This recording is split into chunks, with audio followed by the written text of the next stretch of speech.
When it's at 5, you'll want to take the depress valve to close. Wilco?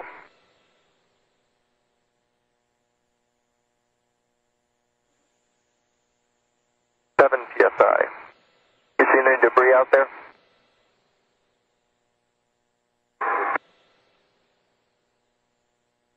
Negative, John. Thanks. Airlock pressure is now under 7 PSI. On the depress vent. Very fascinating. It won't be there for long. Nope.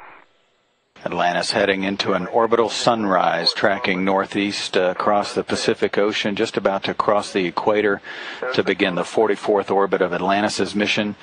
Shortly, the spacecraft will fly high above Costa Rica, tracking northeasterly across the Caribbean, the southern Caribbean, and then directly overhead Puerto Rico.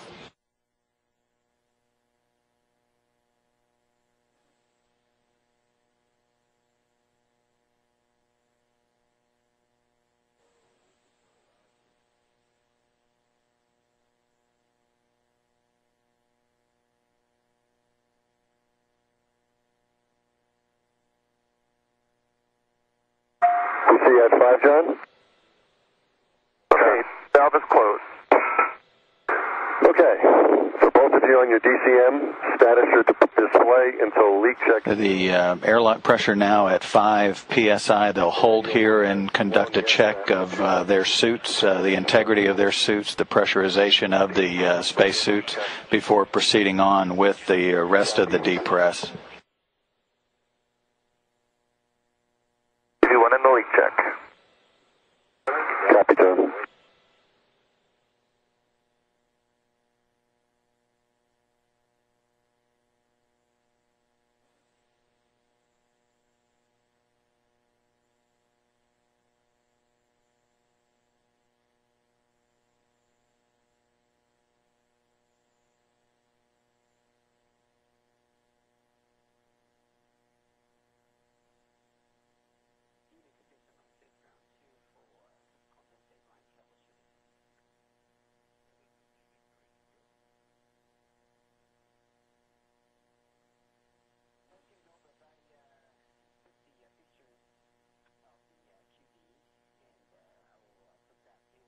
Leak check complete 82.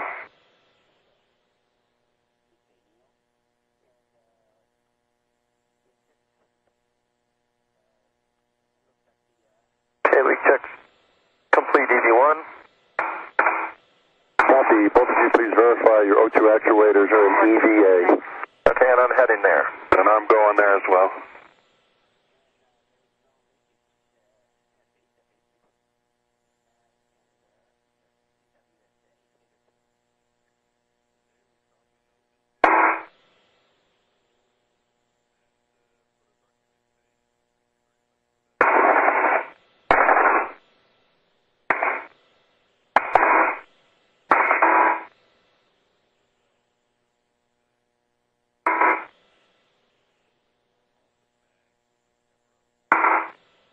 O2 actuator EVA.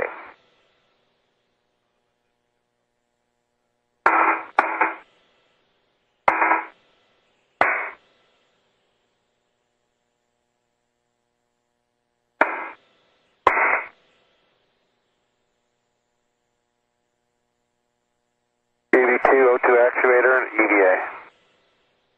Okay. Airlock wall 82 Bravo. Airlock depress valve to 0. Okay.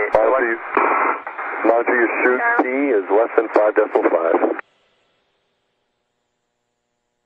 And with the suit checks complete, the crew's ready to proceed once again with the rest of the depressurization, starting from 5 PSI down to 0.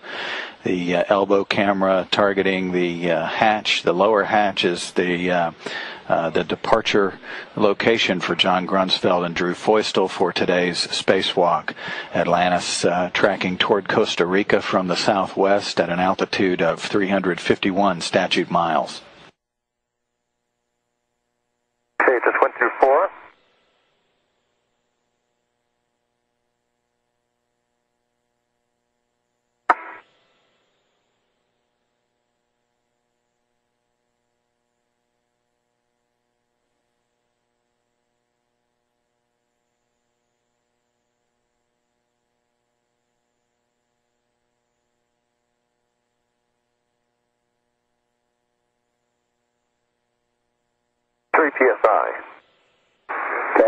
PSI.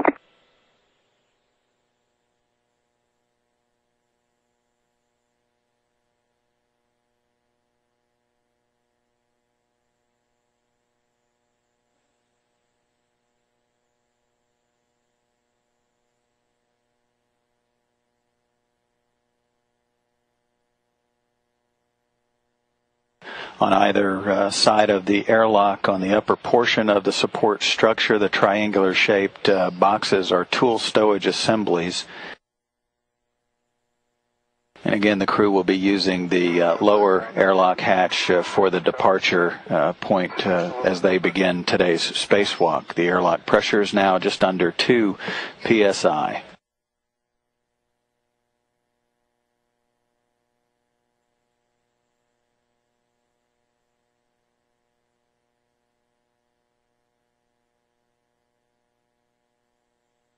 The deep press will slow down a little bit as we get closer.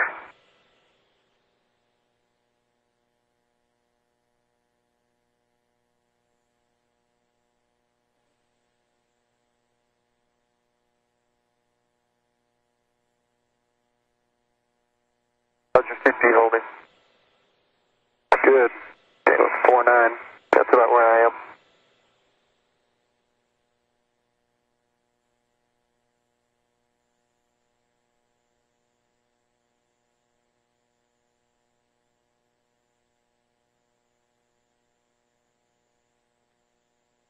And the airlock pressure is now just below 1 psi.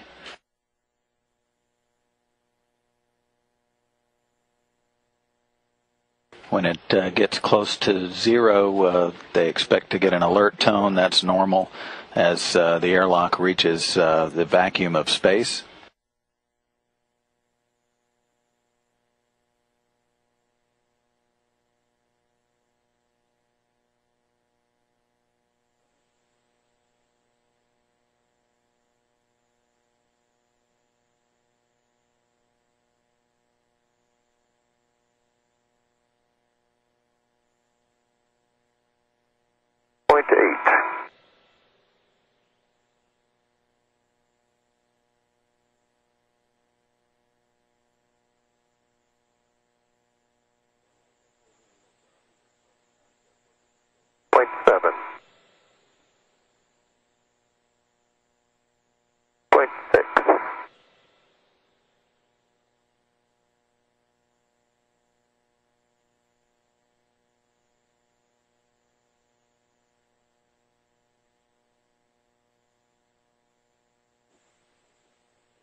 I'm going to go look at the outer hatch.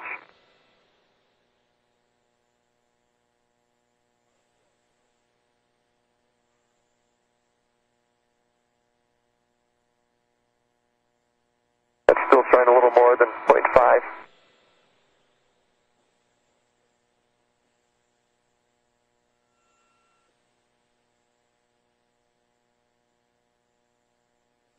On the DCM.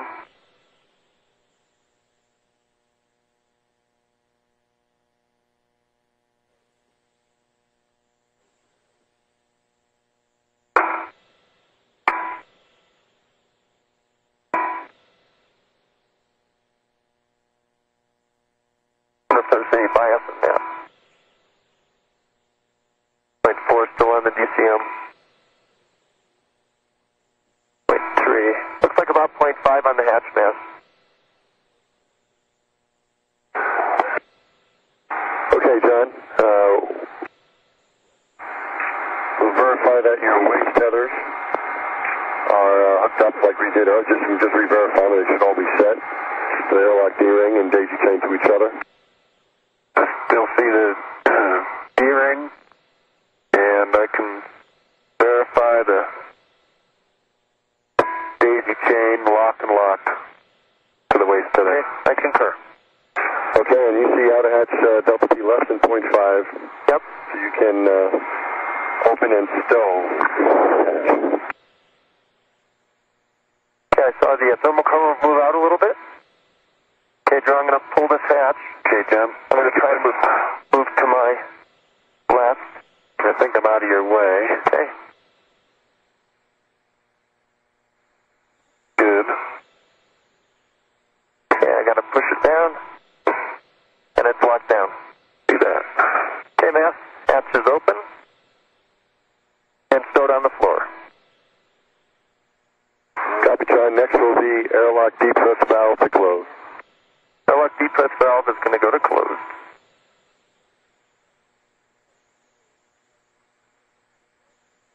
So I'm going to try and go a little closer. Okay. My feet are, I think, behind your twist, so. Okay. That's airlock depress valve is closed. Copy, airlock depress valve closed. And I don't know if it's, we'll check, we're not getting a WVS signal from Drew, we can check that later. Okay.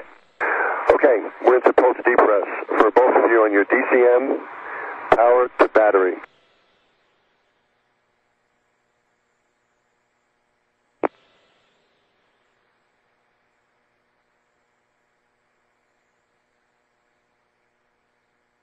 Okay, EV1, power to battery with a good restart, and I got the battery volt decay right away.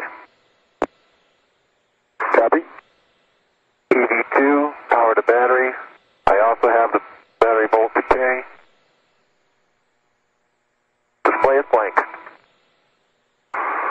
Copy, guys, that's the start of your EVA. We've got the time. On the airlock wall, 18 Hotel is next, John.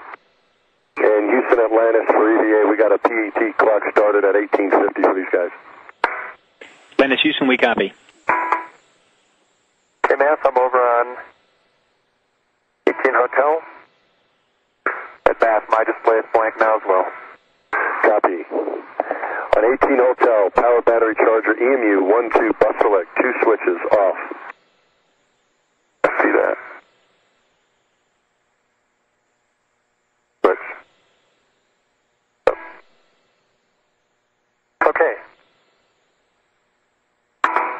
I got the water is off. I have water is off. Both EMU 1 and 2 bus selects are both off. I inadvertently went to main B briefly on EMU 2 and back to off.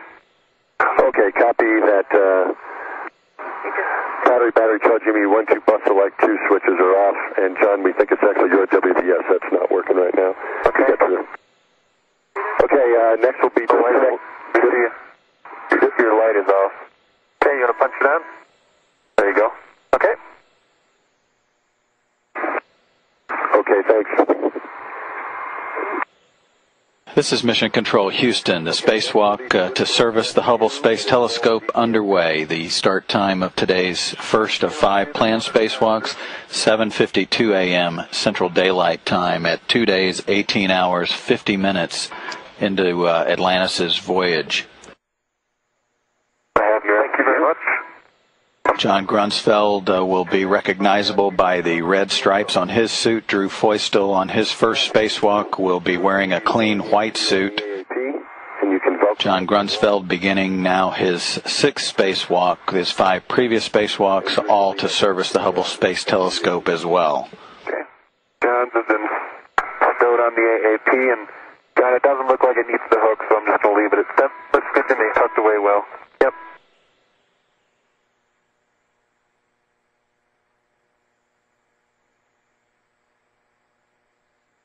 Umbilical disconnected. Covers on. John, I'm going to spin to my left so I don't get tangled in this. Okay. Just watch. I'll stay clear. I think my tether will get me around there. It will.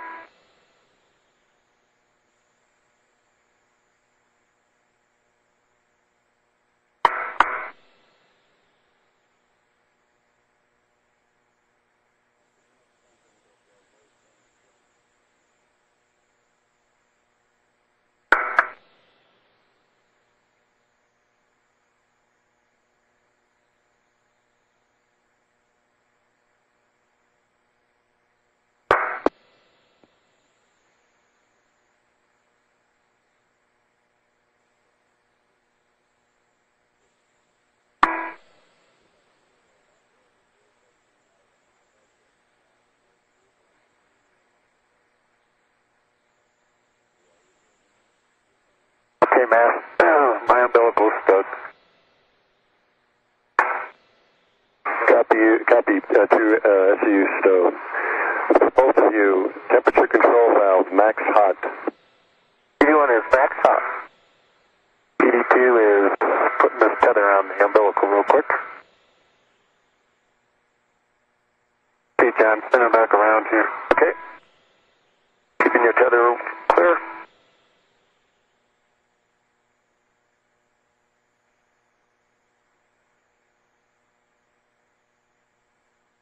Right here, twist. I'm trying to stay as far as I can. Okay. EV2 is going to max hot.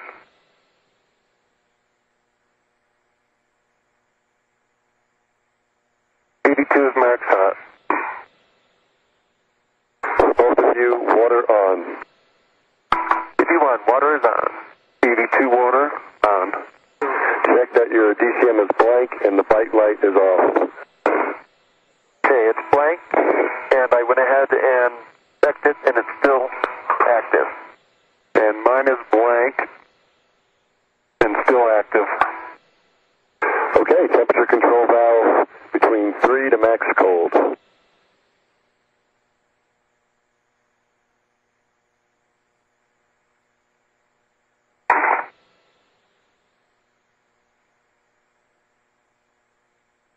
I'm going to start right at 3, man. Yeah, I'm just about at 3 as well, man. Okay, and Houston Atlantis for EVA, if you have all you need on the status except for the gauge. Atlantis Houston, we've got good data on both suits. All we need is the suit B gauge readings. Okay, if we can get a gauge reading from both of you. Mass, I'm 4.2 or so. I see the same, 4.2. Very good, and if we're able to, can we get a power cycle on John's WVS? We're still not getting we're getting kind of a ratty signal even though it's on. Did you ever get it? Off. On. Okay, thanks. Looks good now, thanks. Okay, thanks. All right, it is daylight outside. I know you want to keep your visors up, but you'll probably want to get them down when you get out there. Thanks.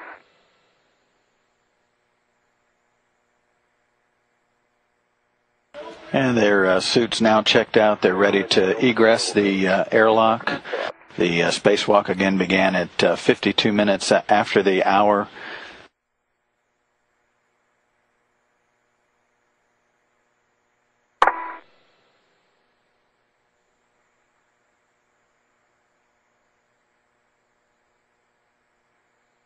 Those are fun. I'm going to rotate to my...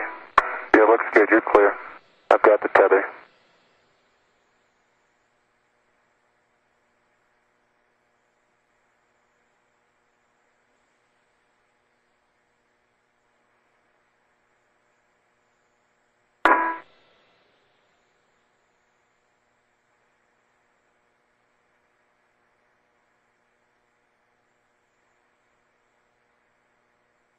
Cover is open, Mass.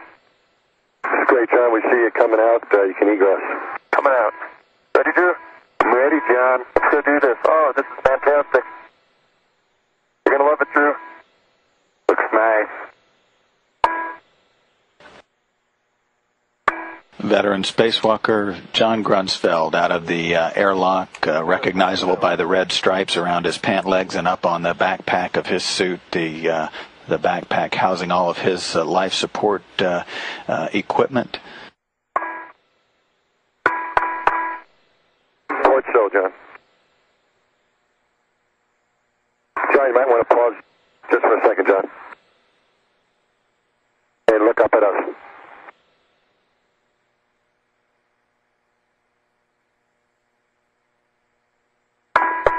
Grunsfeld will be heading over to the port sill slide wire.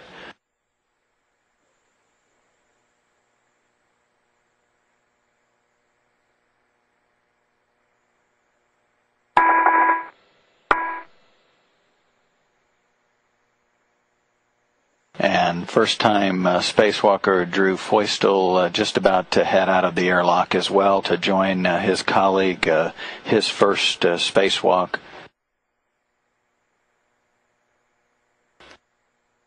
Quarter turn fastener.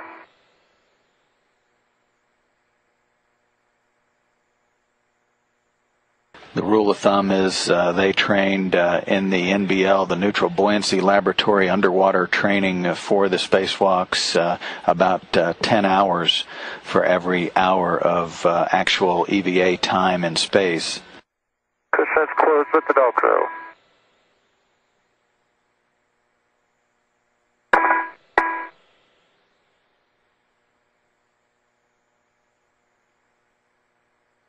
Gently relocating. Copy, gently. I've got the MFR handle in here in the airlock with me now. Copy, Drew, thanks.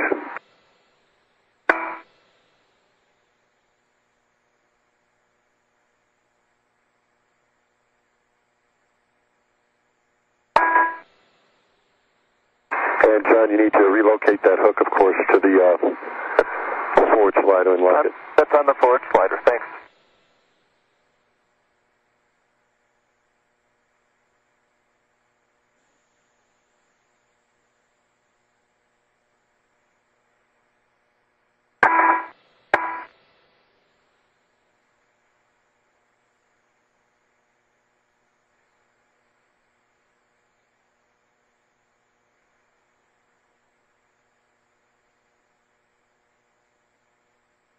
Yes, my safety tether is hooked on the aft slider. The gate is locked and checked closed. Copy, John, and you did say you got the forward slider, right? Forward slider is relocated. Okay. Next will be Drew's safety tether. You can attach it to the handrail standoff. Okay. So I'm going to put you on the right side. Sounds good, John.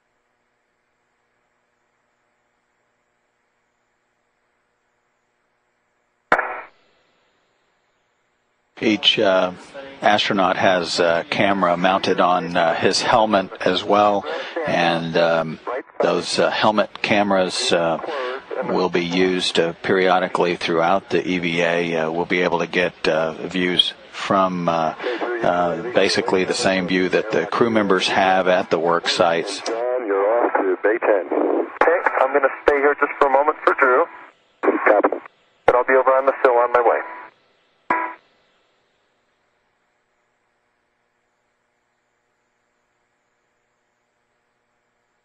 Heading out, man. Copy. And John, we're going to look at the cabin for a second.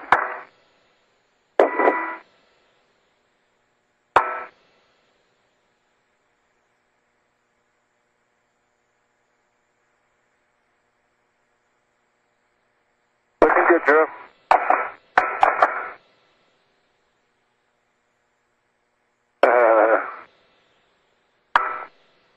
Too cool.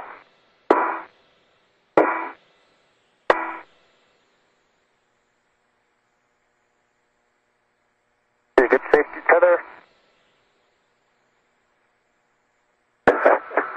Turn towards me. Woohoo! Your 2 latches on the mini workstation, and all your hooks are engaged. And I see yours as well. I don't see any loose tethers. Safety tether looks good. And that guy's not staying, so yeah, okay. I'm on my way. You got it. Yeah, you guys look great. Drew, you look awesome. You can see the reflection of the Earth in your visor. It's awesome. Fantastic. Drew Foystel now out of the hatch. Drew. Roger. John Grunsfeld heading off to begin work with the manipulator foot restraint setup, as Drew Feustel will conduct a few minutes of some translation adaptation, since this is his first ever spacewalk. Headed for the window, mast. We're waiting.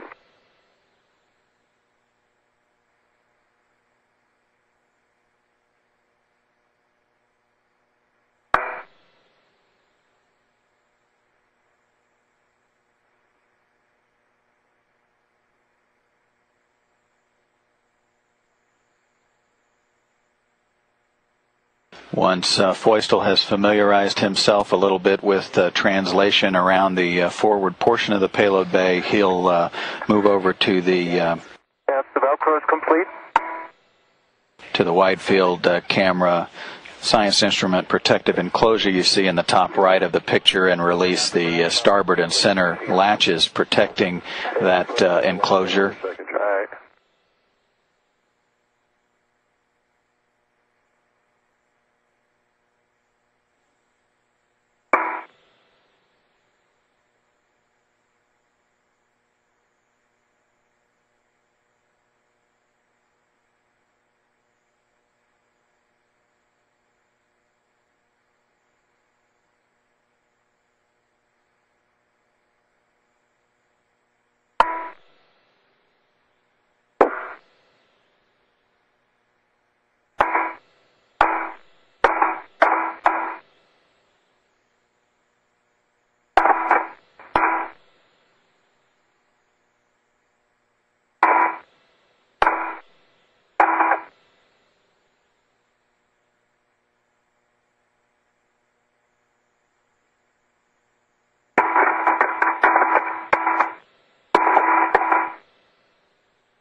I see you back at Bay 10, John, working your tether. Yep. Thanks, mast. Mast, I'm going to start moving back down and... Take your time, Drew. Yep. Take your time, Drew, and get the W-type latches on the way. Roger.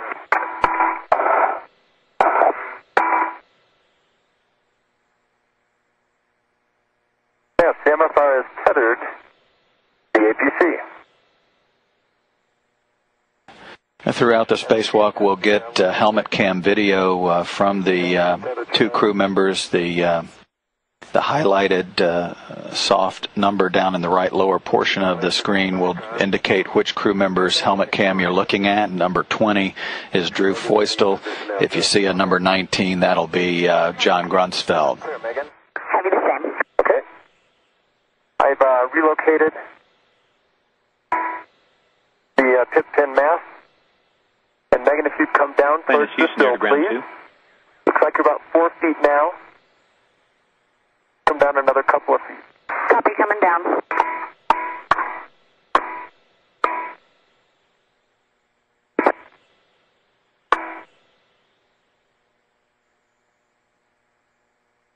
We'll clear the telescope. You have more than 3 feet of clearance. Copy.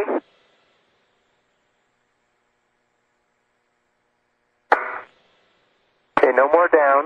You come to starboard, about 1 foot, please.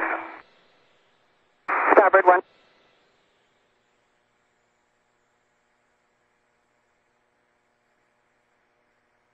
Okay. Atlantis Houston, air to ground 1. If Scooter could meet me on air to ground 2.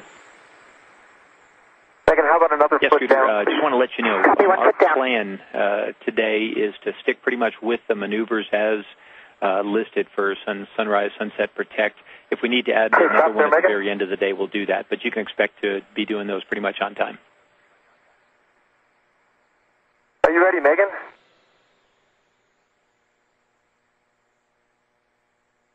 Stand by 1. Okay. I ask you want the starboard and center. That's true. We would like the starboard, which is the one on your left right there. Got it. John, I'm ready. Center one. Yeah, that's a good copy. Okay, And ma'am, like I I'm said, gonna we release might the MFR. potentially add one at the very end of the Copy, day John. if things slide Out. to the right. But we'll let you know. Okay, that sounds great. Thanks.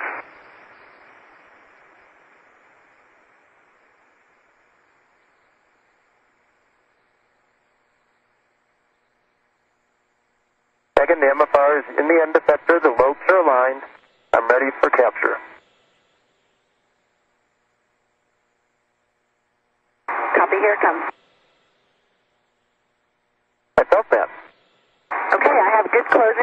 signature. Let me know when you're ready for rigidization. Okay, all tethers and tools are clear, ready for rigidization. Here it comes.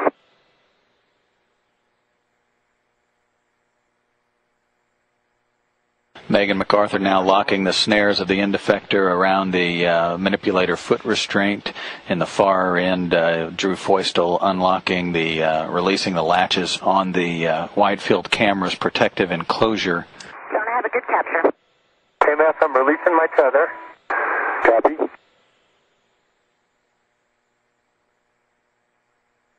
Okay, Megan, I will GCA the MFR out in just a moment.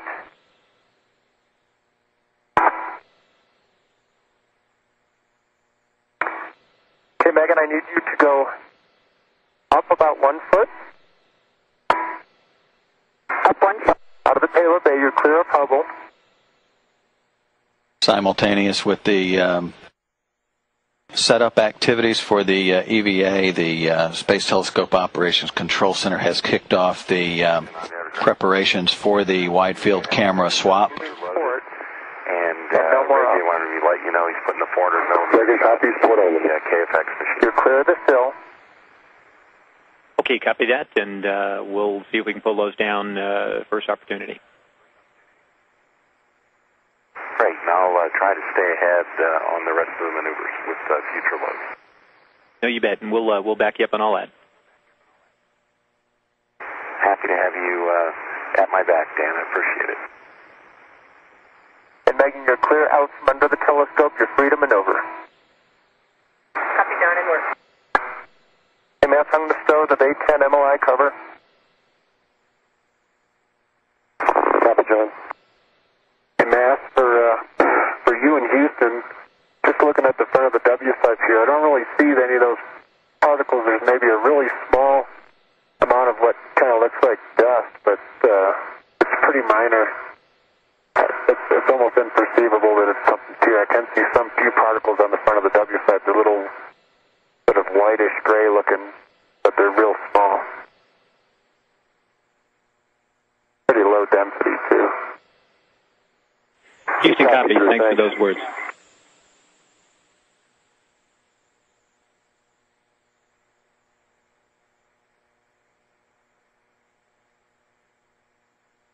Yes, the Bay 10 MLI cover is stowed on the APC.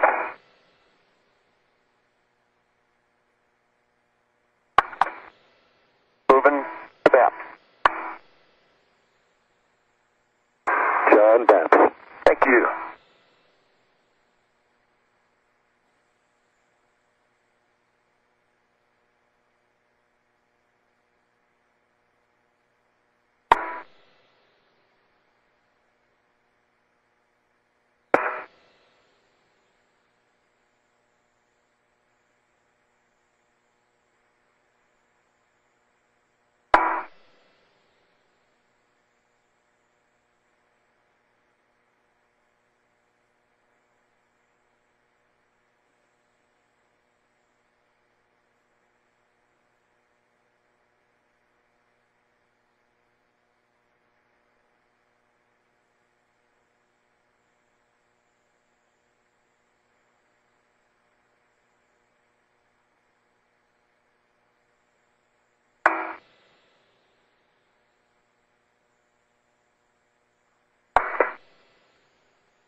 The initial setup before beginning the tasks for the day is budgeted for about 50 minutes, 50 minutes. The crew members are now about 23.5 minutes into today's spacewalk. The manipulator foot restraint already in the attached to the end of the shuttle's robotic arm. Megan MacArthur is maneuvering the arm to the ingress position up near the forward portion of the payload bay. Drew Feustel will spin the spacewalk in the foot restraint on the end of that MFR, which will house not only himself but also his tools. 4 feet down, and I see clearance down for 6 feet. Megan, copies, Drew. And Megan, if we could come forward in the payload bay about 4 inches, I think that'll give us a little bit more. That looks good. That's better. Smith, I've got the BAPS pushed out. Copy. Looking really good. Keep it coming down. Say 2.5 feet. Megan, copies. Good clearance.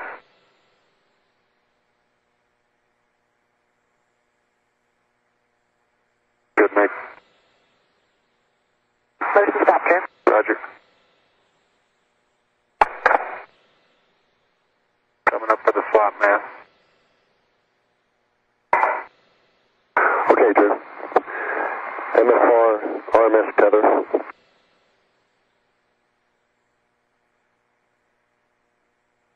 Megan, coming on the arm. Copy, cleared on the arm.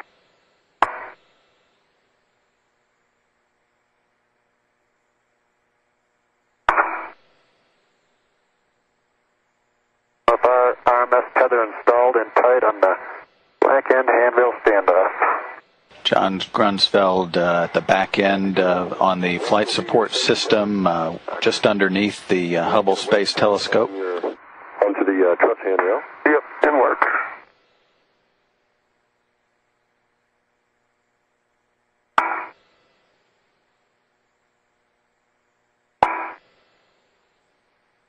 Okay, I've got my waist tether on the truss handrail. It is closed and locked on the handrail. Copy, Drew. Going for the safety tether.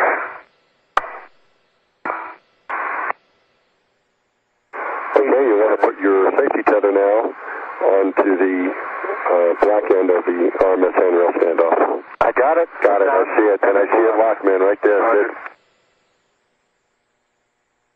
Okay, Megan's ready for your go when you're ready to roll the end effector. Stand by. Okay, Megan, I'm backing away.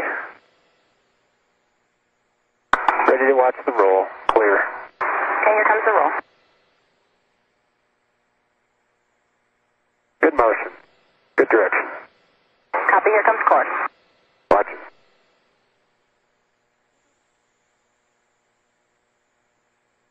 .180 out.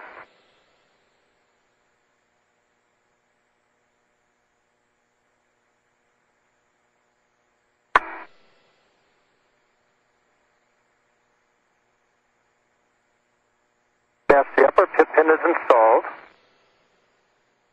Copy. And the Velcro is attached. Copy, John. You can release the mechanism and extend. Okay, and that's complete. Oddly, there was some interference with the handrail here. I had to send it 10 more degrees. I had to release it in order to get the pit pin in. Okay, next will be to attach it down at the bottom. Wilco, stop motion. Copy, motion stopped. Looks good. Okay, Drew, your next will be to deploy the stanchion. Didn't work.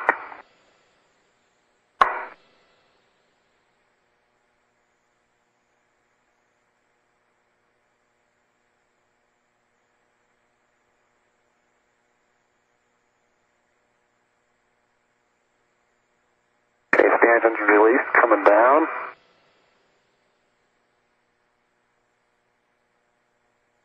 And I'm going to tilt it down a little bit more.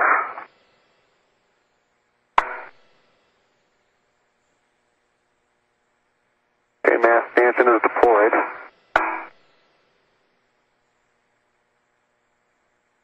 I'm going to relocate the boot plate tether to the temp stow.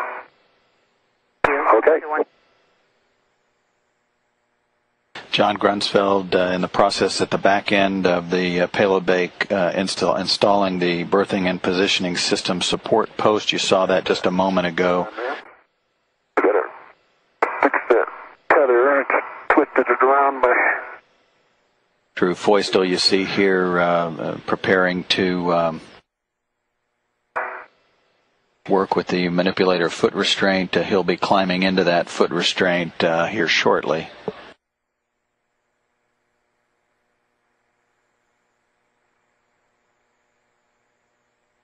Nice job, Drew. Looks like you cleared it.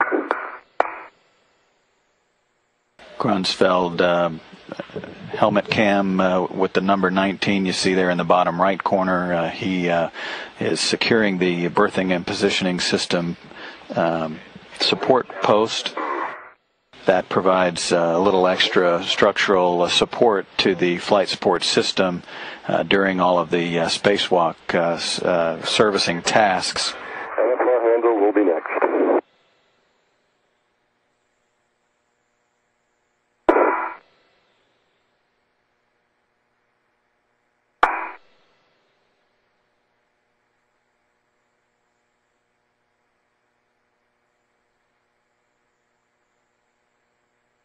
Yes, the bottom tip pin is installed.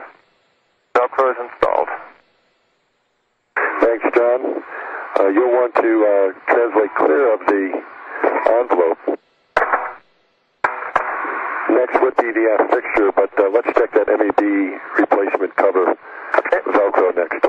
I'll head over that way.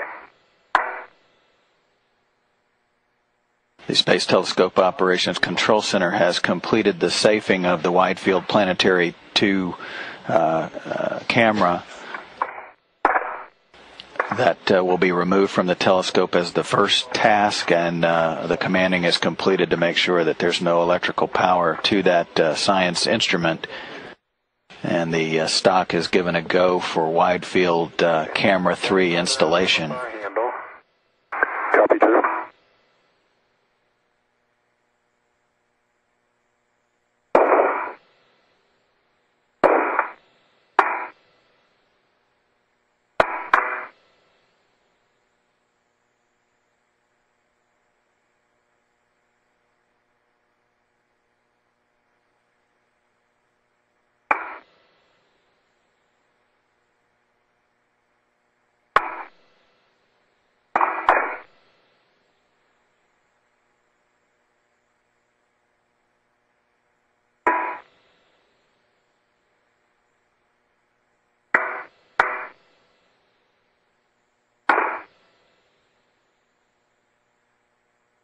Yes, I'm just taking a pause to cool my suit down a little bit. Okay, John.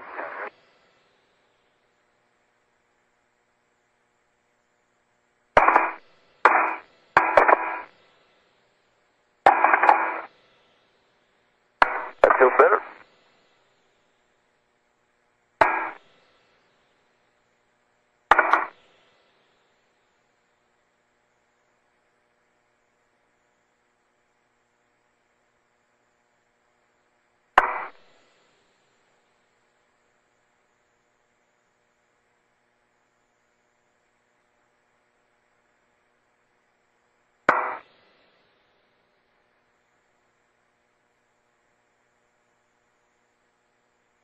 And John, I see you clear, correct?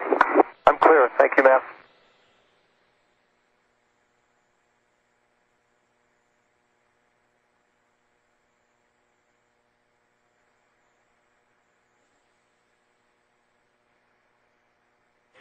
Atlantis Houston for EVA. We can take step 12 on post-depress anytime you get a chance.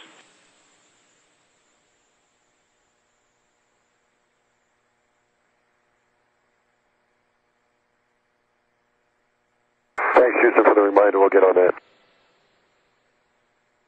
Yes, the MFR handle's installed and locked in place. Nice work, Drew. Close the thermal cover. Didn't work. Yes, I pressed down the MEBR cover. It wasn't backed up a little bit. I'm on the app fixture.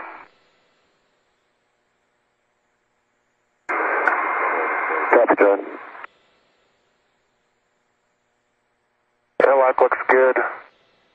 see it secured. No loose items. Okay, you can close the cover. Good work.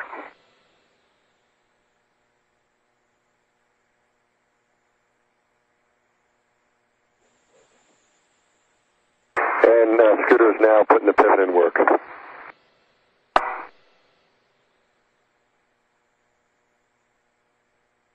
John Grunsfeld now repositioning the translation aid, repositioning to a straight-up position.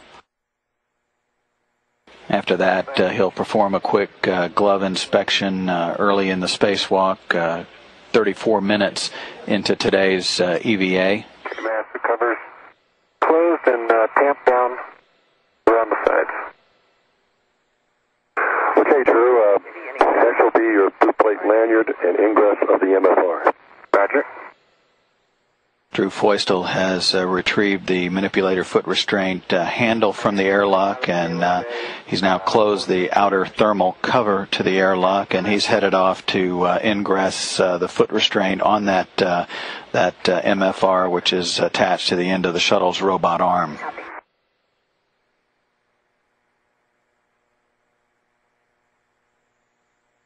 Good motion. The telescope being repositioned back up to a straight-up position of 90 degrees, and once that's completed... The aft fixture is open, the pit pins are stowed, there's 2 captive lock pins engaged, and one of the 2 pitch pins is on the Velcro, the other one has a natural motion to keep it away from the closing. And next for Grunsfeld is to head off to install a protective cover over the low-gain antenna on the underside of the telescope.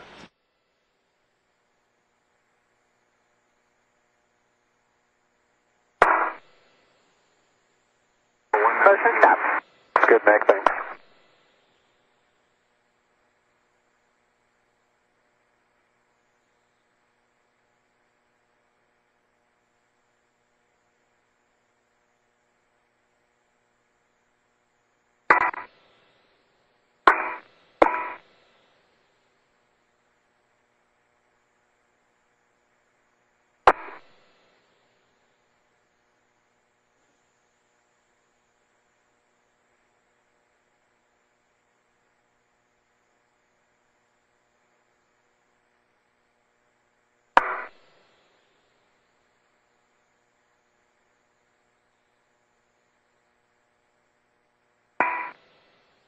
Grunsfeld actually has just completed the work with preparing the aft fixture on the payload side wall of the payload bay. That aft fixture will support the temporary stowage of Wide Field Planetary Camera 2. That once he's completed that, then he will take care of the setup of the translation aid.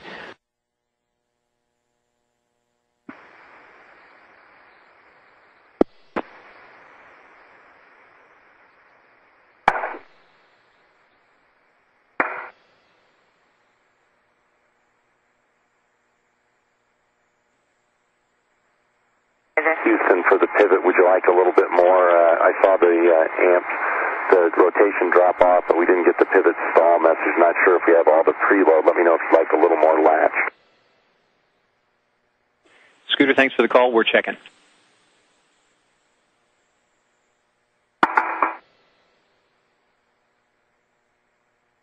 Okay, I'm in the boot plate with the lanyard. Megan, I'm ready to go. Okay, forward fixture, Drew. Mass, you want a glove inspection now? Oh, well, we're going to retrieve the ratchet and PGT first, and then we'll take the glove inspection. You look great, man. Sounds good.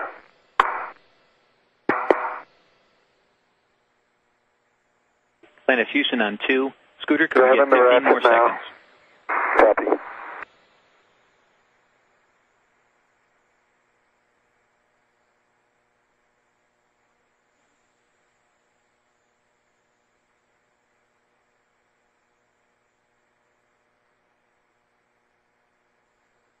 Okay, I've got the ratchet. Copy. Going to PGT hybrid next. Megan, And this hybrid's pretty long, so I'll give you 15 more I'll try not to swing it down when we're coming up over the W site. Megan's giving you a little more clearance, Drew. Okay.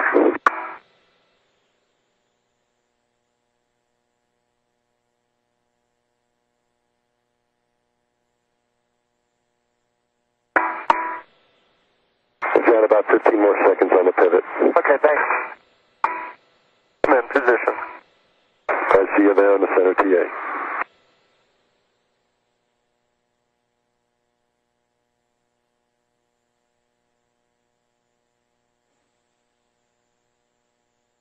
Should get television back in about 6 minutes or so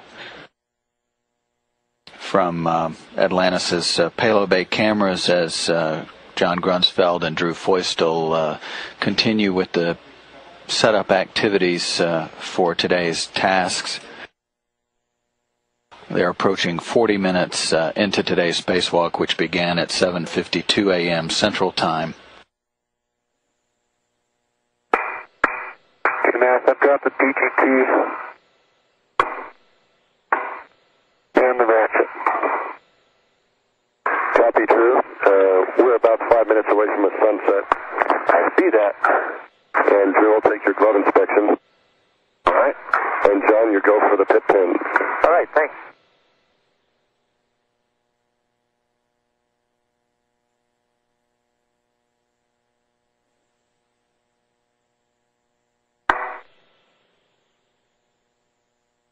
Gloves look good, Matt. I don't see any tears, rips, RTD peeling or anything.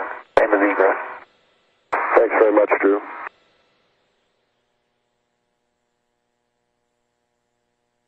Matt? Yes, John. The pitch pins went in easily. Copy the report easily. Matt, I'm rotating the handle so I can do the pitch out and the 135 left. So I do the TMS? Center TA next. Thanks. And then glove inspection for you.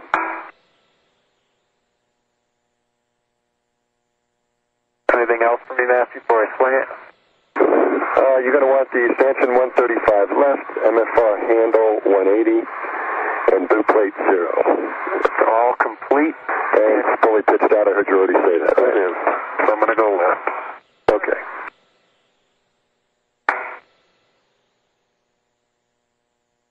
Feustel's now in the foot restraint on the end of the robotic arm. He's Looks okay to me. maneuvering to the forward fixture to and rotating the stanchion. Handle's 180. Pitch fully out. And it's dark on the dark side of the earth. It is. That's why you got those lights. Wow. You want to get your boot plate to 0 still. Coming back around. Ready to start down, Drew? Yep, I'm ready, Mig. Here you come. Okay, Drew, you're going for the FGS handhold. Roger. Atlantis Houston, the stock's completed their commanding. You have to go for wide field R&R. Houston, we copy. Go for wide field R&R, thanks. Hey, John. Yes, a good view of you from here. Thanks. Yes, the center TA is up. Locked. And my gloves are the same as egress. Great, John. We already got 105, 106. The next for you will be the L-gap cover. On my way. John Grunsfeld on his way to install the protective cover over the low-gain antenna. Drew Feustel being maneuvered on the end of the robotic arm now to pick up the fine guidance sensor handhold used to mount to the outside of the work site, in this case the wide field planetary camera 2 location up on the top of the About 6 more inches, Megan. I see good clearance for that. up on the top of the aft shroud, just above the fixed head star trackers on the forward minus V3 side of the telescope. Get the FGS handle. Great, Drew.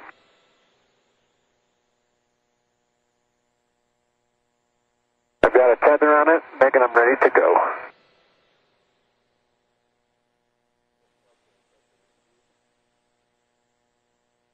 Copy, going to the telescope.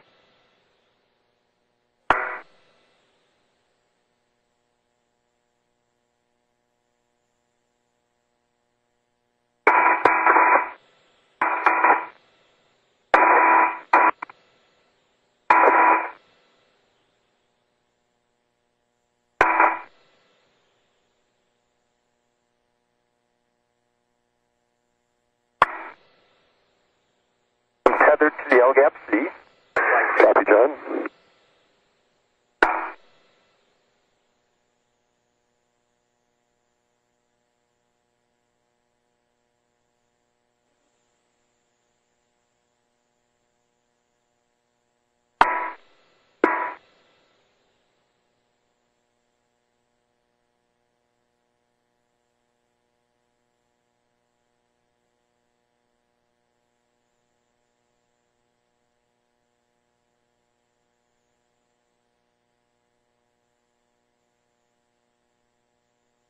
Wow. A neat view of the vehicle. It's amazing, isn't it? Yeah.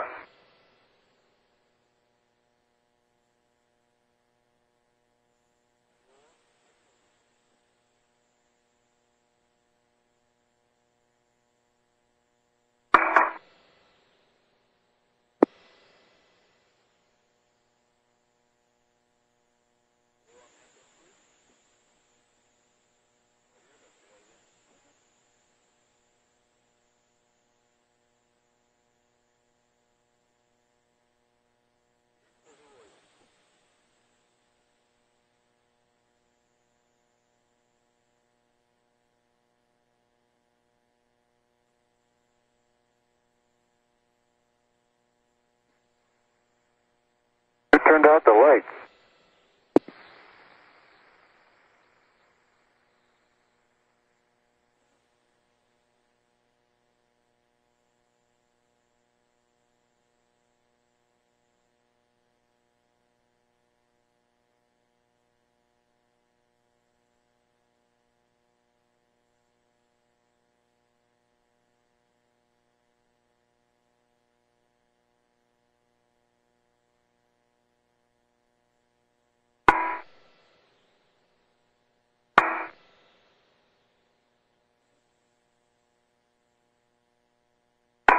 You're moving in, Megan. Say again, Drew? I said, I see you moving in. We're moving in? Concur, moving in.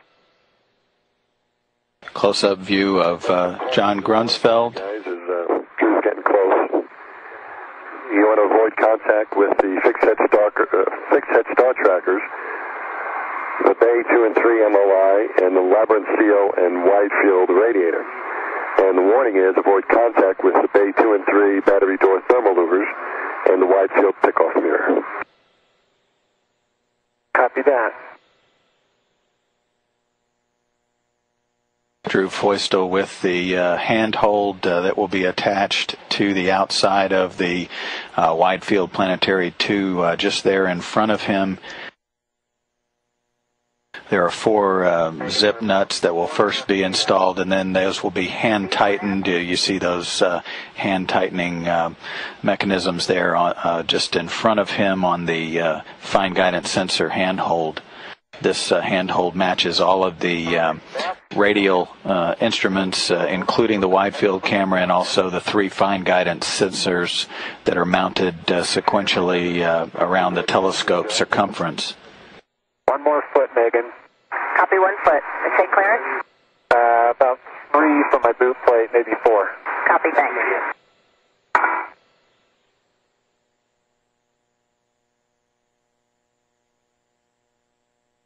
Motion stop, Drew. How's that position That look? looks good for now. We'll try this. Matt, you ready for me to install the handhold? Sure, Drew. John is just finishing up the L-gap cover, so there'll be a few more moments. Okay. But I don't see any reason why we couldn't get the handhold on now. Okay, handhold's going on. Okay, Matt, the L-gap is installed. Copy, John. You want to retrieve your Bay 10 thermal cover. I'll get it on the way. Matt, I'm going to break torque on the zip nut. With the handle off. Okay.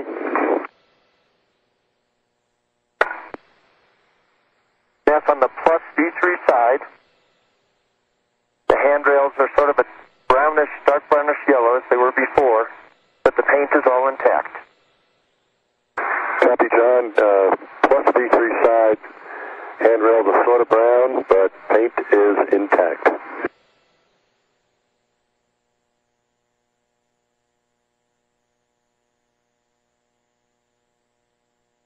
Megan, could I get another 6 inches towards the telescope? 6 inches towards the telescope, say clearance. 4 feet from the boot plate. 4 feet from the boot plate, Yep. copy. Watching the head.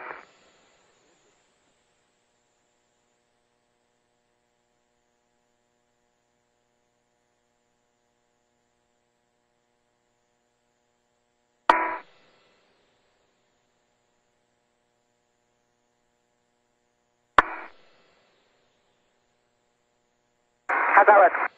Better, thank you.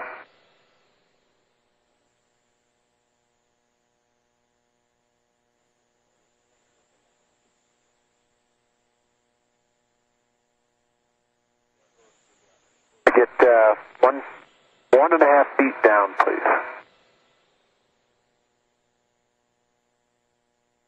1.5 feet down. Yep.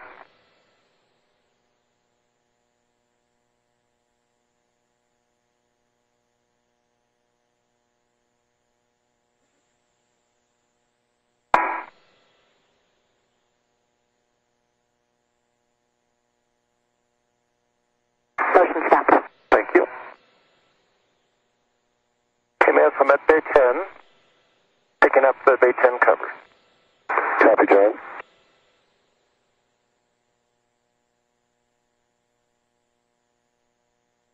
We should get television back for a short period of time in about 17 minutes or so. Currently being blocked to protect for the telescope and the payload bay for now until we maneuver at a blockage of the KU band direct link to the tracking and data relay satellite. As we lost the coverage, Drew Foystel was just about to install the handhold on the Wide Field Planetary Camera 2. That in preparation for releasing the bolts holding WFPIC 2 in place on the minus V3 side of the telescope forward looking in the payload bay. Installed and snug. Copy. 4 zip nuts installed and snug. BGT will be next.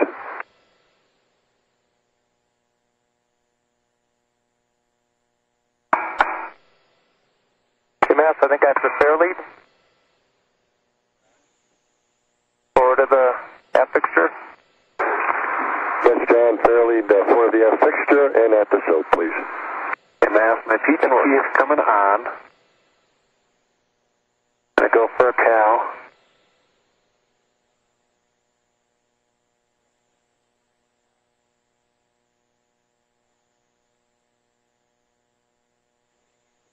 Cow fast. LED test good. Battery 40.15. Okay, Drew, settings for you. I'm ready. Alpha 3. Alpha 3 is set. Counterclockwise 2. Counterclockwise 2 is set. 10.5. 10.5 is set. Hybrid extension fully extended. Going to full. This is for the blind mate interface, Drew. Approximately 5.5 turns to the hard stop. Okay, I see it.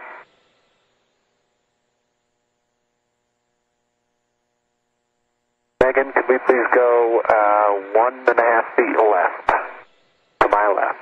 1.5 feet to your left. Here it comes.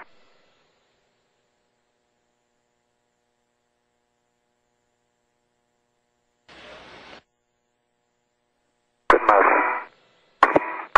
Copy, good motion.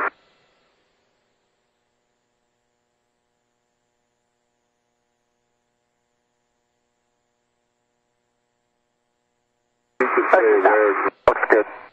Mass, are you ready for me to do the blind mate? Yeah, Drew, I think we can do that. 5.5 turns to the hard stop. Okay. Going for the blind mate. Okay, I'm on the bolt, going for 5.5 turns. Here we go. Sounds great. Hard stop. 1, 2, 3, 4. I'm on the soap, Mass.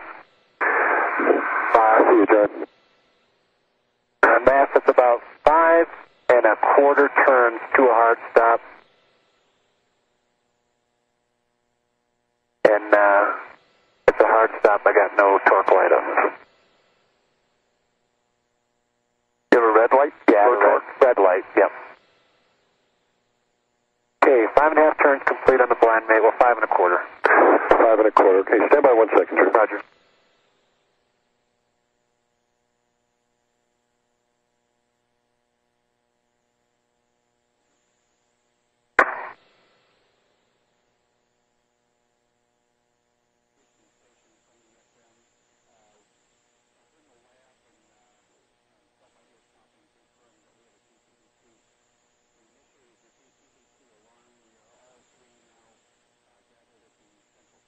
Hi, John. Hey, Drew. You see all these marks on the... have you seen, like, scratch marks and stuff on the silver? I see little nick marks in the, Tech 2 radiator. That's probably MMOD, yeah. All these other marks are from, Houston, Atlanta for EVA. Is the question? Atlantis Houston, Mass, we copied Drew's report on the blind mate interface. We're happy with that report. Okay, great, thanks. Mass, would you like me at Bay 10 or at Drew? Why don't you go over to Drew, and maybe we can get Bay 10 later, John? I concur. I'll get it on the way down. Okay. Drew, same settings for the ground strap bolt. Okay. 4 to 6 turns. Copy, same settings. Megan, 1 foot right, please. 1 foot right. Mass, minus V2 handrails, brown, paint intact. Copy. Minus V2 handrails are brown with the paint intact. Okay, I'm here for you, Drew. Right. Going for the ground strap next, Mass? 4 to 6 turns, right? Encouraging. Motion stop. Thanks, Mike. There we go. 1, 2, 3. He's kind of torquing out on that. 3 turns. Well, 3.5 turns. There it goes. 4. 5. Okay, does it look loose, John? Yeah. Okay, got 5 turns. Let me know when I can come in. I'm clear for you to come in and get that. Okay? And then slowly.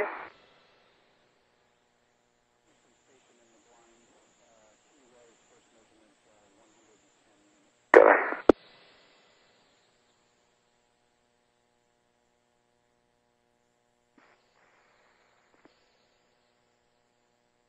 Bestowed. Clear. Copy. EVA ratchet is next, Drew. Roger. I'm backing off.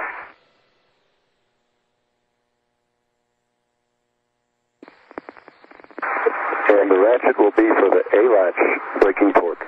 Copy the A-latch.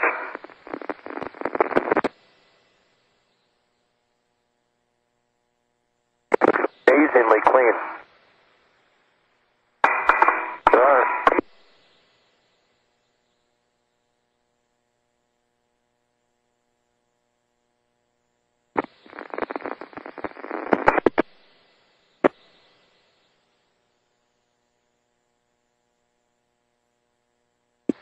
Mask going fully extended. Yeah.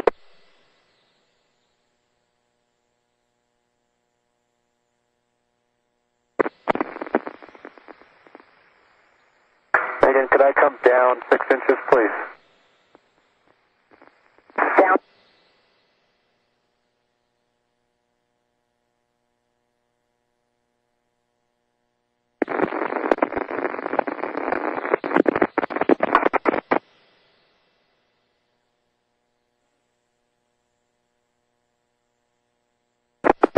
Going in for the... Copy, Drew. 1/2 turn.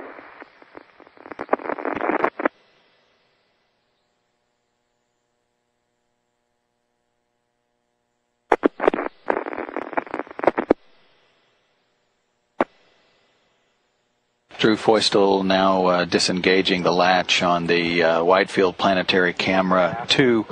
That will free the camera from its location. He's being assisted visually by John Grunsfeld, who is a free-floating astronaut, ensuring that when the Wide Field Planetary Camera 2 is removed from the telescope, that there's plenty of clearances. He'll be looking forward at the pickoff mirror on the forward point of the camera to ensure that it doesn't bump anything on its way out, since Drew Feustel doesn't have a clear view of the forward end of the camera as it's being removed. I think I'm off. 1 hour into the spacewalk that began at 7:52 this morning Central Time. I can try again, but I think you double check 38, Drew, because what John said was correct, and according to our crib sheet, we're going to need to get the contingency MTL from the SOAP if that's the case. I'm set at 38. Let me pull it out and reinstall. And make sure you're over the empty rotation. Sorry. I can feel it engaging. Yep. There it goes all the way. Okay. Try again. Nope. Oh, it's flipping. It did turn a little bit, but turned about a 116.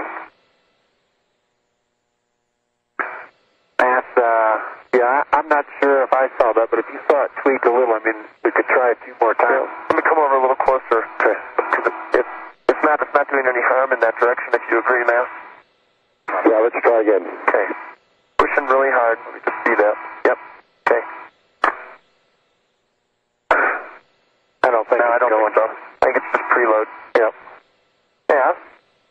John? Would you like me to head down to the SOAP? I think so, John. We'll coordinate with the ground. Houston, Atlantis, if you're following along, we see us in the clip sheet, page 16-4, block 5, step 1. We're not able to break torque with the ratchet. Looks like our only choice is to have John go fetch the contingency MTL in the SOAP. Ben, it's Houston. We've been following along, and we agree with that plan.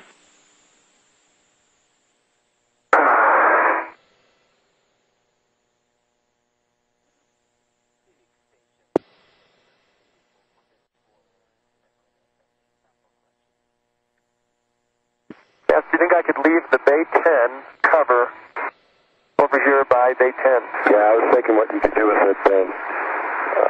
Why don't you leave it there, and we'll take care of it later.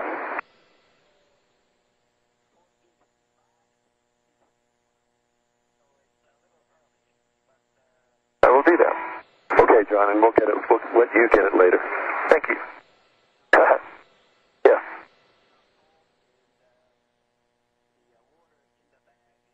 Okay, Drew, I think you're just taking a break here. You can get that over. Yep. Your PGT settings are all set once we get the torque broken. Roger. Alpha 3, counterclockwise 210, those full 5 are still good settings for you. Thank you. What I will do is remind you guys that, Whitefield will move out a little bit once we get the A-latch bolt moving. Mass, the Bay 10 temp cover is on the handrail below Bay 10 with its integral tether. Copy, John.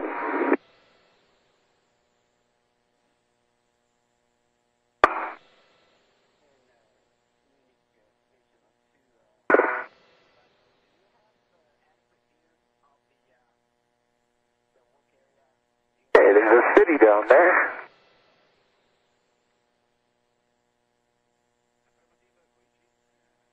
We're going over Australia. We think it's either Sydney or Brisbane.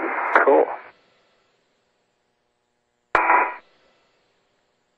Atlantis flying 350 miles above Brisbane, Australia, tracking easterly off the coast. So keep coming forward. The discussion surrounding the bulky bolt not being able to be released with the torque on the pistol grip tool that grounding strap. There is a step that asks Grunsfeld to head down to a protective enclosure and retrieve a contingency multi-setting torque limiter. So that provides a little additional torque. They did feel the bolt move slightly, so it doesn't appear to be completely stuck. So certainly a procedure that is planned for. It's actually written into some workaround, what they call crib sheets. So you'll hear the crew talk about that periodically throughout all of the EVAs. They reference these quick reference procedures built into the EVA timelines.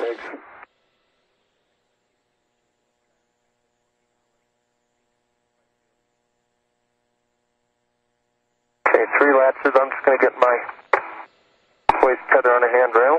Good idea.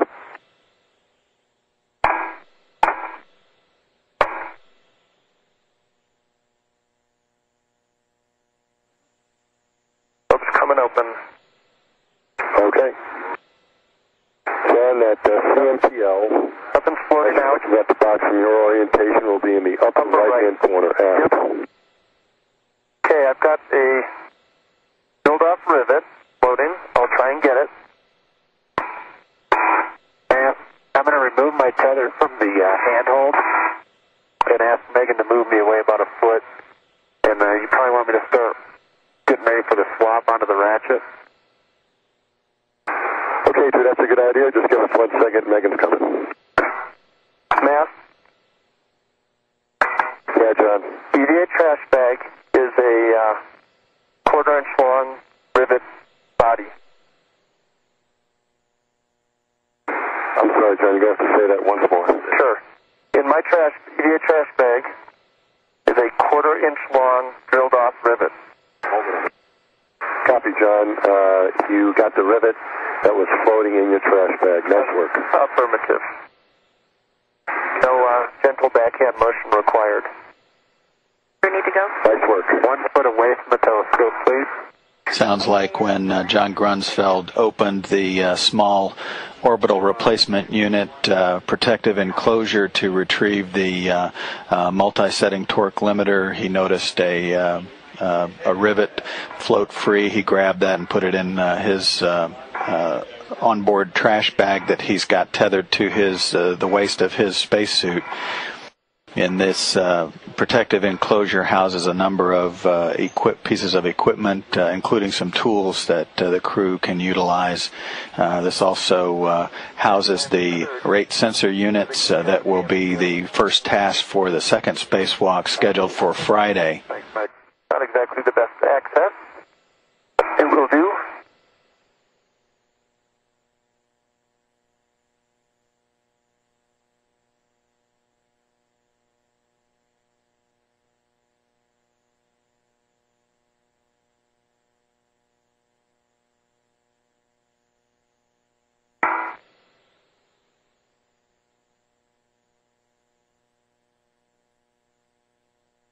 I've got the hybrid off the old one. I'm going to temp stow it on the post.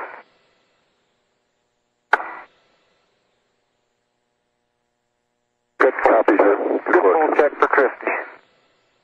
Solid. Copy the good pull test for Christie.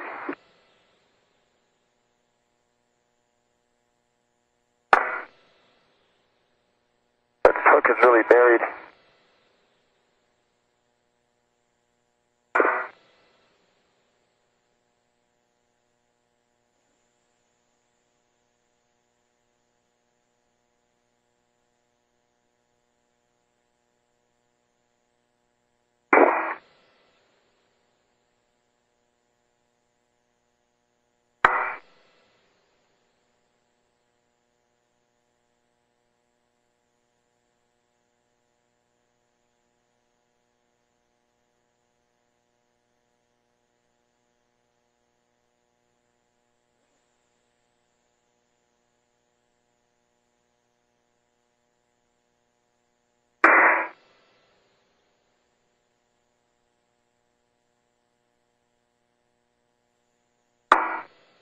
As the 38 MTL is off, I'm going to hook it onto the O tether on the back of the board.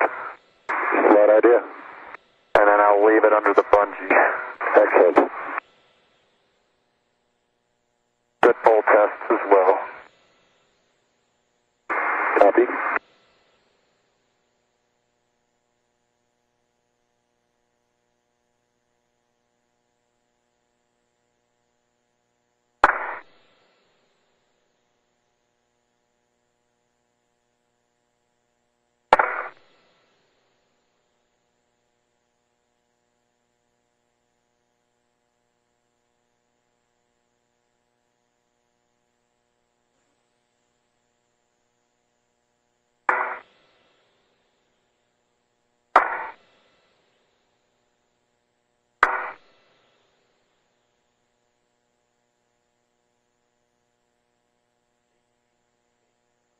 Okay, Mass, I have the contingency MTL out.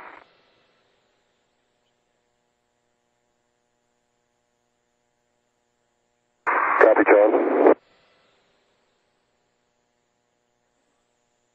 And if you can go ahead and ask if we can bring it in afterwards, I'd appreciate it. I was thinking the same thing. Houston, Atlantis for EVA.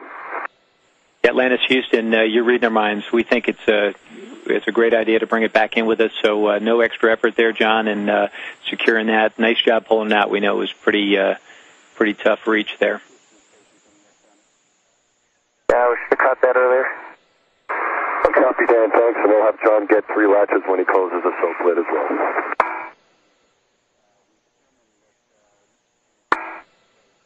Okay, the strap is secure.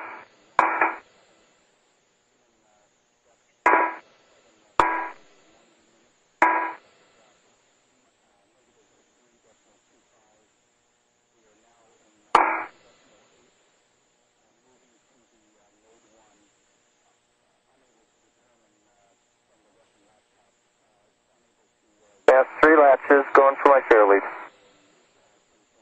Copy the 3 latches and fair lead coming.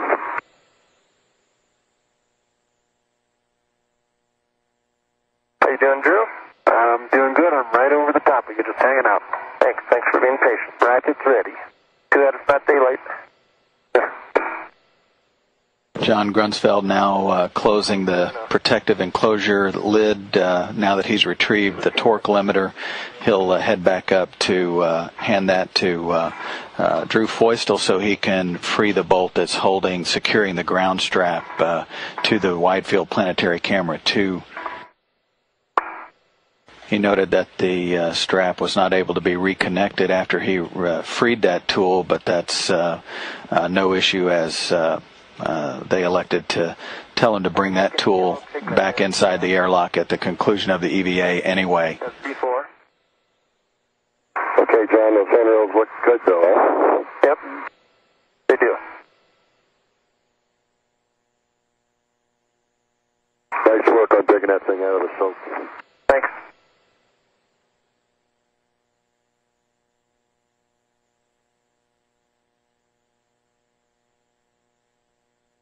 And Mass, there is grease all over the bolt. On minus V2. Oozing out of the pivot nut. Copy, minus V2 side looks like it's still lubed, huh? Yep. So keep your fingers away, Drew. Roger.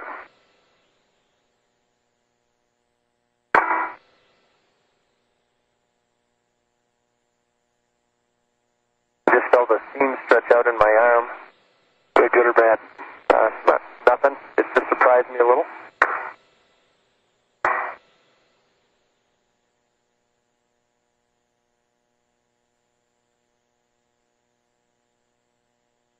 Okay, put it on my right side swing arm. I see that.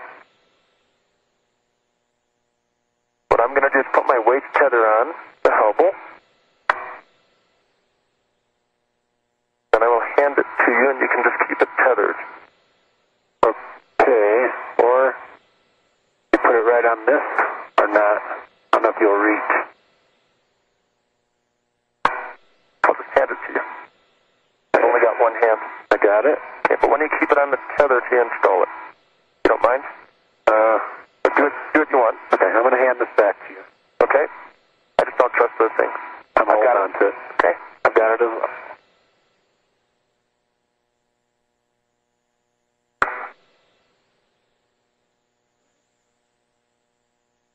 And John Grunsfeld now has handed the multi-setting torque limiter over to Drew Feustel. This will be able to apply a little bit more pressure, torque to the ground strap bolt on the WIFPIC 2 grounding strap. You see the WIFPIC 2 there in this view from John Grunsfeld. Drew Feustel just off to the right on the end of the shuttle's robotic arm and a foot restraint.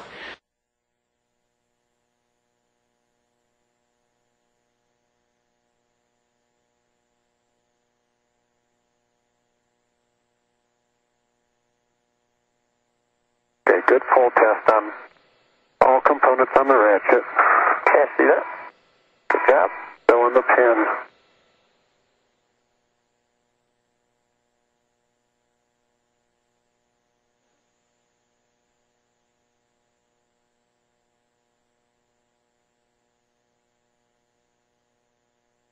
Alrighty, let's try this again.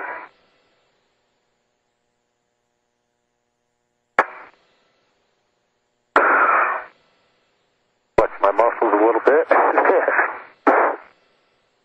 Alright, Mass, I think we're back. Okay, I see it set to 45. Alright, let's try to get that half turn. Megan, ready to move back towards the telescope. I'll take 2 feet. 2 feet towards the telescope. Yep, and I see about 7 from the boot plate. 7 feet from the boot plate, thanks.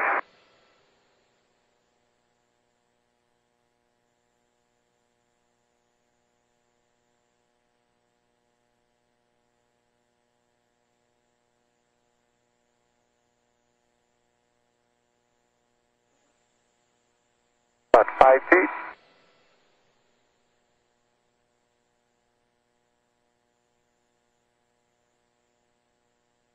How's that look, Drew? That looks good. Let me give it a try. I may have you come in to stand by.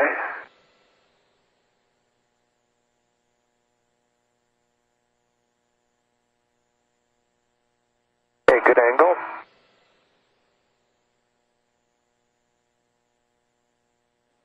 I'm going to come over to watch. Okay, I'm engaged on the bull. Okay, I can see that. There we go.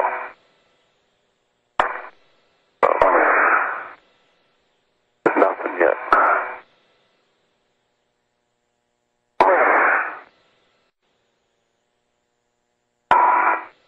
No turning. Yes, the MTL is slipping. Copy, John. I see our next is to remove the CMPL and try it without a MPL at all. Houston, Atlantis, if you heard my last, you concur with that step 2?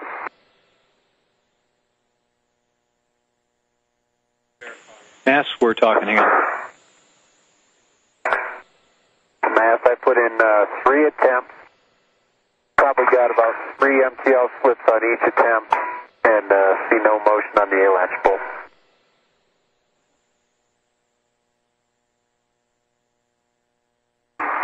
Copy. Go ahead and put it in there if you would. Atlantis, Houston, just to help us out, can you just double check one more time that the MTL was in 45? We'll have him do that. I see 45. I see 45. That's confirmed, Dan. 45. Mass, we copy that. In that case, we're with you in step 2, removing the CMTL. Okay. You can remove the CMPL from the ratchet, and we'll try without an MPL. Okay, Megan, 2 feet away, please. 2 feet from the telescope.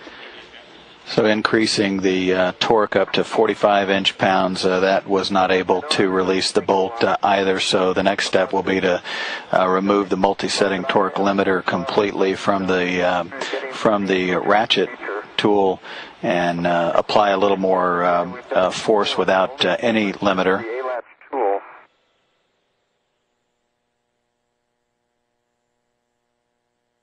So if the ground is thinking maybe we should either try the other A-latch tool, or if there's any difference between this snout and the short adjustable. John, you're talking about the extension? Yeah, the extension. So you were suggesting maybe trying a different socket before we go to this next step? No, I think the next step's a good one, but while folks are thinking, just in case this doesn't work.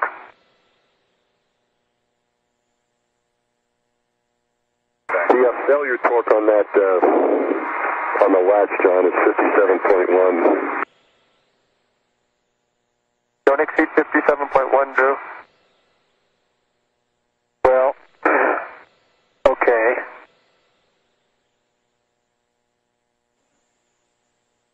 So how hard do you want me to turn? 56. Well, see how it goes. Let's give it your best try. Planet Houston, we were listening to John's discussion, and we agree with all he said. We have used the short adjustable in the past. You probably know this, but it's in the airlock, and we agree that step 2 right now is our next best action. Okay, Dan, we'll go with step 2 and see what happens. And the item that they're working with is the grounding strap on the wide field planetary camera, not the bolts that hold the camera to the telescope itself. So this issue only deals with the grounding strap itself, and there are further workarounds if the grounding strap cannot be removed. This is simply a safety precaution to remove the ground strap before doing any further work removing the instrument. The gate. Sorry? Maybe the gate on the large truck, will that go through? Yeah, I was going to just try to get this one off of the top here. Use that one. Yeah, good idea. Get here. Although I think the only one that will go through is the one that you put through. No, I guess that'll hold it. Okay. I'm going to lock it off.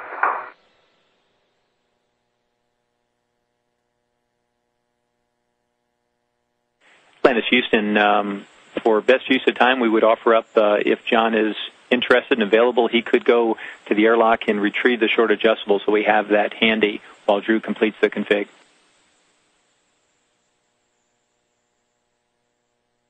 Copy, Houston. John, do you want to stay there for now? The short adjustable, the snout is the same, right? Are you thinking? Yeah, the snout is the same. I guess before we break the A-latch, which is a game-ending activity, so we ought to try that short adjustable. So maybe Drew can load it up to what he thinks is a little more than what the 45 was. Well, I go get the... I mean, it's hard. 45 to 56 isn't much different. I really defer to you on the ground, man. I'm happy to go and get it. Planet Houston. Copy, John. I was just wondering if you might want to stay by with Drew as he tries this. He's almost done with the reconfig of the tool. He is done. Yeah, Atlantis Houston, we've been talking and listening to your discussions on this as well, and we think that John's plan, his suggestion to go get the short adjustable, is probably a good one, and maybe that would be the best next action vice going immediately to step 2, given that we don't have any good positive indication of that failure torque as we approach it. Okay, Dan, so we're not going to do step 2. We're going to have John go get the short adjustable. And we will have Drew, I guess, we'll use the contingency MTL again. It'll take me just a couple of minutes. Okay. I'm the free floater. Take your time. Take your time, John. But Dan, just to be clear, we're going to retry with the short adjustable and the contingency MTL set at 45. Is that right? Atlantis Houston, that is a good plan. That's what we're just discussing, Mass. We think short adjustable with contingency MTL is probably the best next action. Very smart. Okay, Drew, so you can, I don't know where you are with the reconfig, but you can keep the contingency MTL on the tool, remove the 8-latch socket, and we will have John fetch the short adjustable. He's on his way now. Getting a lot of practice at this. I'll have to put it back on. A lot of pull tests. Yeah, one of the more fun things to do. That's right. Yeah.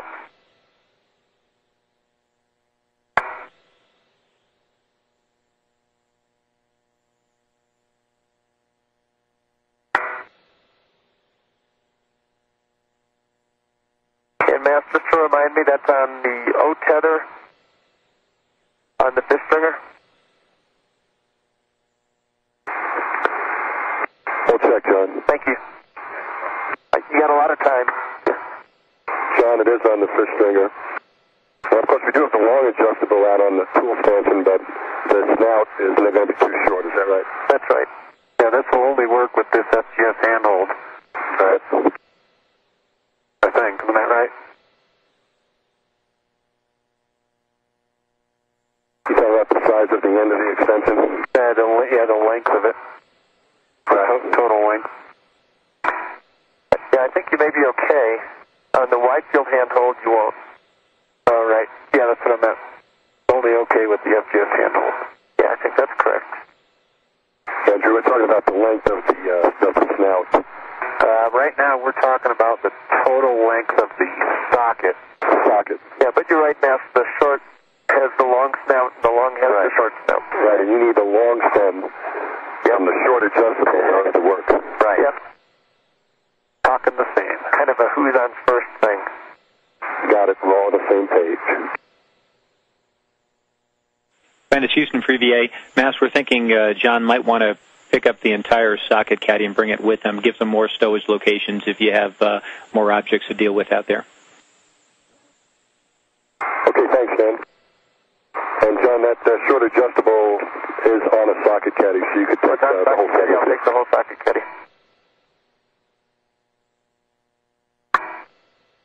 Okay, Mass, the contingency MTL is back on the ratchet. And I'll stand by for the short adjustment. Okay, please, thanks.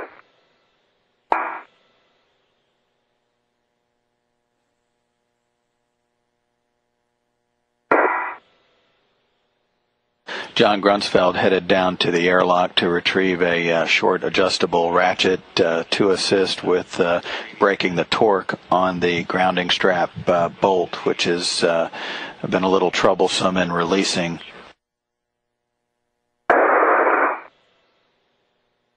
Ready, Mass, I'm at the airlock. Opening the thermal cover, I'll check before I go in. Copy, John. Don't see anything floating. Heading in.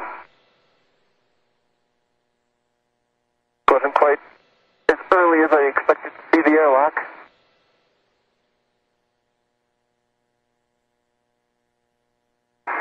That's okay, we're doing fine. Hey, Matt, come to the window.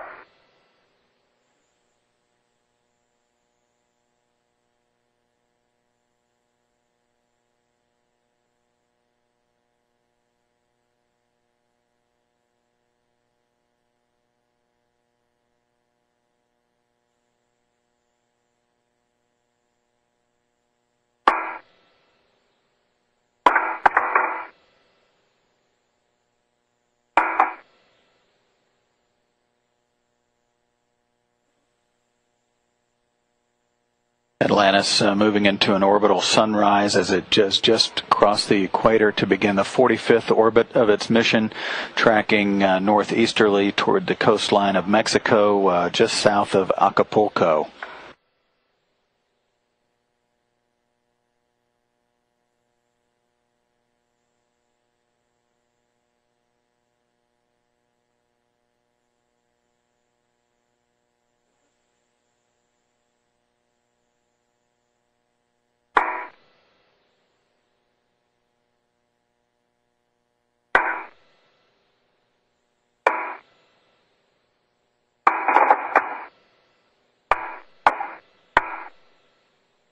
Yes, I've got the caddy, the short adjustable, on my mini workstation, tethered, small, and the rest of the items in the tool bag still look secure. Great job, John. Heading back out. Copy.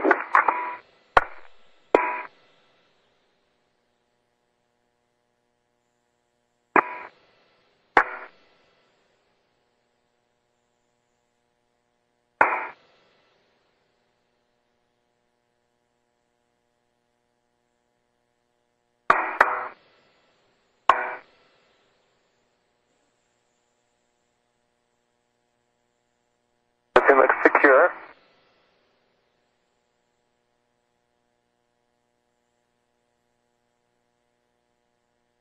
Thermal covers coming close.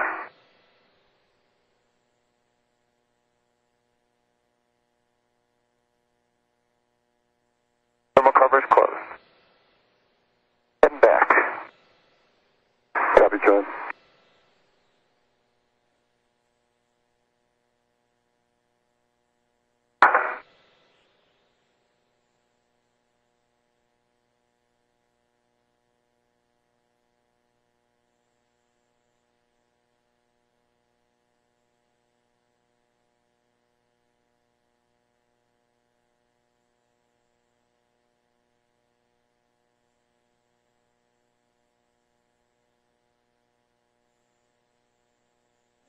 Matt. True. The lighting's better now.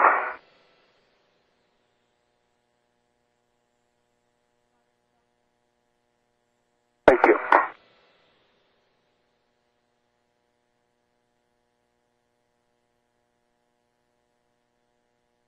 How's that view, Drew?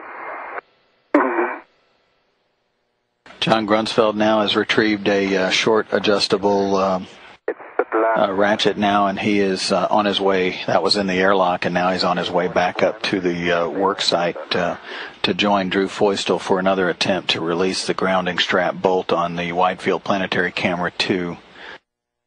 Feustel awaiting Grunsfeld's return, looking now from his point of view down into Atlantis' payload bay as John Grunsfeld makes his way along the left side of the orbiter, now across the orbital replacement unit carrier.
On my way, Drew.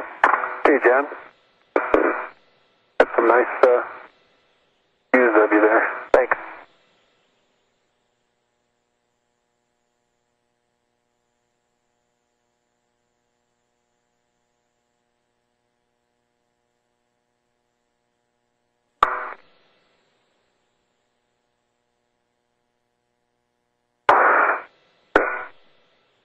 Okay, so I got the contingency MTL on the ratchet, and I see the sort of just coming.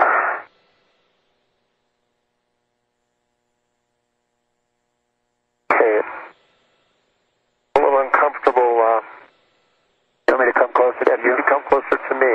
Megan, could you move me a face 3 feet closer to you, John, so it's going to be aft and starboard at the same time. Okay, Drew, I copy 3 feet towards John. Yep.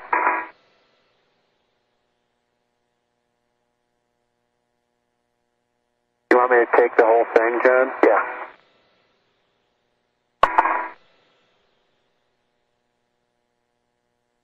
If I get to the wide field, and we're coming in, handhold, we're coming in.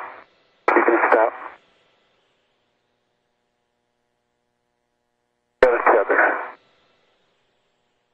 Okay, thanks. Okay, Megan, stop motion. Listen, stop. Thank you, Drew. Yep.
Hey, man.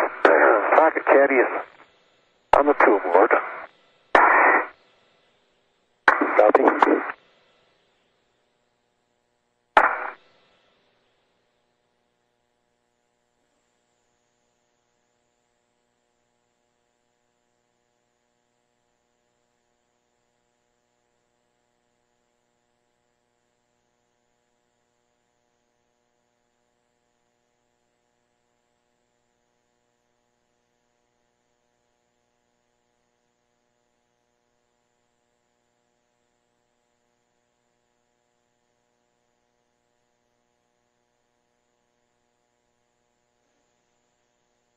Pocket swap with a good full test. Copy.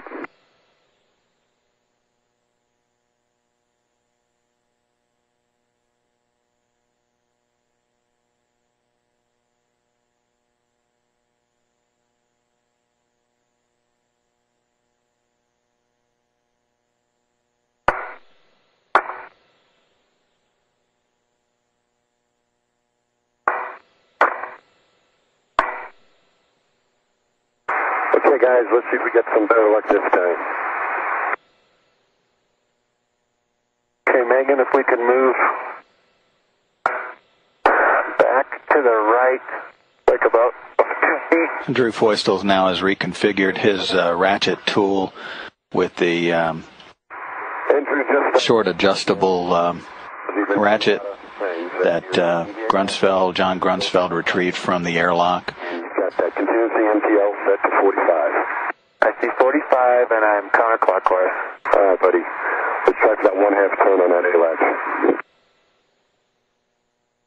And Atlantis Houston, one other thing to offer up, I know you're very well aware of it already, but since we just swapped out the tool, as a reminder, we want to make sure we fully seat the socket to ensure we engage the anti-rotation pawls. Roger, Houston. Thanks, Dan. We copy. Motion stop. Okay, and we're going to have to get a little closer this time, but let's start moving in. I'm guessing 3 feet, and I see 5 to 6 at the boot plate. Okay, coming in 3 feet, 5 feet of clearance.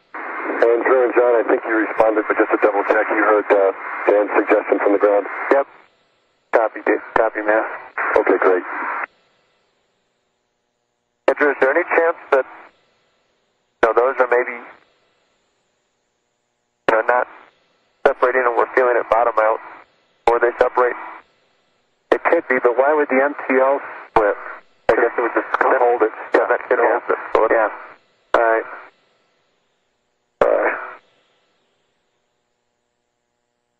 I'll look behind the, I guess you can see it too. I'll look behind the MLI blanket and make sure it looks like it. No, we won't be able to see that. It's so deep. I'll look for the insertion. When you first hit it, and then it should go in another 1/4 inch. Yeah. Okay, let's stop here, Megan. Motion stop.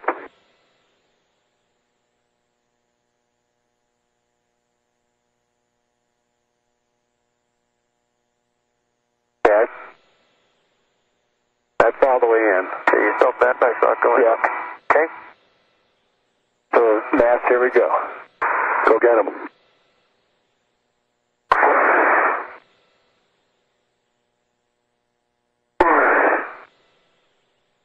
Flipping.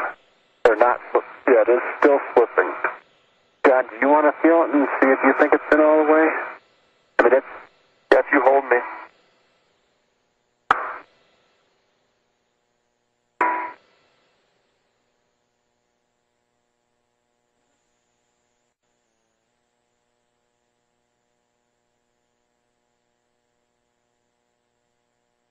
Watch the big set Star Trek. It's going to back off a little bit. I'm going to grab your swing arm here, okay? And get some control of you. I'll keep your feet away.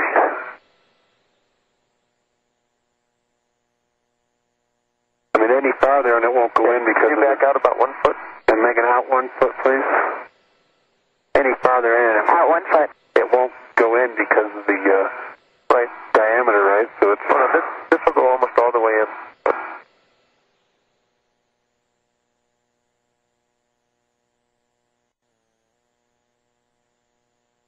Right there. Yep, that's it. That's where I had it. I can try again right there. Now you had it right. Stop. You can let go of me? Letting go. Okay, you have the tool? I've got the tool. I'm backing off. I'd like to give it one more turn here. Megan, can you take me back in 1 foot? In 1 foot.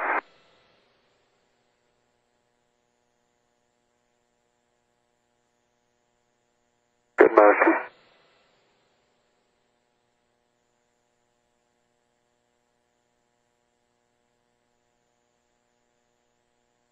Motion stop.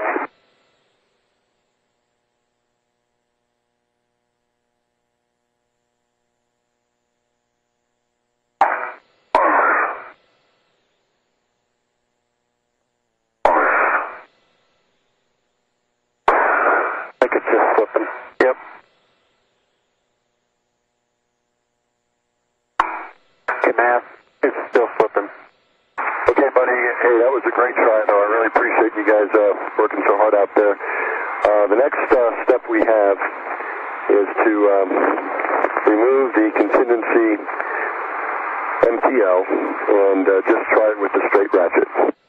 Atlantis Houston, one other suggestion before we go to that next step.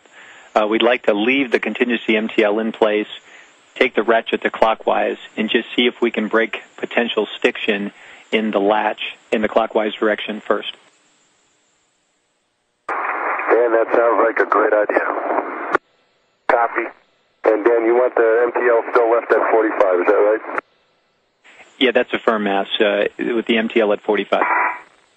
Drew Foistel, again showing that the ratchet tool is slipping at the 45 inch-pound setting. Now he's going to, the belief is maybe rotating counterclockwise may loosen it up a little more in the opposite direction. Back in. It's on This is the latching bolt for the Wide Field Planetary Camera 2 to release that camera from the telescope.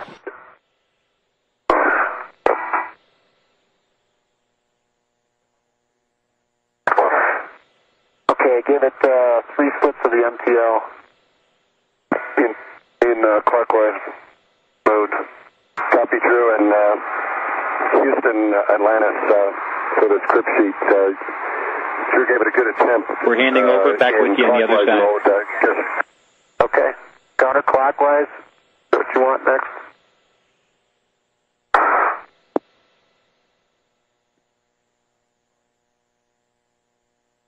So, Mass, I flipped it in Titan mode, and I'm wondering if Houston wants me to go now clockwise to try flip again. That's what I'm trying to check. Stand by. With no comm with the ground, just stand by, Drew. We'll check with them. Mass. Yeah, John. You want me to go install the cover? With A10? Yeah. Sure, if you like. Okay.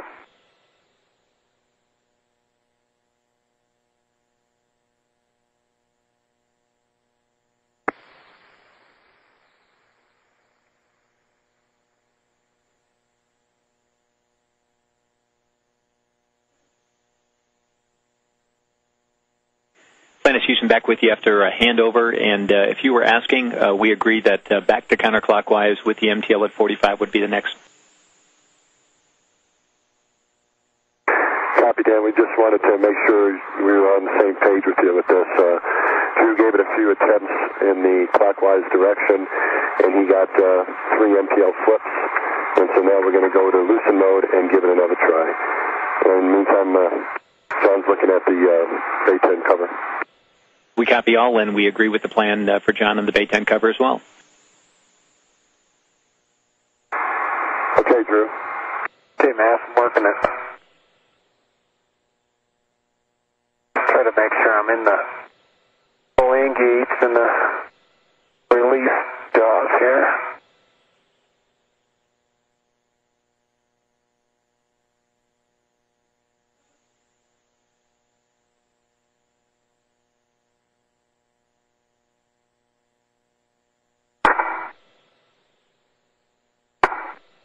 There you go.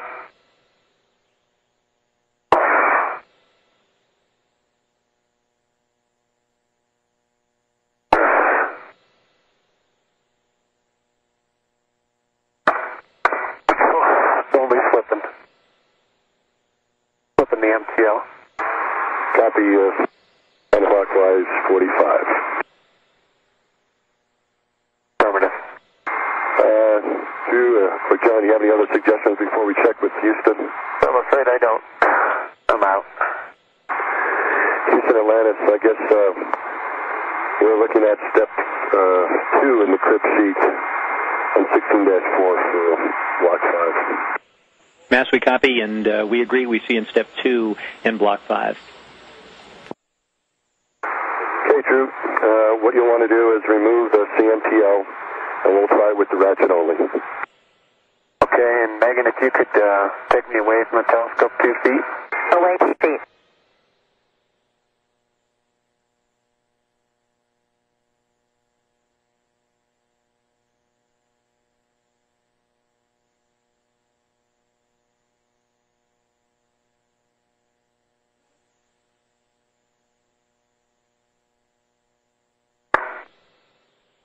Motion stop. Thank you.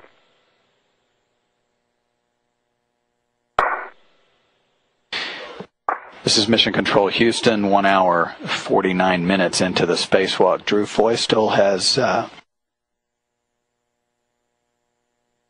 is now going to remove the multi-setting torque limiter from the ratchet tool and then try again with a little bit more elbow grease without the torque limiter installed to release the latching bolt for the Wide Field Planetary Camera 2. Just to correct something, the grounding strap has been removed. This is the bolt that secures the science instrument to the telescope. In the meantime, John Grunsfeld is off performing a task over on Bay 10, which is where the Science Instrument Command and Data Handling System is located. That's the second task of the day. That SICNDH unit will be removed and replaced with a new unit that was brought up aboard Atlantis. He's going to install a thermal cover on that in that worksite area ahead of the task, which is scheduled later in the EVA. And Drew Feustel is reconfiguring his ratchet tool now to attempt once again to release the latching bolt for the wide field planetary camera.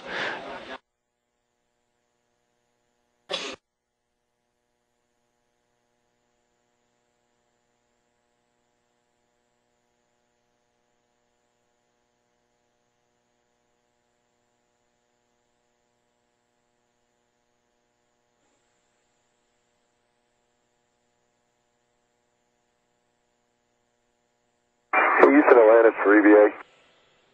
Go ahead for EVA. You know, Dan, I'm just kind of searching to figure out what it might be, and I'm wondering, at the line main interface, Drew didn't get the full 5.5 turns. He got a red light on his PTT. Do you think that might have anything to do with what's going on now? Mass, we've talked about that, and we are happy that the 4.5 turns, I guess, that you saw, that's within the expected range, and the red light for the low torque is expected in that direction. So we're thinking that there wasn't a problem with that. Okay, thanks, Dan. Okay, the contingency MTL is removed on a tether, and I've got the short socket on with directly on the ratchet. Good pull test. Okay, Drew. Let's give the A-latch another try.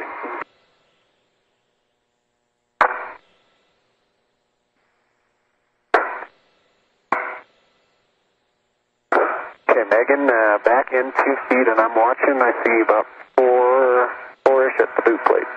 Okay, 2 feet towards the telescope, 4 feet of clearance.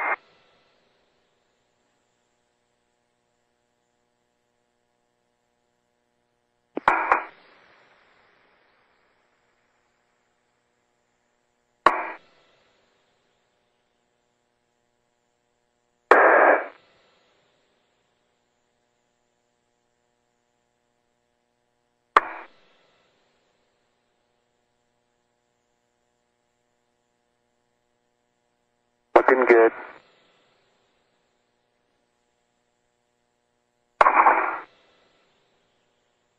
Okay, stop motion.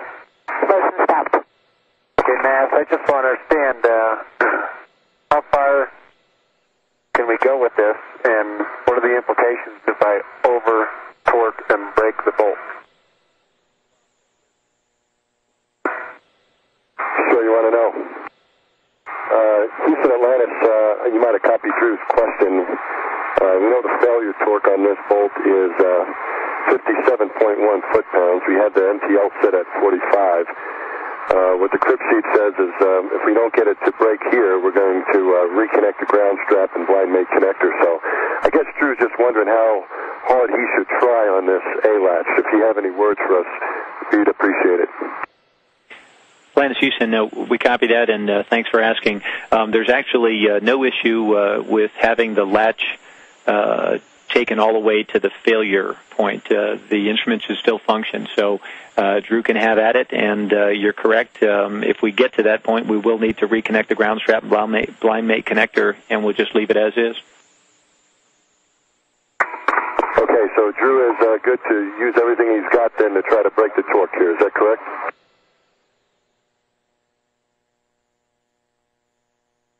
Mass, I'm sorry, you were stepped on. Say again. So in other words, he can use what he needs from his strength to try to break the torque. Is that what you're telling us?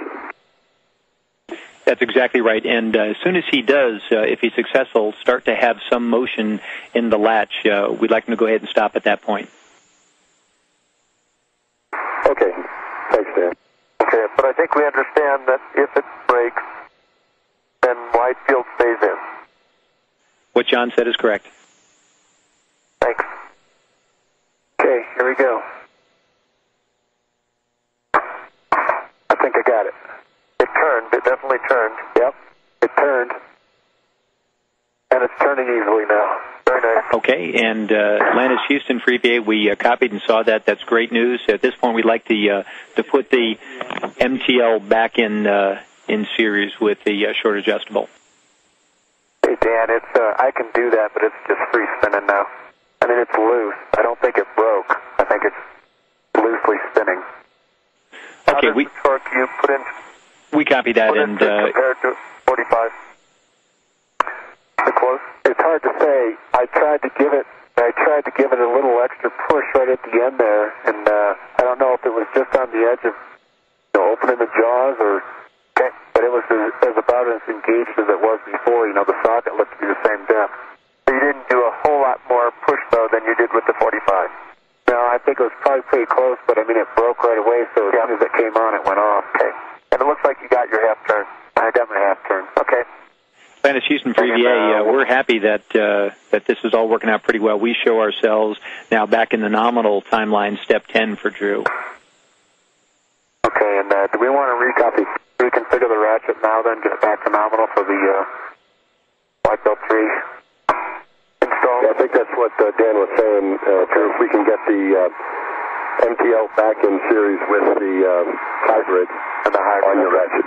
Okay, Megan, 2 feet away, please. And Matthew wants the normal MTL, 2 right? feet away. Okay. Atlantis Houston, we're copying that discussion. We agree the reconfiguring with the normal MTL. That sounds like a good plan to us.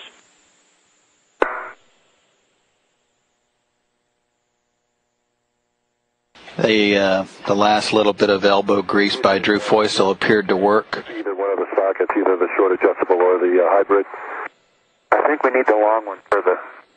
We'll use the hybrid for later. Yeah. Atlantis Houston, that's a good point, Mass. I think for wide field 3, the hybrid would be what we'd want, so I'd probably opt for that. In order. So Drew Feustel now will reconfigure his pistol grip tool with the hybrid extension, which is a little bit longer extension. That's actually required for installation of the new camera. So he'll now reconfigure for the pistol grip tool so that that will be the tool to use to rotate the bolt the rest of the way out now that he has broken the torque, not broken literally, but broken the torque on the bolt itself. He needed to free that bolt before backing it out completely. It's about a 22 turn back out using the pistol grip tool with the hybrid extension that you saw earlier. It was, they say tricky. Yeah.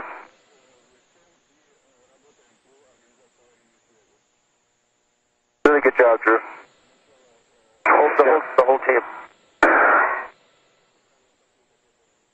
And Matt, as much as I hate to admit it, that handrail was cold.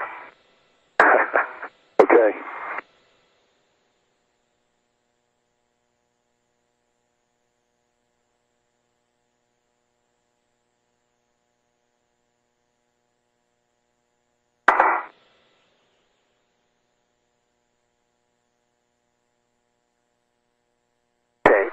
Contingency MTL on socket caddy. Good pull test. Copy, Good Drew. attempt.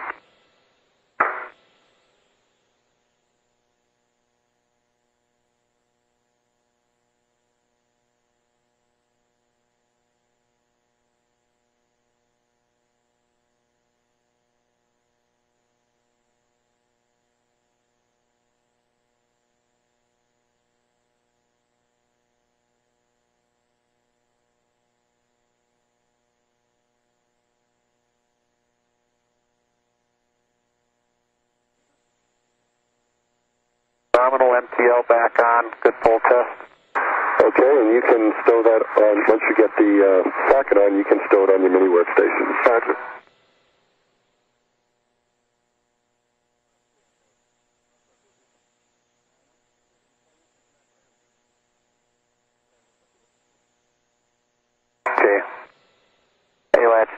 hybrid back on.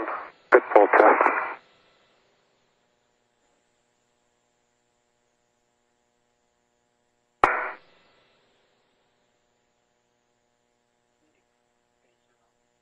Copy, Drew.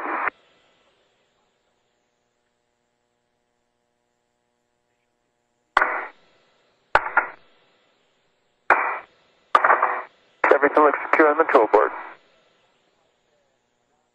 Thanks, Joe, for checking.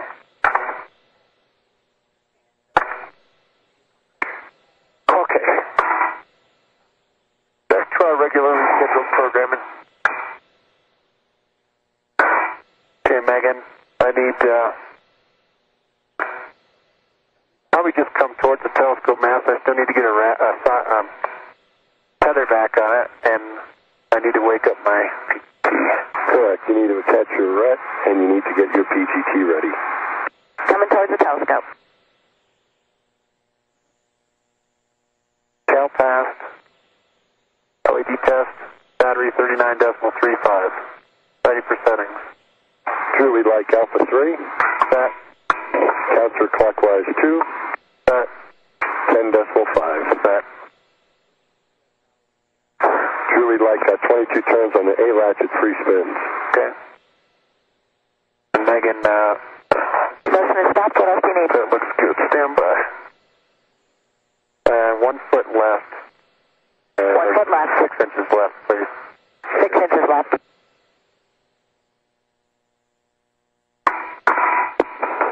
And guys, we have our usual note of what to see. In this case, it might be particularly important to make sure the A latch is working correctly. I concur. 1.125. You got it. Thanks. Motion stopped. Thanks, Meg.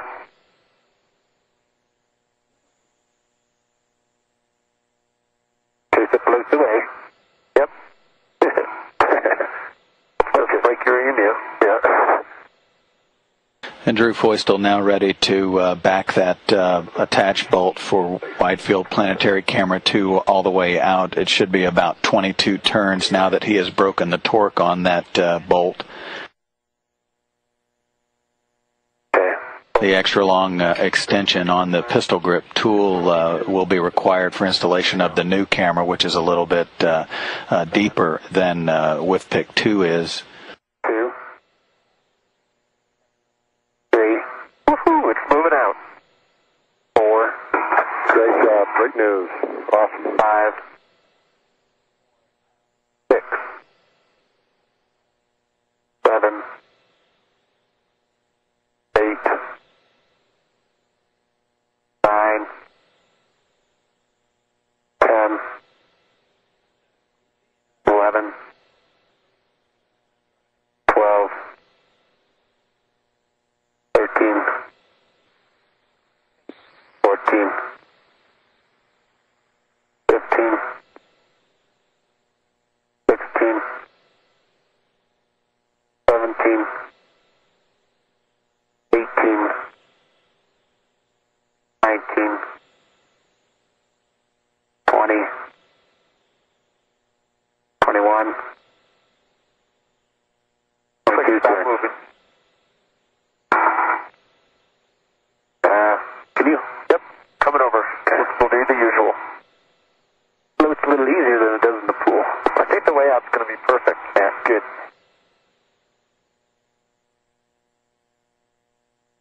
This is about, what, 660 pounds? Yeah. Something like that.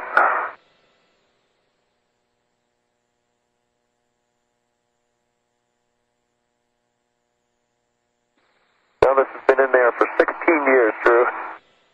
It didn't want to come out. Kind of like a head bolt, you know? It likes what it's been doing, and it weighs 620 pounds to be And it's exact. been doing it well. 620. Thank you, man. And we counted a total of 22 plus the half, 22 and a half turns on the A latch.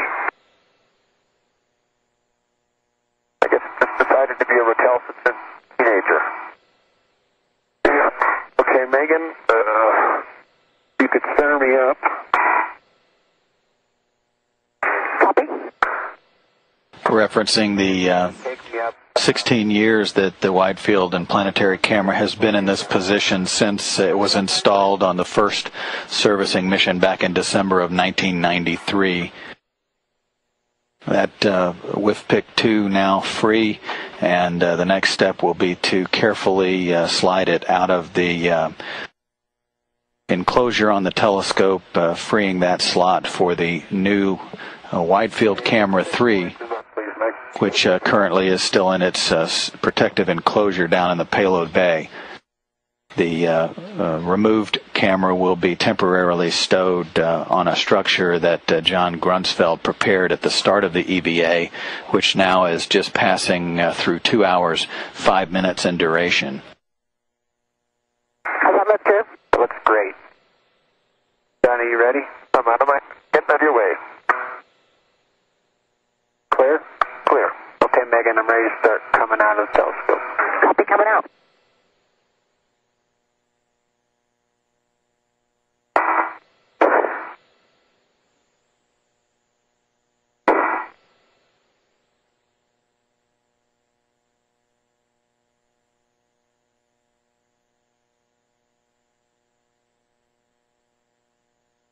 Okay, drop your hand down just a hair.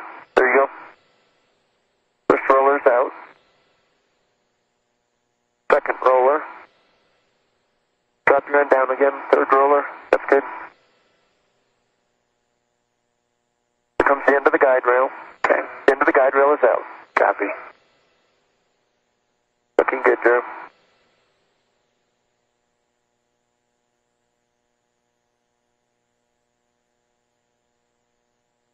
Drew Feustel on the end of the robotic arm. John Grunsfeld providing some eyes, assisting with the guidance of the camera out of the... Okay, the guide rails are outside of the labyrinth field.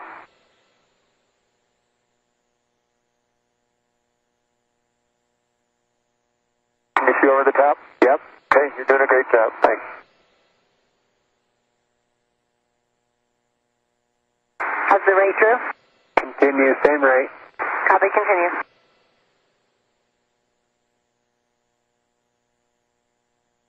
Okay, the end of the instrument is through the labyrinth seal. Still have the mirror to go.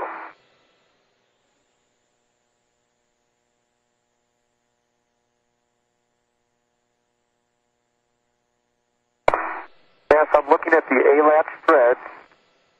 I don't see anything unusual. Copy. The mirror is coming up to the labyrinth seal. The mirror is at the labyrinth seal. You can increase the rate slightly. Increase rate, Megan. Copy, increasing the rate. John, could you get a diver to hold up the mirror? Sure. The mirror is just outside of the telescope.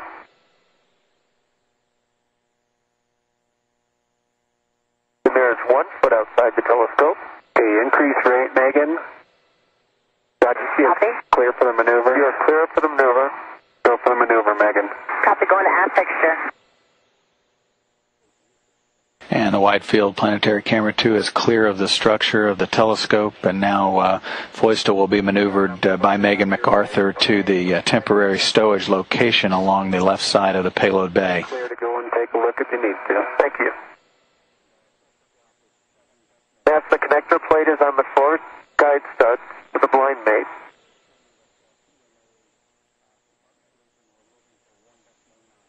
Copy, John. Guide rails both look clear. There's no MOI interference. And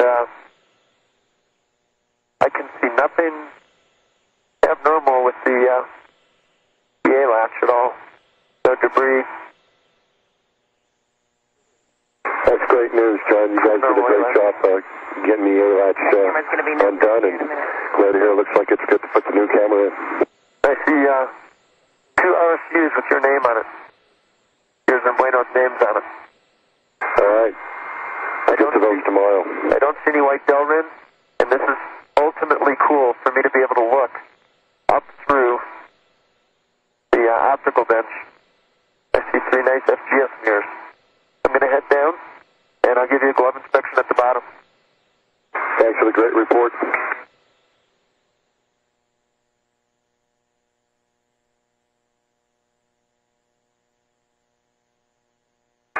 John, if you want to pause for a second. 350 miles above the Sudan in Africa. Thanks, John. Thank you. Megan, you're clear to start aft. Megan, copies. John Grunsfeld, just moments ago, reviewing the opening where the new wide-field camera will be installed now that WIFPIC 2 is out. The first time this camera has been out of the telescope since December of 1993. He was referencing the rate sensor units that Mike Massimino and Michael Good will replace on the second spacewalk scheduled for Friday. And you guys got the boot plate over the website? Good clearance, Drew. Thanks. If it's the next time I come down at the end? Yeah, we just got a little delayed with the removal. Yeah. While Drew Feustel, with assistance from Megan MacArthur, temporarily stows the Elder WIFPIC 2 camera on the temporarily stowage platform, John Grunsfeld is now translating down the telescope and back up to the forward portion of the payload bay to assist with the retrieval of the new camera from its protective enclosure on the forward super lightweight interchangeable carrier.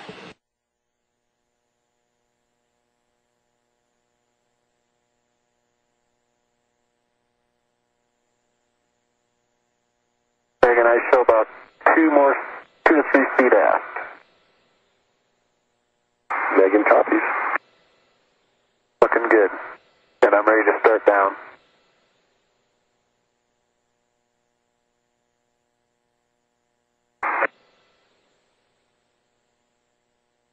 Megan's bringing you down.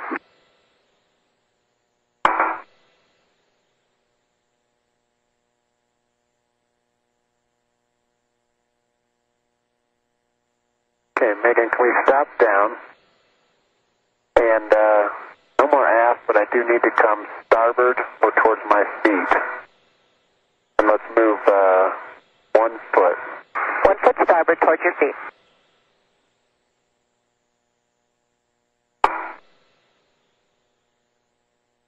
And if you could, Drew, go ahead and see your left, verify the stanchion is clear of the telescope as we come starboard. Well, I can't really see it because I'm up against it. But what do you need? My sense is it's clear. All right, Megan, what do you need? Stop motion. Dance is well forward of the telescope. Copy motion. Planet Houston, near to ground 2 for sunrise, sunset protects. Yes, I got the conductive Velcro. Thanks, John. WIFPIC 2 is in the aft fixture. And Megan, my tether is clear and the pin is in. Ready to move. Copy, Drew. You're off to the forward fixture. You guys okay with the WVS cameras? Where they're pointing? And they've been great so far. Okay. Forward fixture, Drew. Copy. Ready.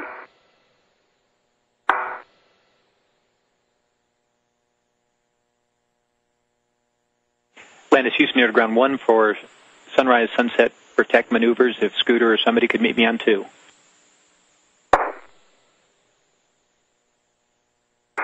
Scooter's on his way down. Got it, Drew? I got it, John. Got it. Your tether's on and closed? Yep. Yeah, I can't see up there. Okay. Mass, Drew has the... I got it. If you want to take me up, that would be better. I can reconfigure myself. Megan is taking you up, and you're on your way to the W side. Copy. And Matt, I think I'm on my way to the W side too. That's for both of you, and I have cautions and warnings for you. The caution is avoid contact with the wide field 3 radiator, and the warning is avoid contact with the wide field pickoff mirror. Thank you, ma'am. And John, I see you getting close. When you get there, you have 1 latch to go. Thank you. And you can open the lid. Hey, Matt, where are we? The huge river down there.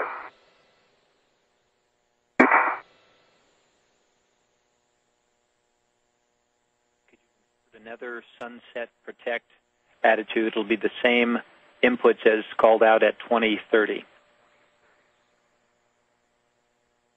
Hey, Drew, we're coming up on the coast of Africa right now. Cool.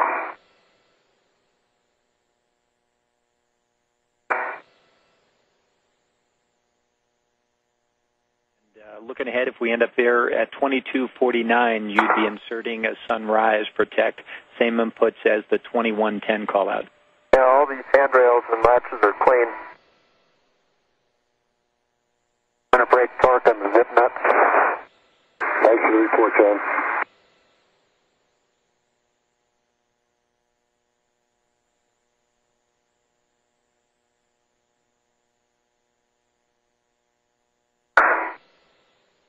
This is a lot lighter than it is in the pool. Drew, are you clear? Yeah, John, I'm clear.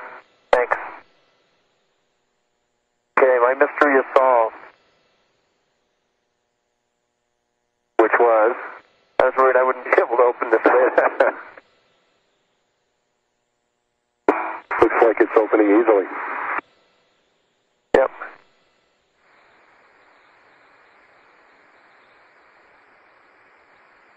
Drew Foystel at the ready with the handhold now, as looking through the handhold down at John Grunsfeld as he opens the protective enclosure, exposing the new camera so that Drew Foystel can attach the handhold.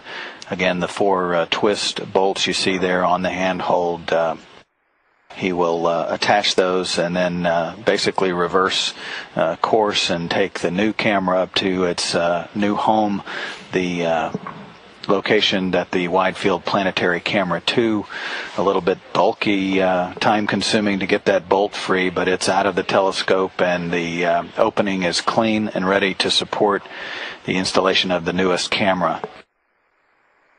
And John, Matt? we have a sunset now. Thank you. Over Nairobi. Drew, ready to continue down? Yes, Megan, let's come on down another 6 inches. That's probably all we need. Copy.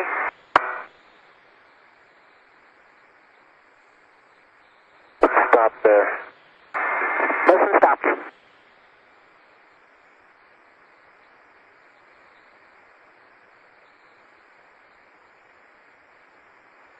Okay, you're over the longer one.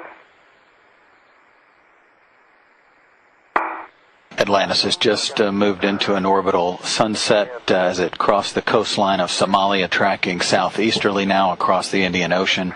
Current altitude 350 statute miles. Medium. Snuck them up. Okay, the 2 aft are snug. Okay, I'm coming out. Copy the 2 aft. John will get the forward 2. And Drew, we have PGT settings for you for the vent valves.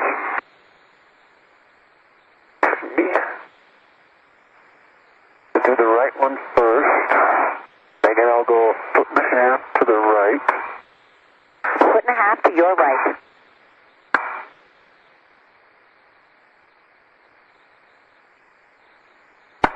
Immersion. Okay, Matt, 2 forward zip nuts are done. Copy you. All zip nuts complete. Ready for settings.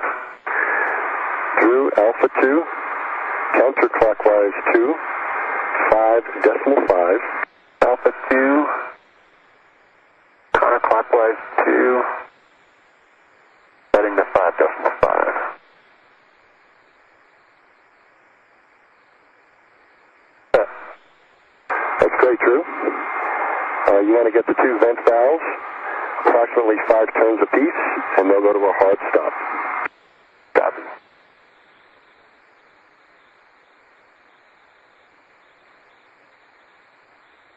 5 turns each.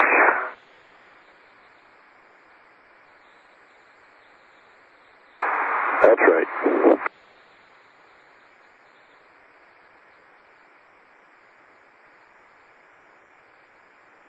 If you can, there you go. A little bit more.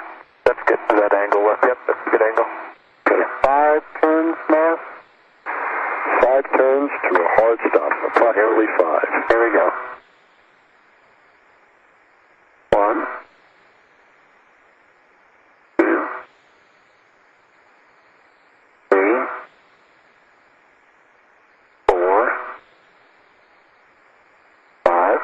torque dot on the right.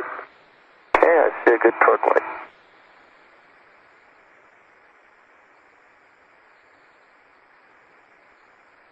Megan, 3 feet left.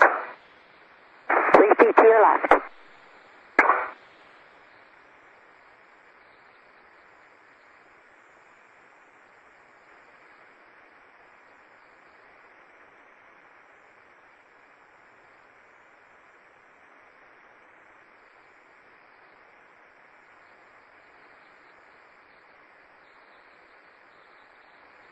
Motion stopped.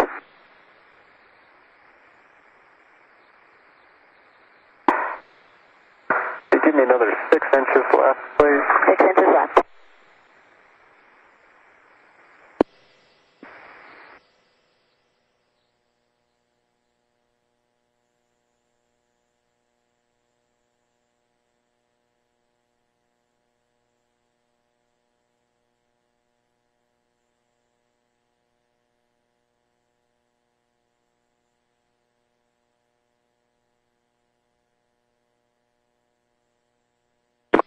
Looks like a good angle. Fast 5 turns, here we go. Okay, 1, 2, 3, 4, 5. About 5 and almost 5.5 now. I see good torque. excellent job. Drew, we have new PGT settings for you. It'll be for the ground strap when you're ready. Stand by. Megan, if we could go 1 foot to the right. The vent valves have now been opened on the new camera, and the requirement was only for one of those to be vented about 3 turns. Of course, both in this case worked fine. They both have been vented 5 turns. The next step will be to disengage the ground strap bolt on the new camera. Alpha 3 set. Counterclockwise, too. So Drew Feustel is reconfiguring his pistol grip tool once again for the disengagement of the ground strap bolt. That should be 4 to 6 turns. And this will be for the ground strap bolt, 4 to 6 turns. Copy.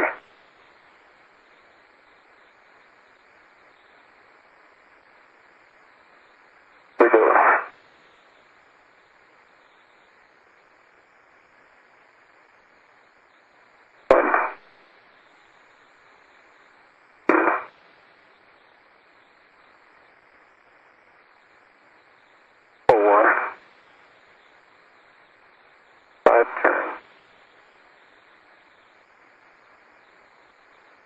Ground strap, bolt release, John's got the strap.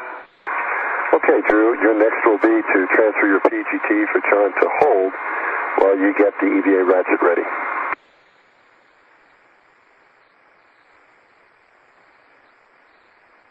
Man, that's a bit. Okay,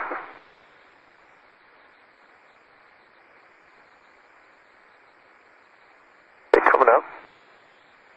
Slowly. Wait, do you want? Heavy. Okay, I've got it.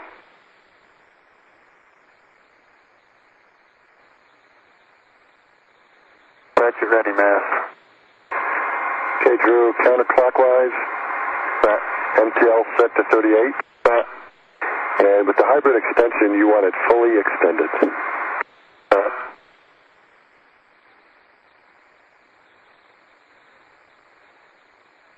We'll see how this one goes. 1/2 turn.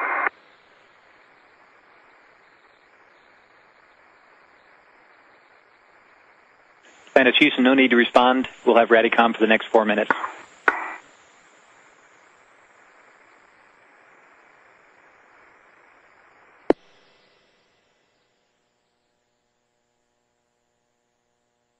And we should get television back in the next 15 minutes or so as Drew Feustel continues his work to prepare the new camera for installation in the telescope before next up to release the its attached bolt 1/2 turn. It's very nice. Once the torque breaks, I mean, they're pretty much free spin. Yep. Good idea.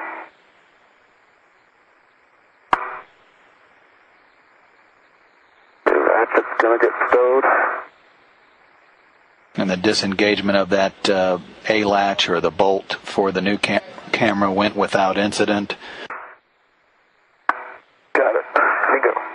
Next will be to, again, release that latch fully by using the pistol grip tool. It should be another 22 turns or so to release that bolt completely, freeing the new camera from its protective enclosure. Counterclockwise 2.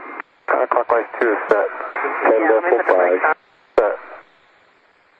Just like at the telescope, 22 turns, it'll free spin. 1 1/4 inches. Copy 22. And we expect the A-latch light to come on at 2.5. Okay, I'll be watching for the light.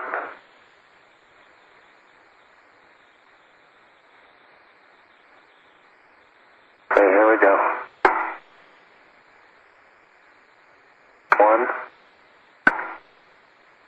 2, 3, light, 4, Copy the light, thanks. 5, 6, 7, 8, 9, 10, 11, 12, 13, 14, 15, 16, 17, 18, 19, 20, 21, 22. You got a hand on it?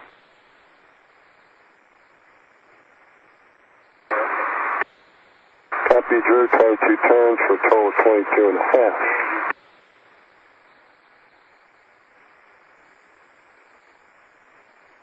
Okay, John, you'll monitor clearances from the W site. Drew will partially remove the wide field, and you'll let him know what you need to get a good blind mate inspection. Will go.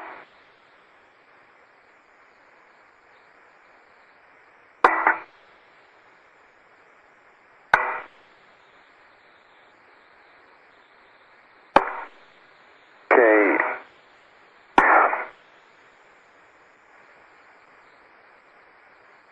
Megan, can you center me up, please? Sure thing. Like about 6 right or something, I don't know. Whatever you think.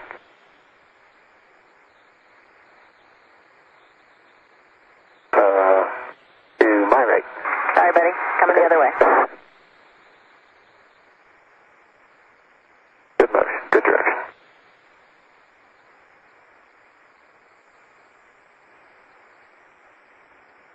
Looks good. Stop motion.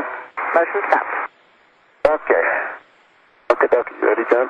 Ready. I'm letting go.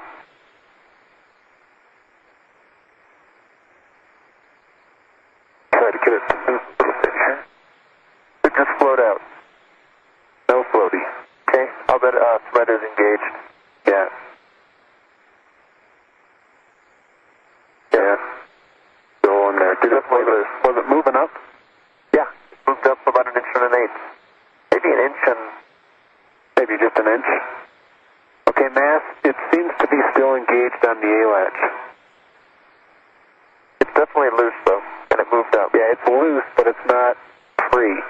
Okay, how about we give it a few more turns? I'll check with the ground. Yeah. Houston Atlantis for EVA, if you've copied John and Drew outside, 22.5 turns.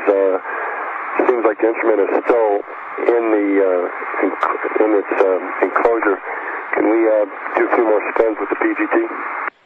Atlantis Houston, we copied all mass, and we agree with that plan. Want to pick a number? Any suggestions on how many?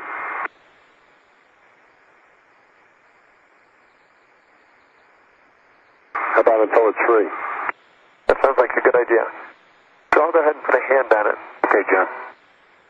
If you turn, and it comes free, then we'll just hold on to it. Here we go. 1, I'm pushing down at the same time. 2, 3, 4. Okay, that's it. Okay. You got it? I got it. Okay, 3 now. Took a few extra turns on the pistol grip tool to free the new camera from the protective enclosure. A-latch bolt 26 and a half times. Okay.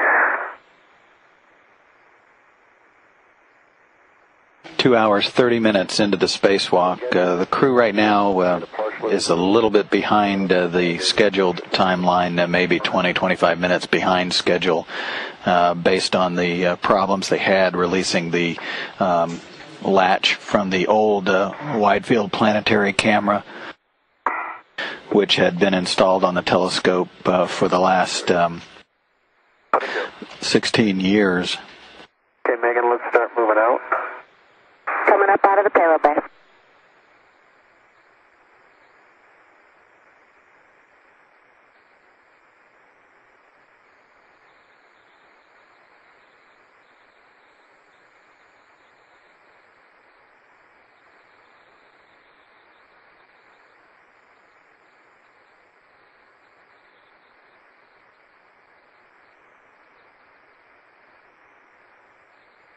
Okay, the guide rail starting out. First roller.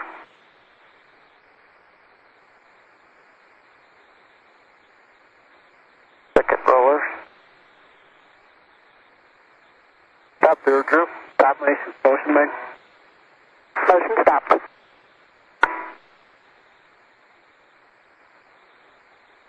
Okay, all the dogs are retracted. Yes, the pins look straight. On the,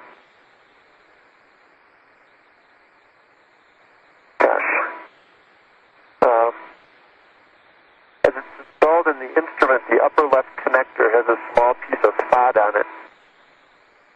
I'd like to flick it off.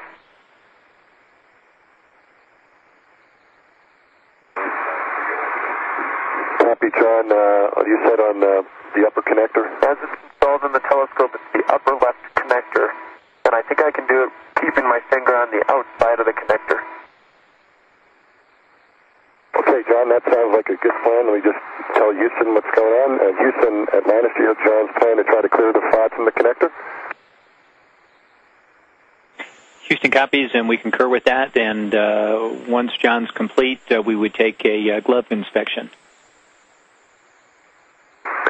Okay, it's heading towards the cabin. I see it. It looks like it was maybe a little MOI cutout. Yeah, it's all the connectors are clear now. And I was just able to just tap it with my finger. Didn't even touch the connector. And the glove is clean. Houston copies. Nice job. Good job, John. It came this way. Did you see it, guys? The cabin? Yes, we did. Interesting. Okay. Okay, John, if you're ready, we'll start moving again. So that's good connector plate inspection. You can start moving, Drew. Ready to go, Megan. As the camera came free, John Grunsfeld noticed a tiny piece of insulation. No issue. He reached out and touched it, and it basically freed away from the connector. It's not a piece of hardware floating away. A simple piece of multi-layer insulation that he referenced as MLI.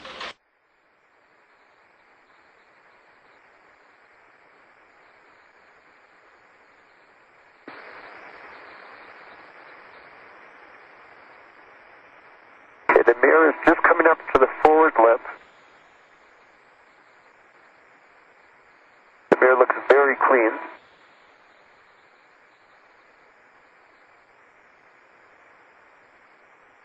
The ALATS is level with the aft lip. If you wanted to pitch it up a little bit now, you could. Okay. Mirror towards the cabin. Coming.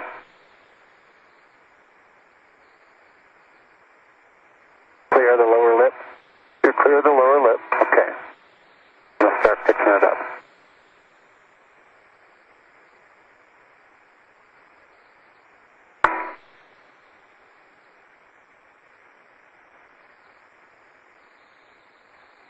clear to swing it up, John? You're clear to swing it up. Okay, Megan. I'm going to start swinging it up, and I think we're good to turn it around and head for the installation. Copy, clear to maneuver. And so, Drew, clear of me. I'm going to do the box inspection.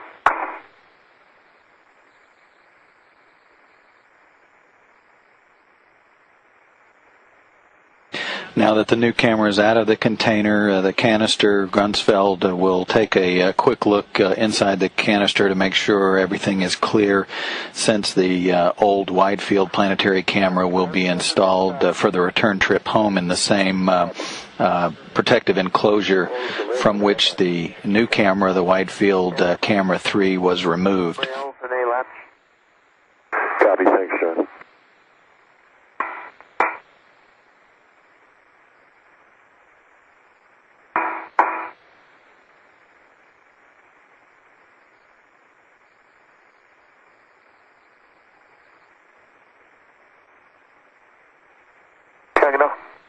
Yes, have you got your eyes on the lid?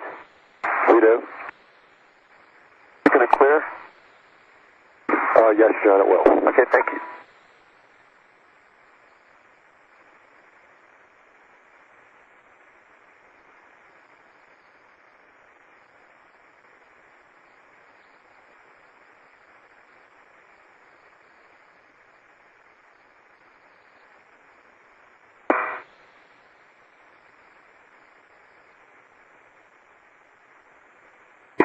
Okay, one latch.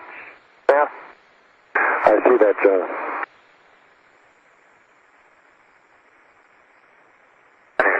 Back to the telescope, John, and redo your fair lead at the soap. Thanks, man. Good work.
2 hours, 40 minutes into the spacewalk.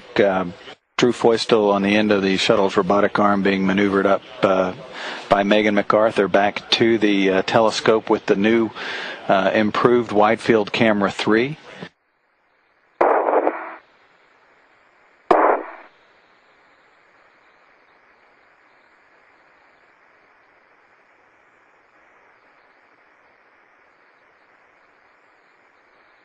Good time, Andrew.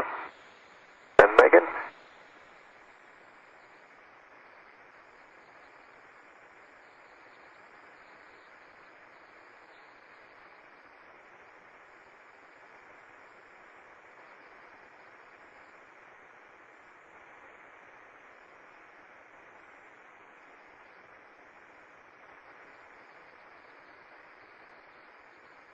Look a little bit high, Drew.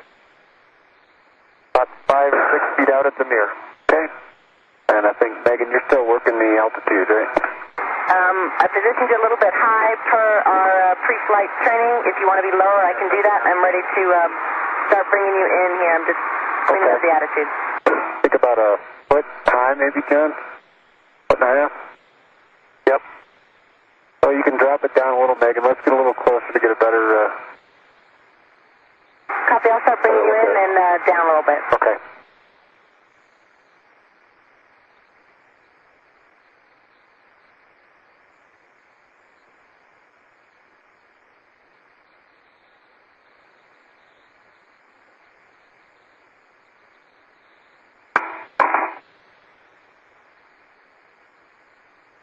Okay, guys, we're going to be driving that ALAT soon. Remember the note. Next map.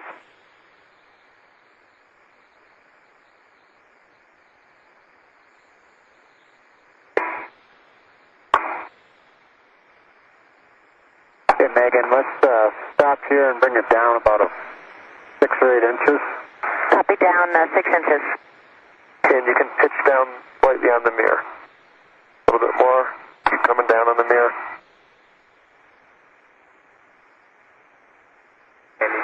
How's that look in altitude? That looks high to me. Yeah, 6 more inches down, Meg. Copy. Coming down 6 more inches.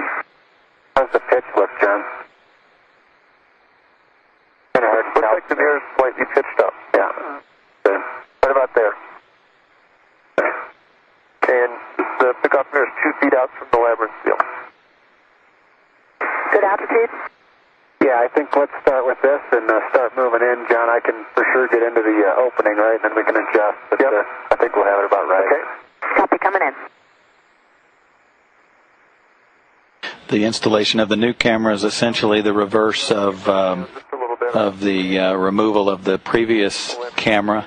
John Grunsfeld located just to the left of the installation point to provide some eyes-on help with the guidance of the new instrument since Drew Feustel's view is blocked, obviously, by the camera itself.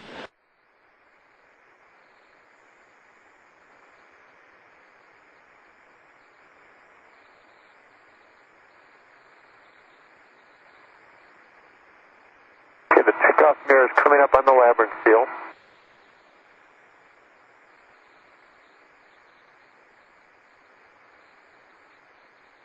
Pickoff mirror is in the labyrinth field.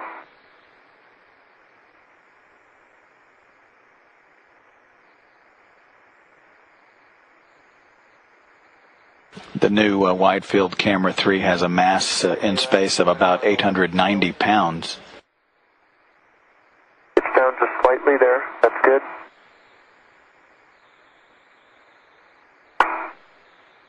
ALAT's just past the labyrinth field.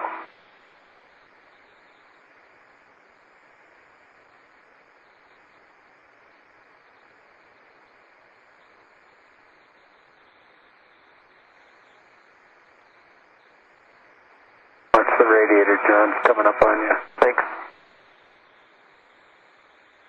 Road strip is coming up to the labyrinth field.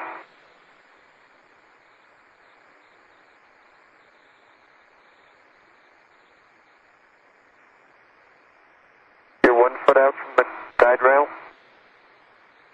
I see the radiator.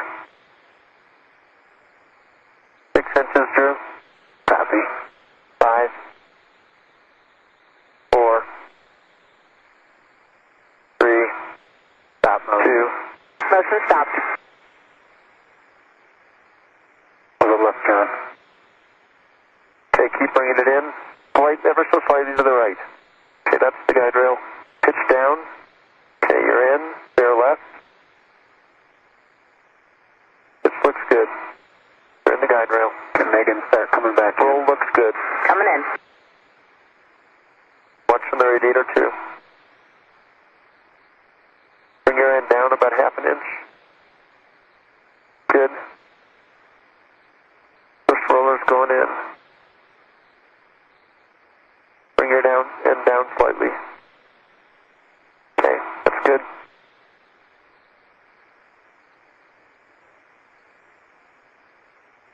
Second roller is in. I'm backing off. Okay.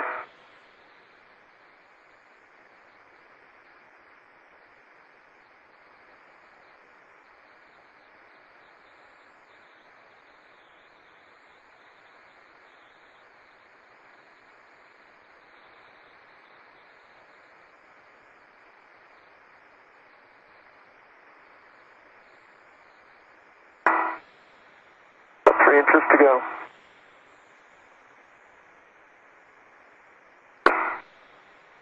You're there. Keep coming, Megan. Copy, continue.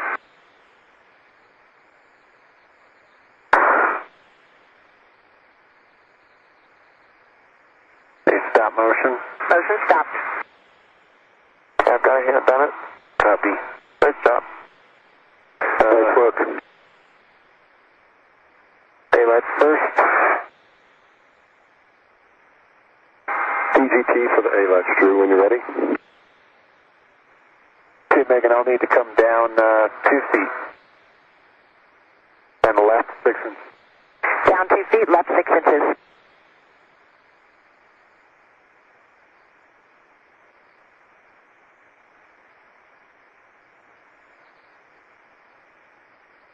The new camera now installed. The next step will be to engage the bolt or the A latch, again expecting about 22 turns on the pistol grip tool settings.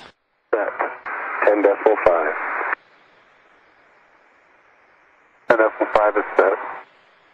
Drew, 22 turns on the A latch. It'll go to torque. Copy. 22 turns. Torque.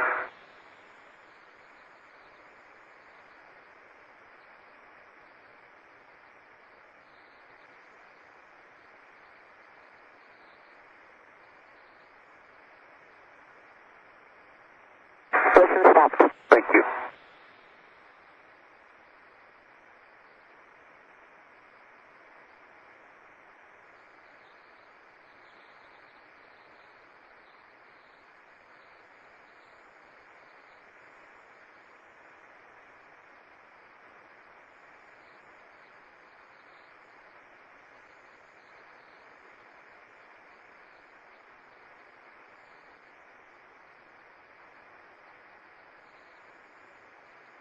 Good angle.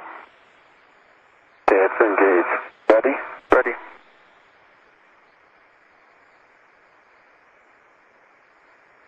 One. 2.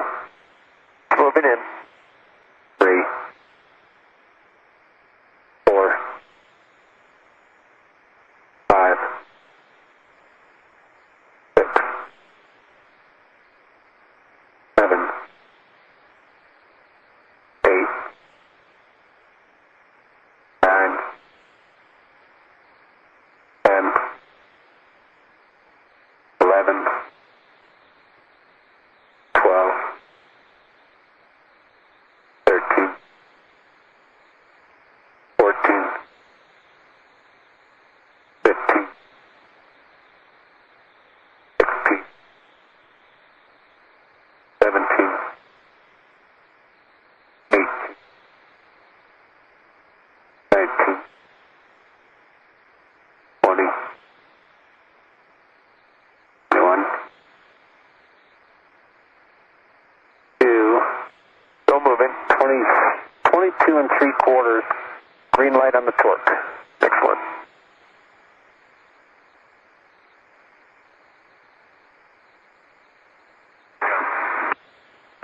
me say again, total turns, did you get 22? Let's say 22 and 3/4. You said 3/4. Yeah. 22 and 3/4, thanks. You can transfer your PGT to John, and then we'll work the EVA ratchet. That'd be good. Right here. Yeah.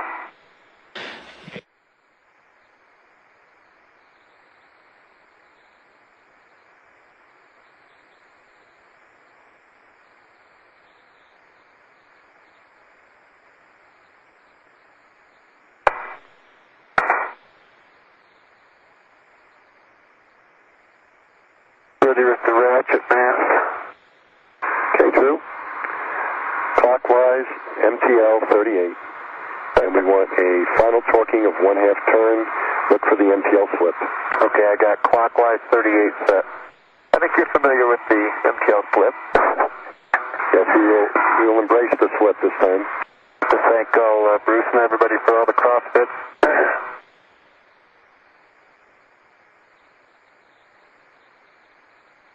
With the A latch firmly engaged, Drew Foystel will now switch to the multi-setting torque limiter one more time. This time he wants to see it slip. That will prove that he's got the bolt fully engaged on the new camera.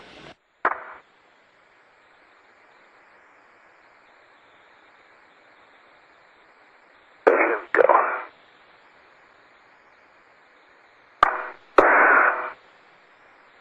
About a quarter?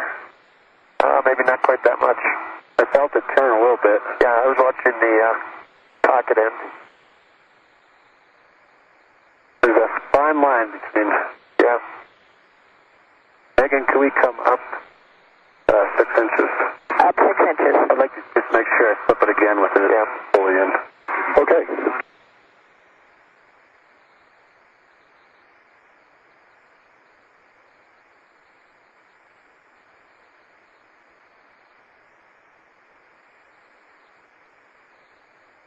Motion stopped.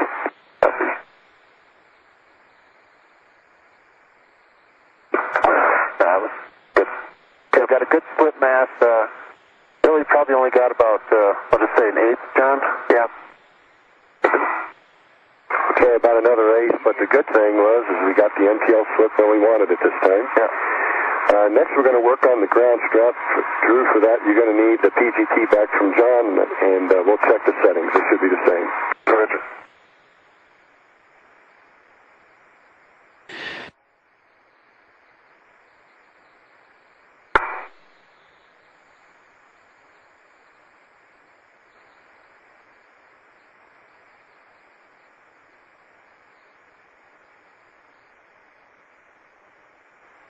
Okay, I've got alpha 3, clockwise 2, 10.5. That's exactly what you want, Drew, and that'll be for the ground strap bolt, 4 to 6 turns. You'll tighten it up to torque. Looks good, John. Next up will be to install the ground strap, the Hubble Space Telescope ground strap, to the new camera.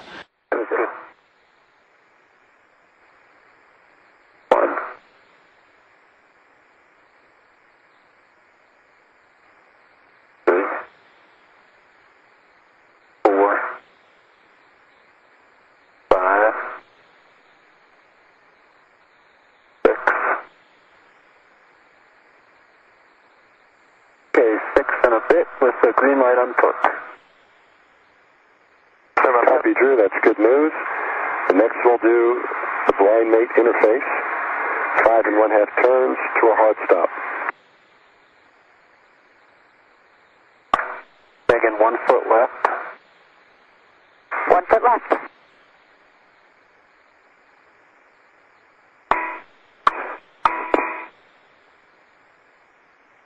Good settings, mass. Same settings, Drew. If you want to check them, alpha 3, clockwise 2, 10.5. No change. Reset. Motion stopped. Copy.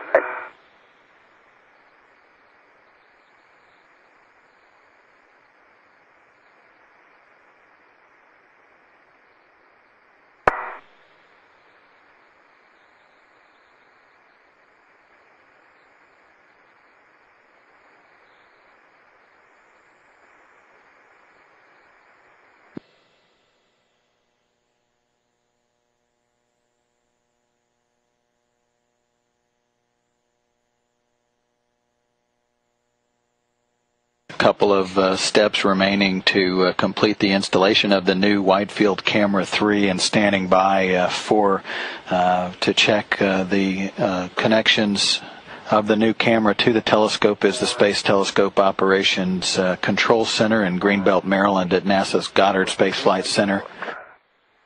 Good news. You want to relocate your RET after you stow the PGT, of course. And John, we'll take a glove inspection from you. Okay, I'll give it to you at the bottom. Okay. You're off to the forward fixture anytime you'd like. Okay, beautiful sunrise coming up. Okay.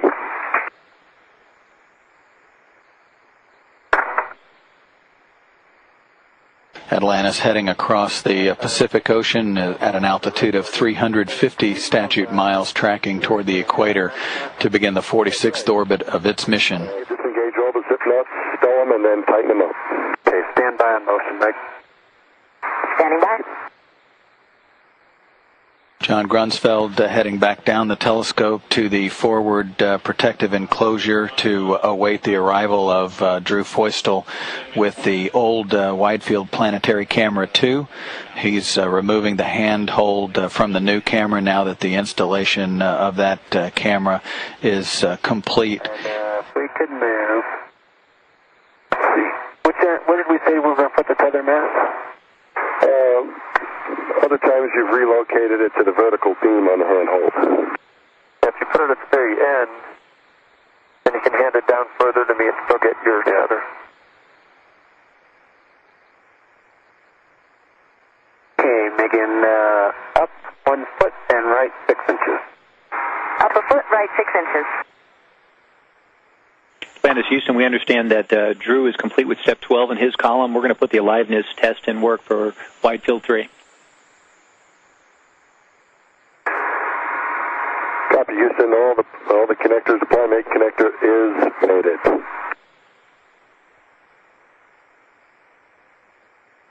Let there be light. Pressure. Thanks, Mike.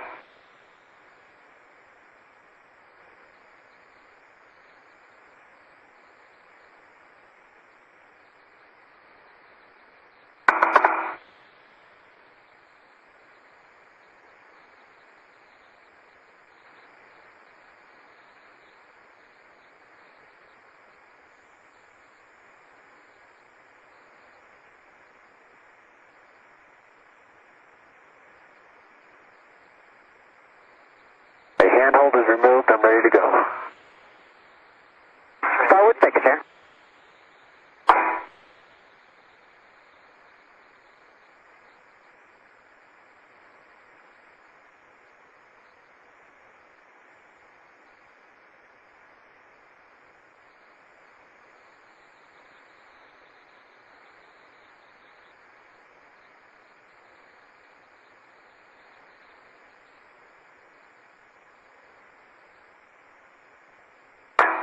My gloves look great, just yellow.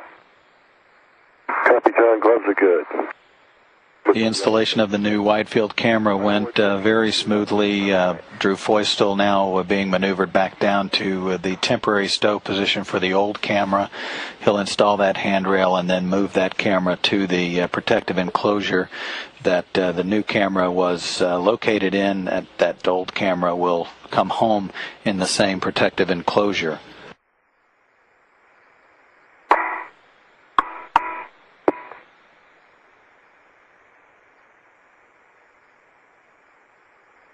Approaching an orbital sunrise and 3 hours now into the spacewalk.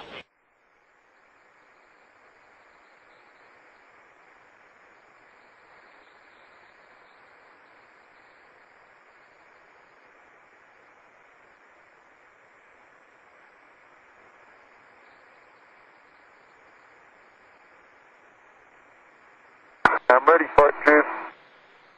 Starting that down your way.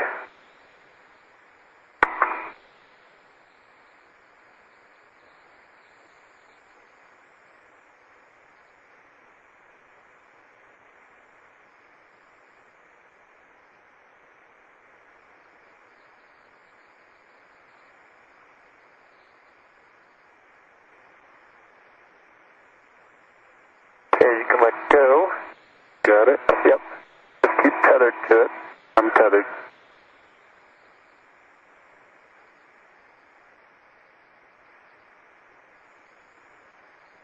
Stop motion, Meg. Motion stopped.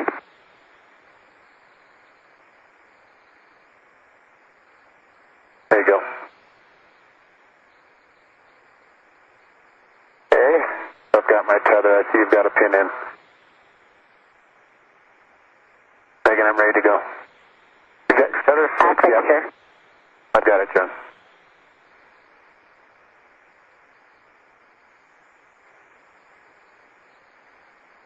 Andrew, we'd like a glove inspection from you, please, on the way.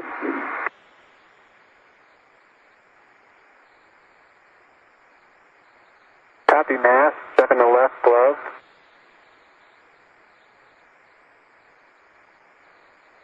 It looks good, John. I'm still just above you. Yep, I'm staying low. My index finger on my left hand has a, call it the 1/8 inch long nick and the 16th inch high dimensions in the turtle skin arching strip.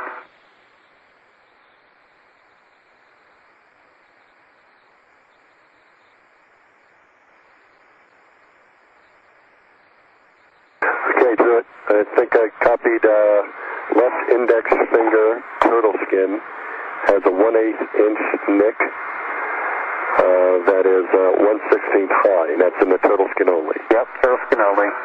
Megan, we stop motion for a sec. Motion stopped. Right glove looks great, mask, no changes from egress. No, nothing on it. Copy, right glove looks good. Okay, Meg, we can continue. Copy, continue. Mass wide field handhold, 3 captive lock pins, conductive Velcro. Copy all, John. W side next. Open the lid. Velcro.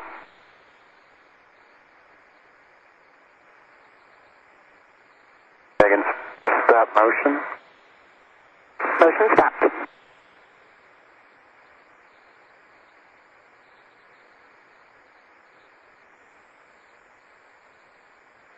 Mass, I have a tether on pit 2, and the instrument is free of the aft fixture. The tip pin is in a temp stow. Megan, I'm ready to move. Copy, W side. Copy all, Drew. Thanks.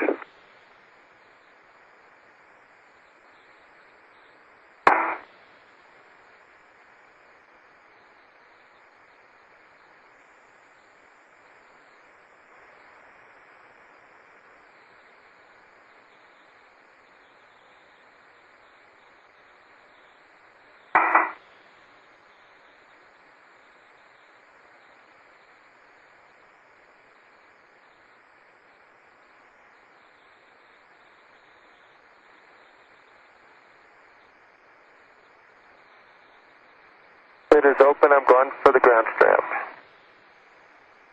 Copy, John.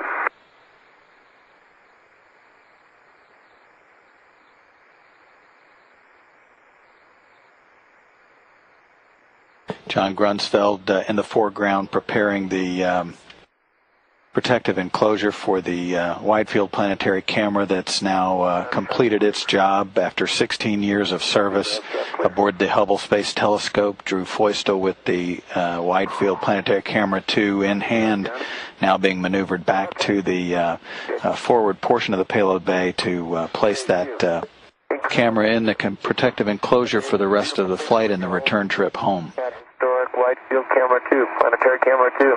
Yeah. Happy it decided to come out. Yes, I'm very glad it decided to come out. Guessing we're not the only ones.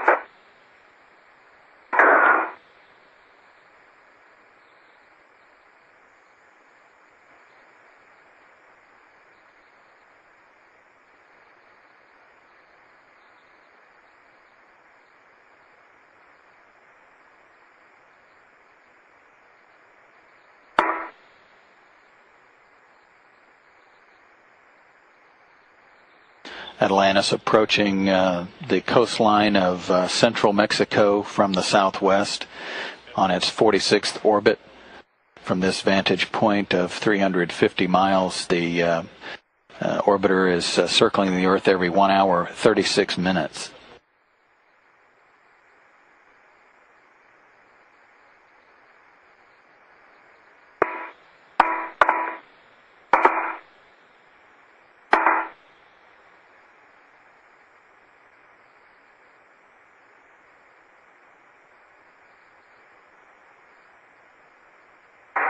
Look this way, John.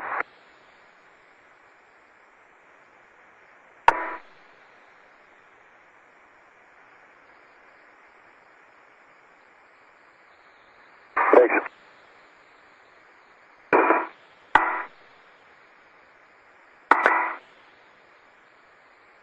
Down, I'm going to start swinging the instrument down. Okay, you look high enough. Plenty high. Motion stop here, Drew, till you're ready. Okay.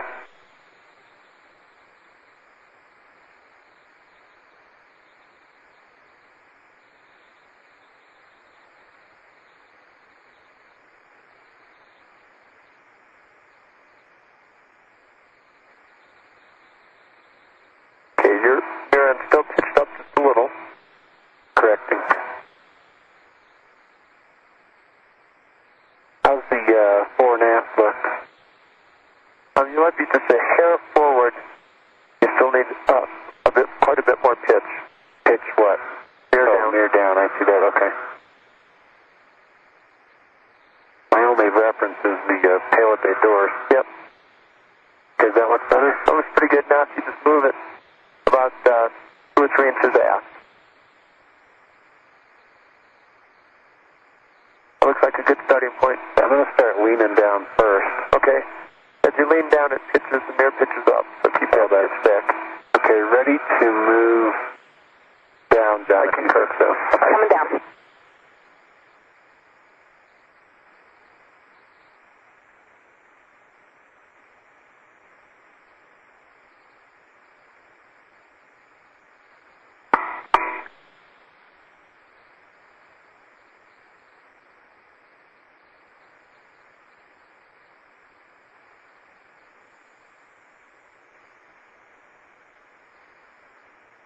Pitch the mirror down. And move the whole instrument aft about 2 inches. Okay, that's good. Keep coming down. Pitch the mirror back. Aft. Pitch the mirror aft. Okay. Pitch down. Give me a down enough. Yeah. Okay, and move the whole instrument aft again. Houston Atlantis on air ground 2 for attitude timeline.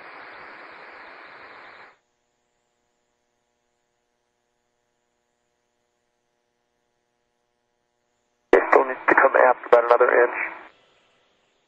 Okay, that's good.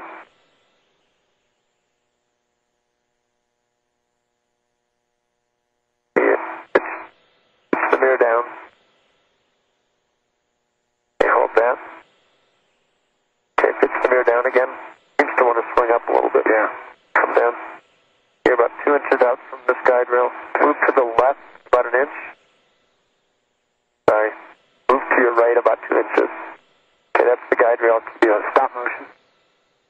Okay, come back up a little bit. Okay, come back up a little bit. Pitch down. Keep pitching the mirror down.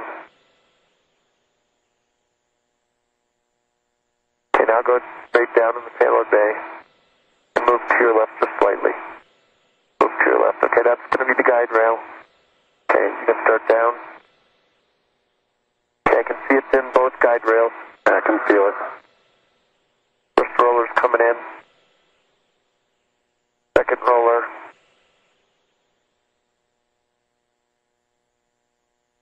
Hey Megan, we can start down. Third roller. Coming down. Fourth, fifth, sixth roller. Okay, the full stroke strip is in the guide rail. Copy all the rollers. That feels like it's floating down. Excellent.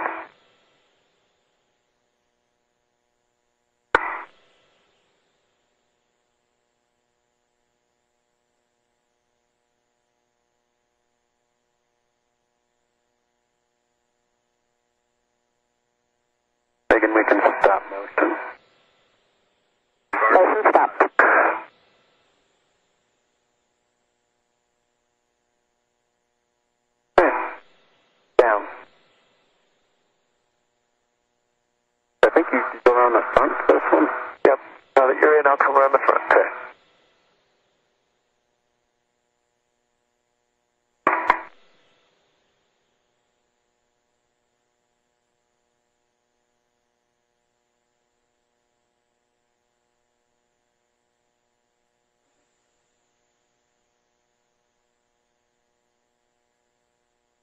Command.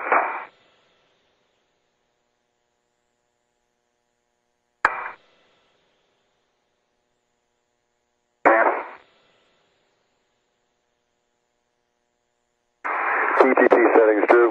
Ready. Alpha 3. Alpha 3 set. Clockwise 2. Clockwise 2. 10.5. Set. Thanks. Sorry about that, wasn't going out. That's okay. I gotta wake up my... That's good. Okay. Megan, can we go aft 1 foot, please? Aft 1 foot.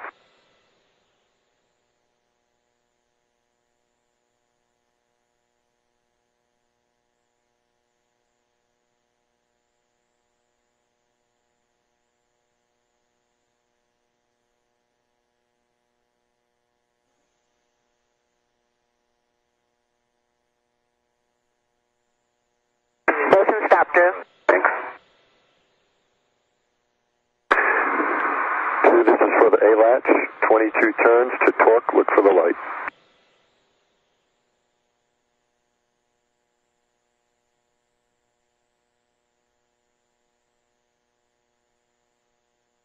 This is Mission Control Houston, 3 hours, 12 minutes into the spacewalk today by John Grunsfeld and Drew Feustel. We do have confirmation of a good aliveness test on the new Wide Field Camera 3. That call from the Space Telescope Operations Control Center to the payloads officer here in Mission Control coming at 11:02 this morning Central Time. Stand by.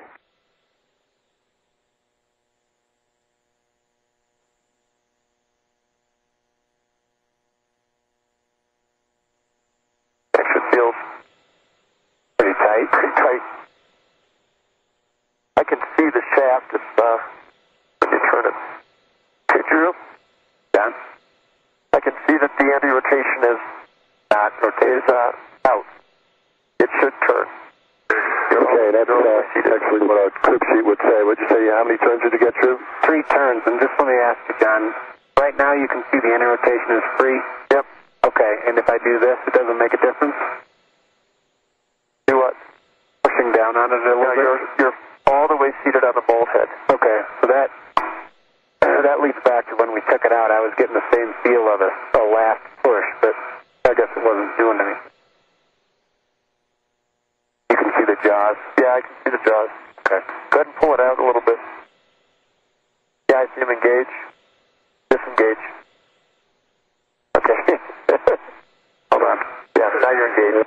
Our crib sheet says the same, just verify engaged and reattempt. Are engaged. I'll try again.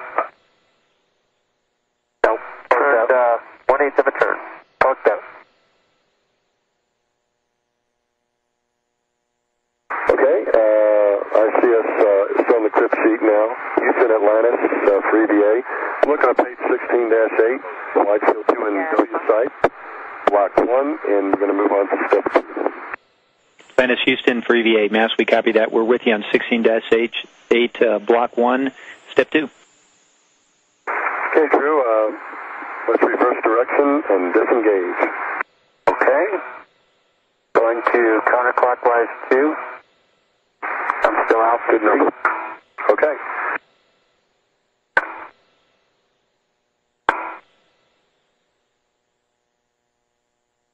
Torquing out on the release. Okay, maybe we can bump it up a little bit. Houston, Atlantis, you have a good setting for us? Torque setting we can bump it up to? I don't see one on the crib sheet. We're still talking about it. Give us a moment. Stand by for a second, fellas. We'll talk about it.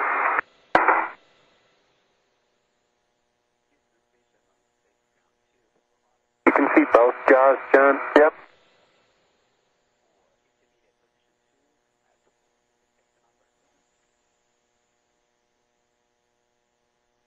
the aliveness test that the stock reported, indicating that the new camera is getting power as it should. So that's good news, and the stock is now in process of preparing the Science Instrument Command and Data Handling System for its removal by removing the power from the remote interface unit of that SIC&DH complement, which is located behind Bay 10, attached to the door of that instrument or that electrical instrument package up on the telescope above the aft shroud.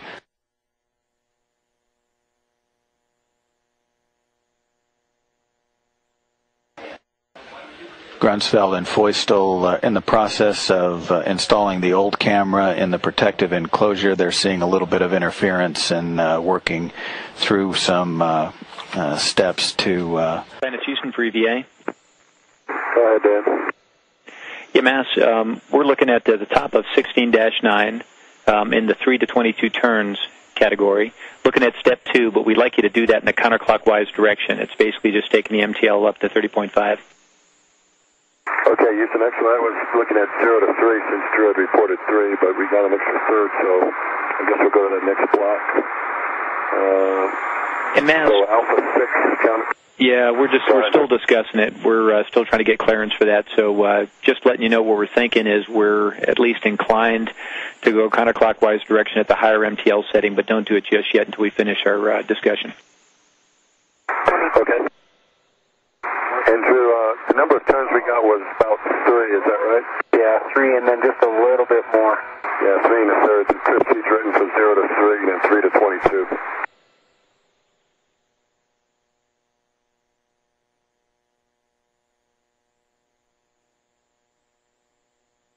But in either case, you were not able to reverse direction at the nominal torque, so we'll probably have to bump it up here. So let us know.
Planet Houston for EVA. Go ahead, Dan. EMS, we're back with you on 16-8. Step 2, we'd like to take the PGT to Alpha 5 and reset the MTL to 15.5. So we're going in the reverse direction as called out in Step 2, a little higher torque adjustment on the MTL as well.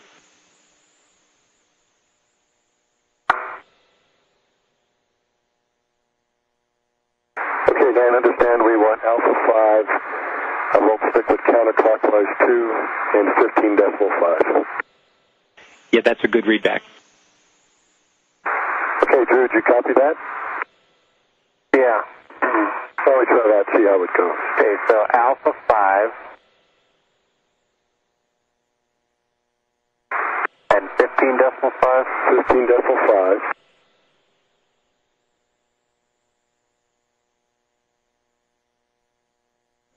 And we want to go clockwise or counterclockwise? Counterclockwise 2. Hey, just a comment looking at the end of this socket. There's a, looks like a scribed mark around the end of it. It's probably about 3/8 to a half inch from the end of the socket. And it's fairly deep. I mean, it's not deep, but it's, you know, it's cut into the surface a little bit. It makes kind of a shiny ring around the socket. Okay. Just an FYI. FYI? Yeah. You just noticed it now, so maybe a little hot. That latch. Yeah. Okay.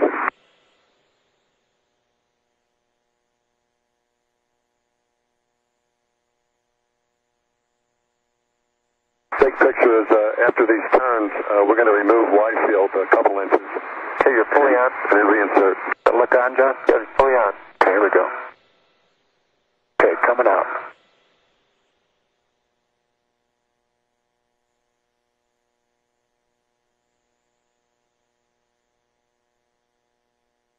Three. Yeah, three. Okay, Massive. Three. Okay. Let's remove the wide field a couple inches and reinsert, and we'll reattempt. Okay. And Houston, Atlantis, we'll go back to the nominal settings for this, for the reattempt.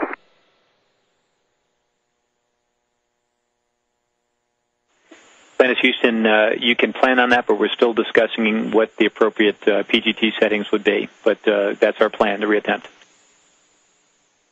Okay, so we'll hold off from driving the engage until we hear from you for the settings.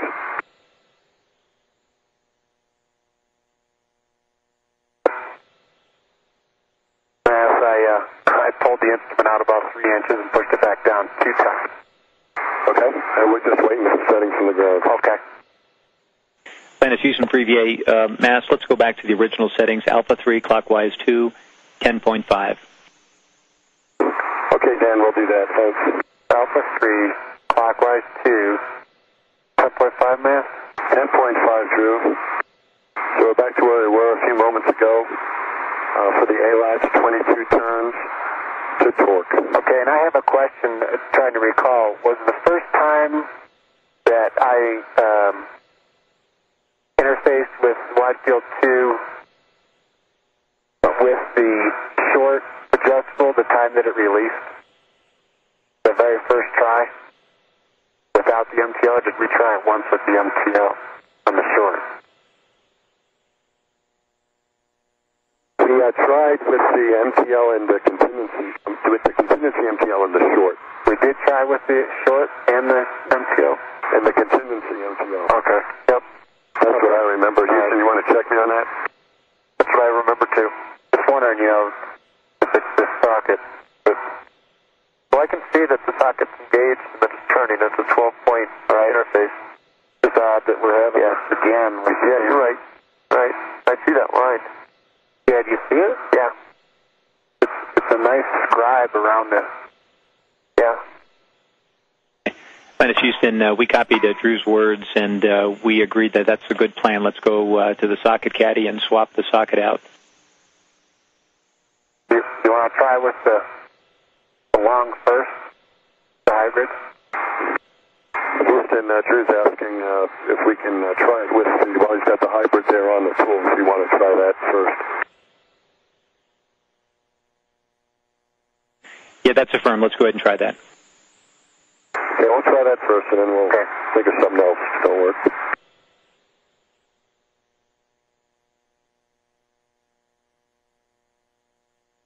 Okay, engaged. Yeah, you can get fully engaged. Whoa. I want to grab that. Grab some. Okay, here we go. One turning. 2. 3. 4. 5. I don't feel the same running torque. 6. 7. 8. And this will be to torque, 22 to torque. 10. 11. 12. 13. 14. 15. 16. 17. 18. 19, 20, 1, 2, 22 and 7/8 with a green light. Congratulations. Can you verify that the ALAT's lights are off? Well, I wasn't watching, but they are off. That's good news. John, you can install the ground strap through. It's the same setting if you want to double check. Alpha 3, clockwise 2, 10.5. And this will be for the ground strap bolt. 3 hours, 26 minutes into the EVA. They've completed bolting the old camera into the protective enclosure. John Grunsfeld will install the grounding strap and then prepare to close that enclosure.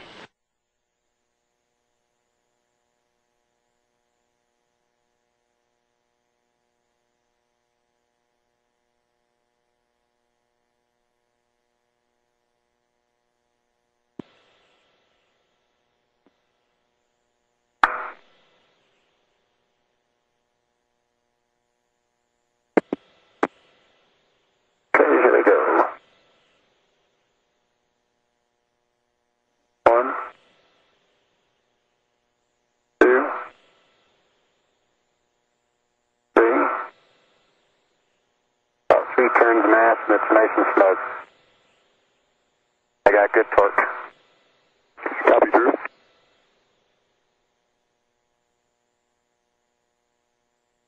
That's ready for me to get the forward 2. Zip nuts.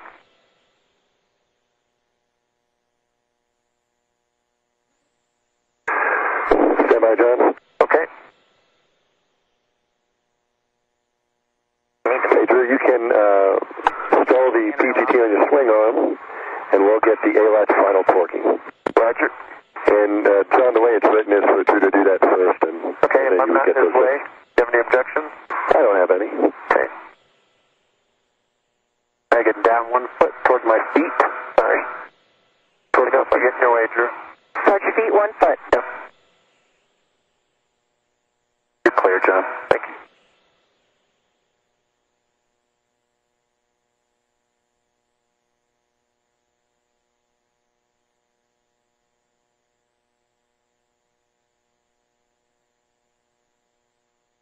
Motion stops. Atlantis has just passed high above the Florida Peninsula, headed now out across the Atlantic Ocean. Current altitude 350 statute miles. And, John, you're off to the aft fixture. Okay. And that's going for half turn.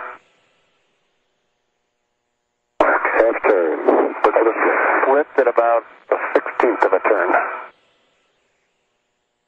Copy. Flip at about a 16th of a turn.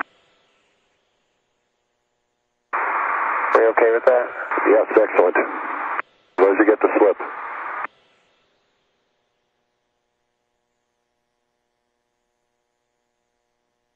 Okay.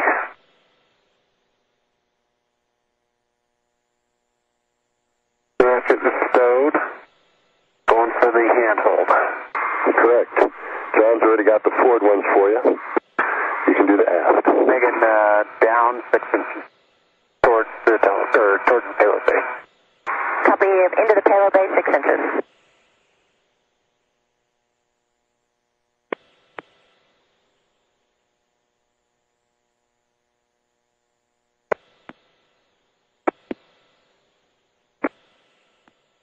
Motion stops.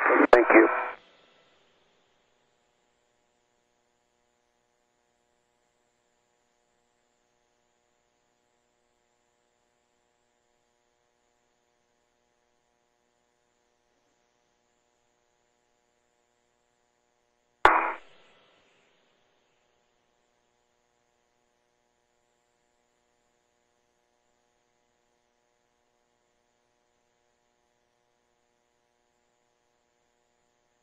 3.5 hours into the EVA, essentially the task is complete. There are a few cleanup items that will be the two crew members will perform, including stowing the handhold, as it will not be required again until fine guidance sensor removal and replacement. That scheduled for the 5th and final spacewalk of the flight.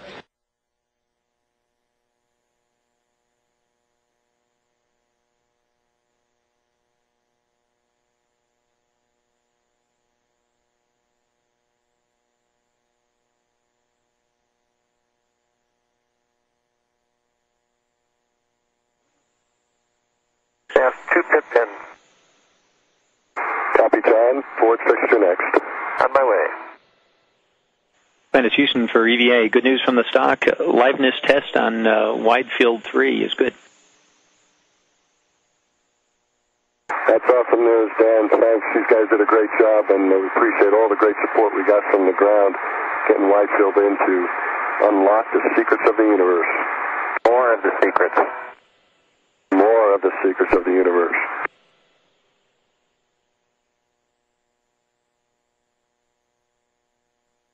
Okay, I see John below you, Drew. I'm going to bring you down. Okay, let's not come down just yet. I'm going to try and stay low. I'll stay above him. I have a good view. Okay, thanks, Megan.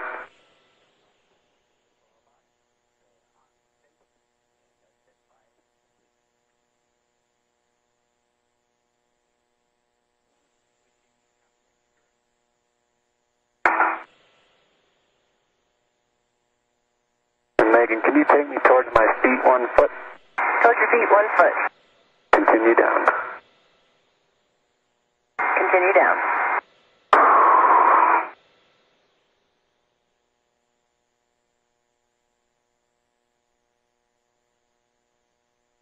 Okay, both latches are open. Yeah, I've got it. Okay, do you want to set it in there? I'll try and set it in there. Ocean stop. Thanks. Up the side. Okay, Megan, tether's clear. Handholds installed with the 2 latches and conductive outposts installed. Yep. I'm ready to move. Excellent. Next will be the handoff of some various items. And Drew, if you can lean back just for a second and look this way.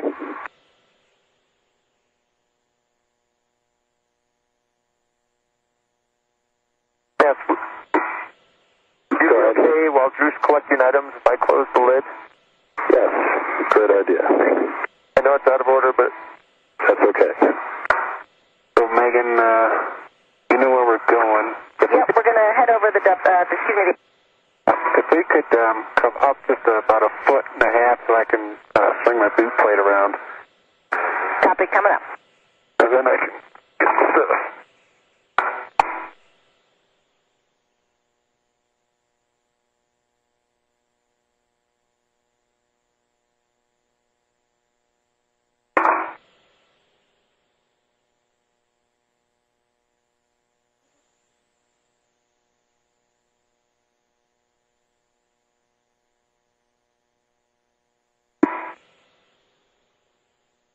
Three latches, John. Thank you.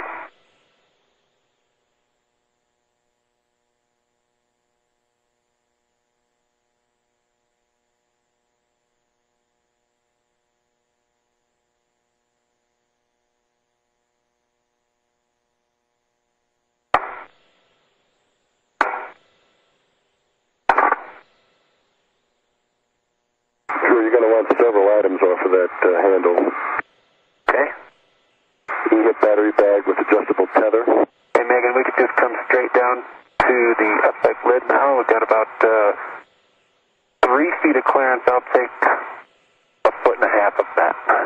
Copy, coming down 1.5 foot, 3 feet of clearance. Yeah, 3 latches, 3 captive lock pins. Good motion. Copy all, John. Next will be the handoff of the various items. Okay.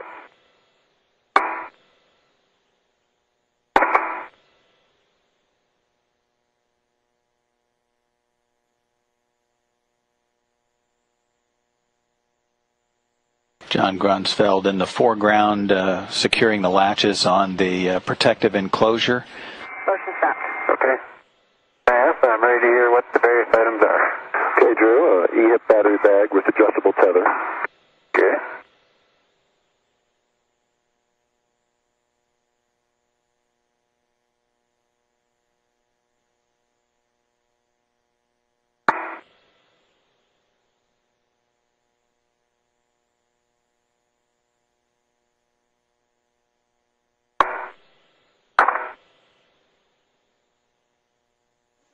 How would you like to do this? I'm going to leave that here. So let me get, I'm going to bring that, okay, and the lube applicator to the A site. These are both yours. Yep, so let me get a local tether. Okay. And you want the adjustable with the lube applicator as well, I think. Yeah, I'd like all of those.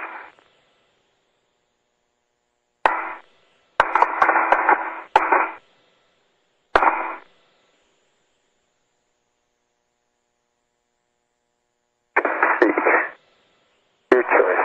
You're good. So,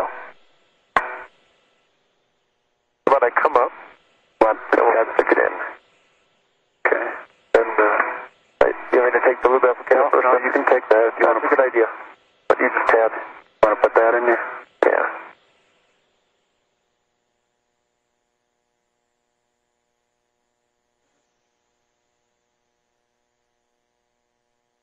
And hold your. I got you. Thanks. You got a lot of hooks there. Yeah.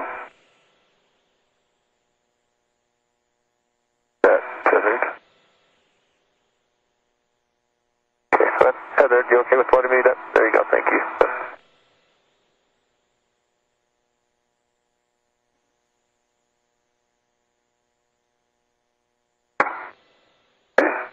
Okay. We'll put the E-hip battery over here. And that in. Got your head. Thank you. Okay, he's latched. Okay, now we could probably use this, right? Do you want to touch something else with that I can hand you? Or are you going to use it for that? Let's see, I think I need a PGT and a camera. Yep. Yes, you do. So what do we have so far? The E-hip battery bag and the lube applicator? Yep. Okay, those will go on the A-side lid as you mentioned. Do you want to tether with it? Nope, I'll give you a tether momentarily. Since it floats back this way. My favorite.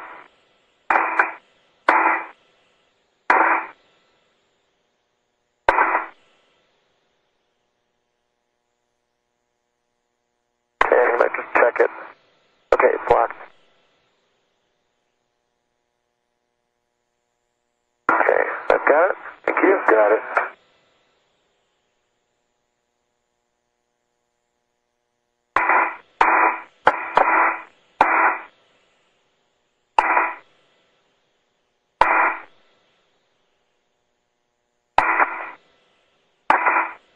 Okay.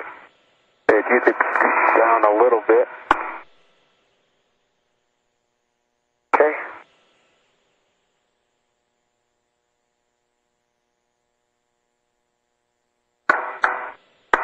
All right. Okay, and you need the camera too, right? Right. Can you hand me the integral tether first? Yes.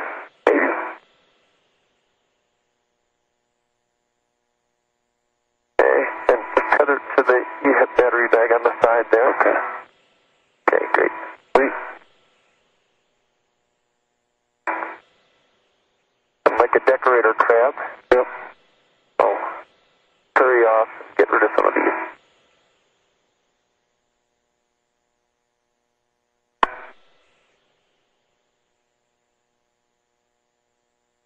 Okay.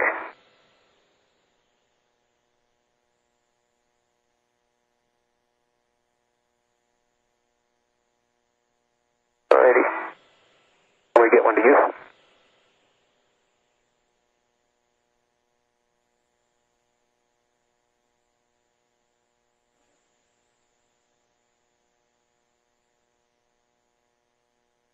Awesome.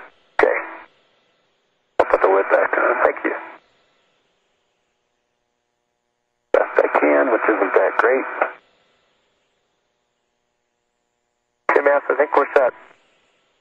Okay, just to verify, we've got an EHIP battery bag with an adjustable tether on the A-site along with a loop applicator with an adjustable tether on the A-site lid. No, I've got PGT, a lube applicator, an EHIP battery, and a caddy, and a camera on my mini workstation. Okay, so you haven't sensed them yet, but you've got them. And as soon as Drew moves, I'll head over. Ready to go. Okay. In some fashion to... Are you ready to move, Drew? Ready to go, Scooter.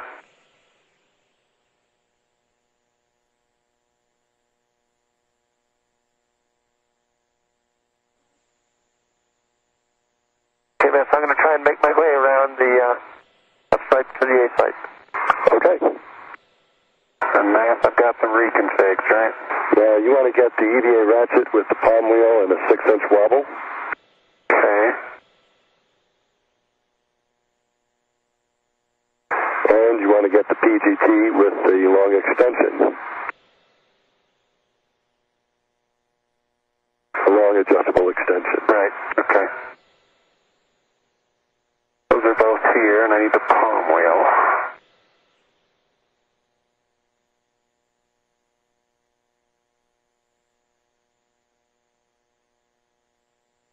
The IMAX door is open. I have to go by it. I'll be careful. I'll try and stay on the arm. How about that? Good idea. Just to reduce the risk. Where are we now, Matt? Wow. Coming over West Africa. Awesome.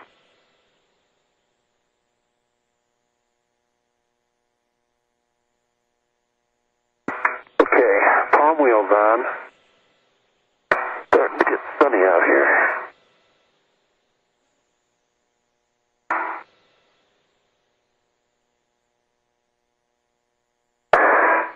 PGT you want with the long? PGT with the long.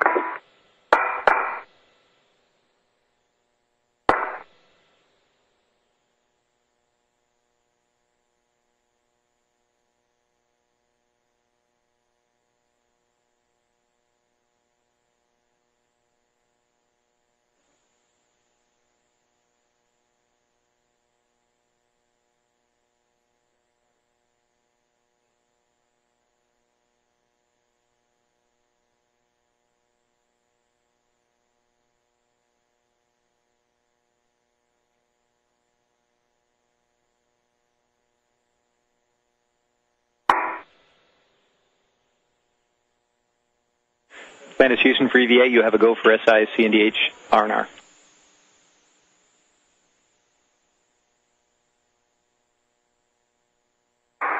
That's good news. Thanks, Dan. Go for SI, CNDH, change out.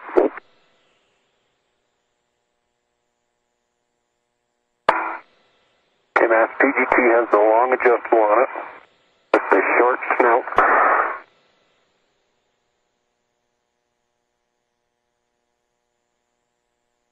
That's the right one, Drew. And I'll still have to swing my stanchion back around. It's out of config right now. Okay, and you'll want to stow the ratchet on the MFR handle upper right bayonet. 3 hours, 45 minutes into the spacewalk.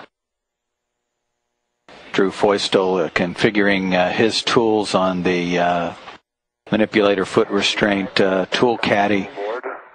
John Grunsfeld completing his task with the wide field planetary camera 2 installation and cleanup work, and the crew has been given a go for the second major task of EVA number 1, that is the removal and replacement of the Science Instrument Command and Data Handling System that malfunctioned last September, delaying the servicing mission from October to now.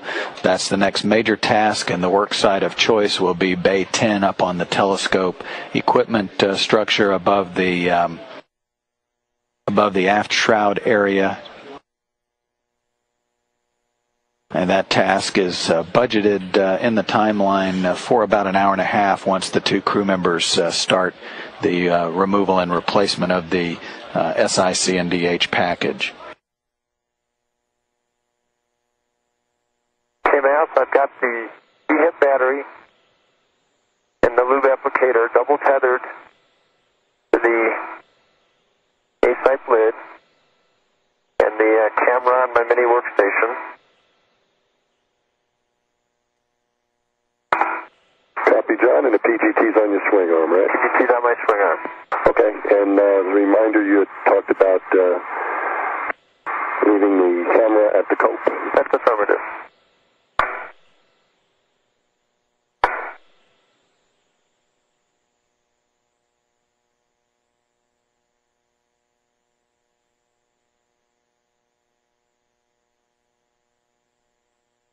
And your ratchet can go on the upper right band on.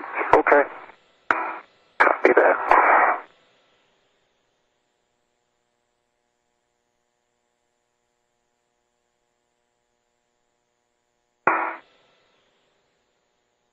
And Matt, I'm going to leave the lube applicator and the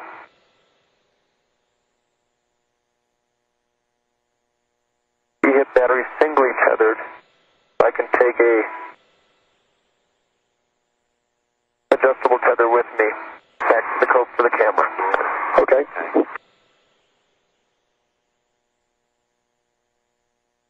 Okay, and with that, gentlemen, we're going to do an IV handoff. You guys did a great job. It was awesome watching your work on wide field, adjusting to the curveballs that were thrown at you. And now it's time for SIC and DH, and Mike will step you through that. Yes, you did a great job. Yeah, thanks, buddy. It was awesome. Houston, Atlantis, we're complete with the wide field task. Moving on to SIC and DH.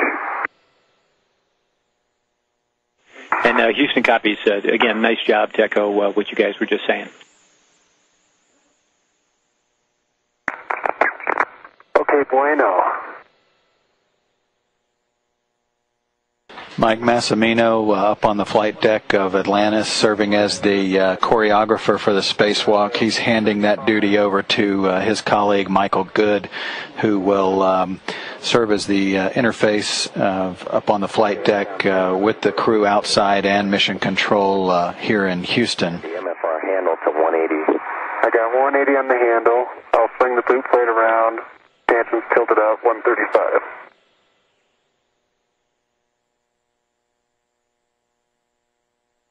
Okay, I'll read you a couple cautions while you're getting ready. Obviously, you got the solar arrays right above you, and inside the door there, avoid contact with the thermistor wire. Copy.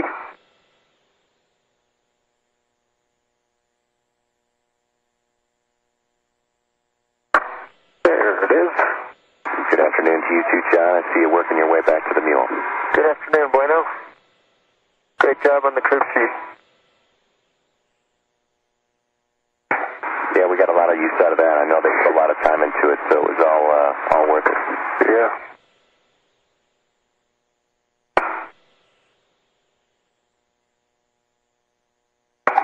Okay. I'm ready, bueno. Okay, are you ready for PGT, or do you want to move in any? Let's see. We'll start down a foot and a half, Scooter. Or is it down a foot and a half? And so you're out about 2 feet further, just so I want to make sure you had clearance while your back was turned. Yeah, thank you. I do appreciate that, and you can take me in now. Just start with a foot. Altitude looks good there, Scooter. Okay, here's the end. Looking good. Good motion. Good clearance. You guys got a good view of the clearance, right? We do. Okay. We can stop there, Scooter, if that's the foot. Yeah, it's it. Okay, Bueno, ready for settings. Okay, Alpha 3. Set. Counterclockwise 2. Counterclockwise 2. 10.5. And 10.5 is set. Okay, you have a go to disengage 6 J-bolts there on the door, 6 turns. Okay.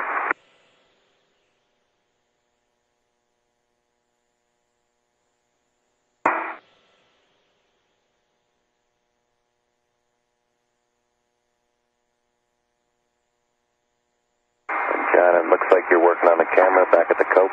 Affirmative. I've got the adjustable tether, and the camera is tethered to the cope around the handrail. Copy that, John. You have a go for the MLI thermal cover. On my way. Bueno. Drew Feustel is now disengaging 6 J-bolts on the door of Bay 10. The Science Instrument Command and Data Handling system package is behind door number 10. In this case, that SICNDH package, which had a problem back in September, delaying the servicing mission so that a new command and data handling system could be checked out on the ground and loaded aboard Atlantis for this specific task. Copy, bottom right.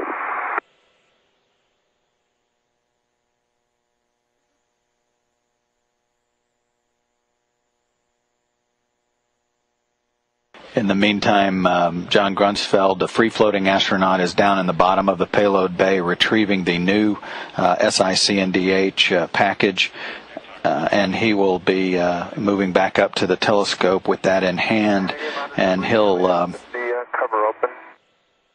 essentially swap, once Drew Feustel removes the old instrument, he will hand off the new instrument.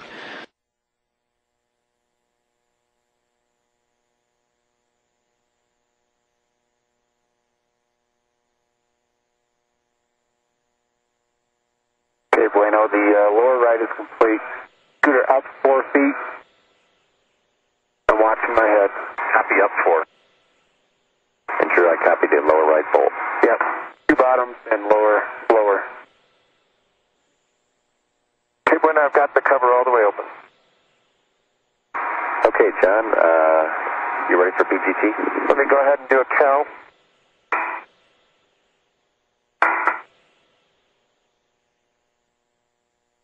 Stop. Motion. Stop motion. Copy, stop. Let's take me down 6 inches just for... Yeah, you're close. Down 6. Yeah.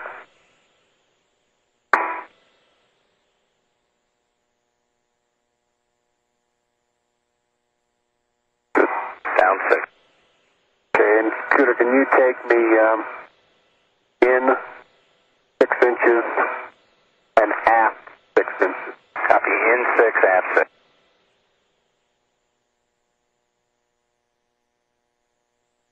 Good motion. Good clearance. Good motion. Motion stop. Good.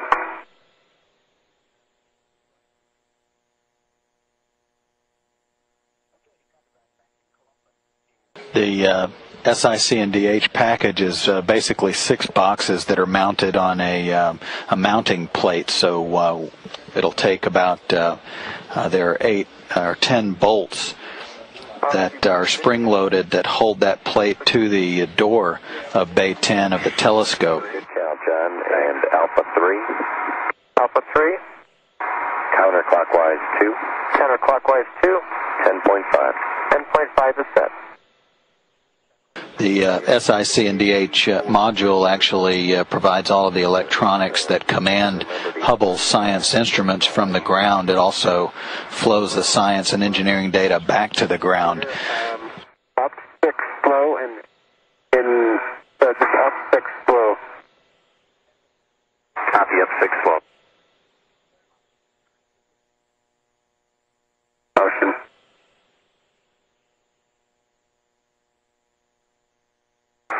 that other inch.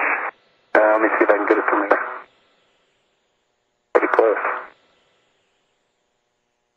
That's fine. We'll stay here. Okay, motion stop.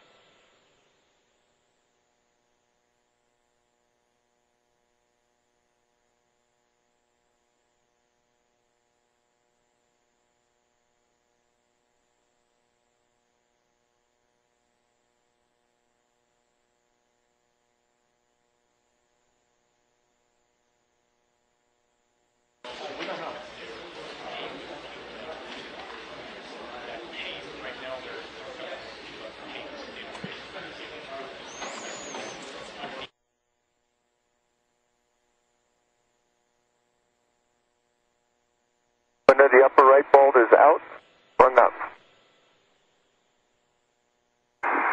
Copy, John. Upper right.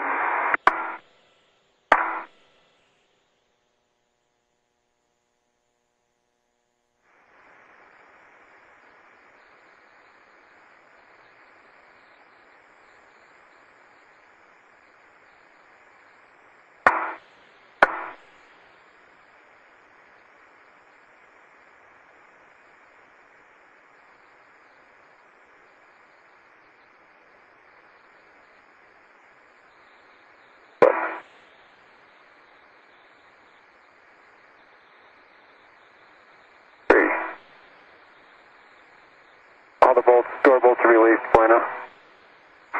Copy, Drew. All the door bolts are released. You can open bay 10 fully and swing your boot plate around to 0.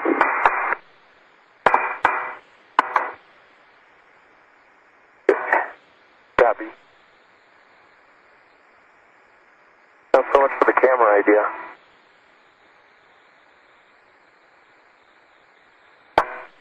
Dennis Houston for EVA. Scooter. Go ahead, Dan. Hi, Bueno. Just a heads up for Drew. We're looking at his WVS, and on the Noble for Bay 10, right about where at the top edge of that thermal blanket, you can see where some of the tape is peeled back. Just a note of caution to him. Underneath that tape is a sharp edge, so he probably wants to keep clear. Okay, and Drew, do you copy the caution about the sharp edge? Yeah, copy. I'll stay away from it. Scooter out 1 foot away from the telescope. Copy out 1. And Bueno, I'm starting on the all bolts first to break torque, right? Yeah, we're going to break torque first. Stop motion, Scooter. Motion stop at a foot. Exactly. Awesome.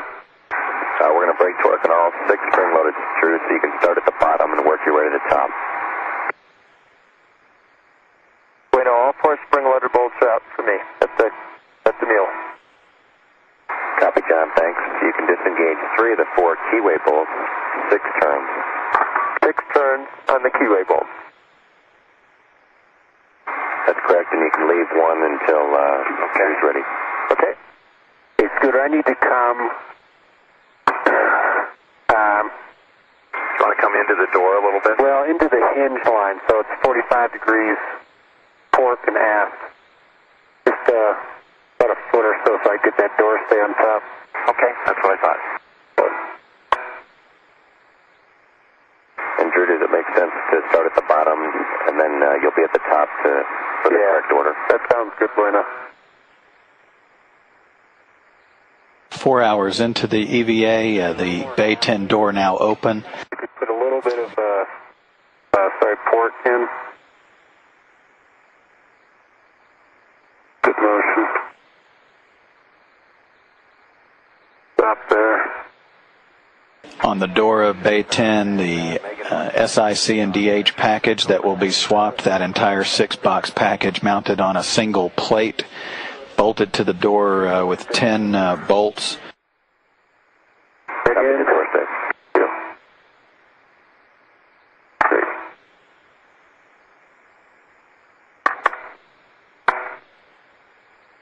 Okay, Megan. That command and data handling package shares that equipment bay with a data interface unit and also the electronic control unit. Atlantis Houston, air to ground 2. Yes, Scooter is just turning on air to ground 2. Good motion.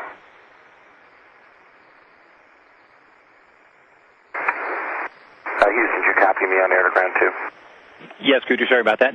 With you on air to ground 2, we have circuit breaker actions on ML86 Bravo when somebody's handy. Andrew. Ready for setting. Okay, I'll tell you what, I'll write it down and then go down. Give me a second to grab my Counterclockwise 2, 10.5. Alpha 3, counterclockwise 2, 10.5, I see it. Okay, you'll brake torque on the 6 spring-loaded bolts. Go ahead, turn. Yes, Scooter, this is to deflect the external airlock heaters for ingress of EVA. ML86 Bravo, row Charlie on the main C area. It's main C external airlock heater line zone. 1 and 2. 2 circuit breakers open. Okay, John, thank you. Bueno, 1 turn on the lower. I'm glad I wrote it down. On ML86 Bravo, row Charlie in the main C line. Copy, 1 on the external lower airlock left. heater line zone. 1 and 2. 2 circuit breakers. 1 on the lower right. That's right, and good read back. I think it's the last 2 on that row. Megan, up 6 inches. Or a foot. Make it a foot. Okay, I'm going off to do it.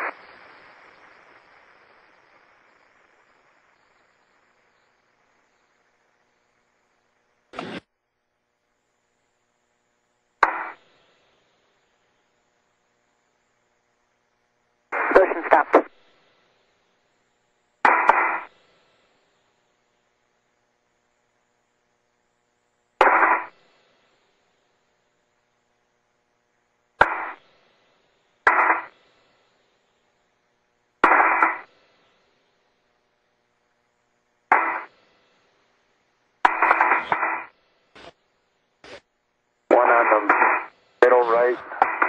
Drew Feustel is now braking the torque on 6 of the spring-loaded bolts, so that will leave 4 of the keyway bolts, bringing the total bolts to release the package to 10. And then he'll disengage the connectors on the drive studs and then configure for the removal of the SIC and DH package. John Grunsfeld has already completed his tasks up to the point where he will just be waiting to hand off the new unit to Feustel once that's completed.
And I can feel it happen.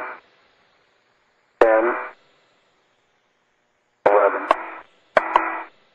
Okay, the upper spring loaded is released and sprung loose. Upper right. Copy the upper right. Thanks. Look in the upper left.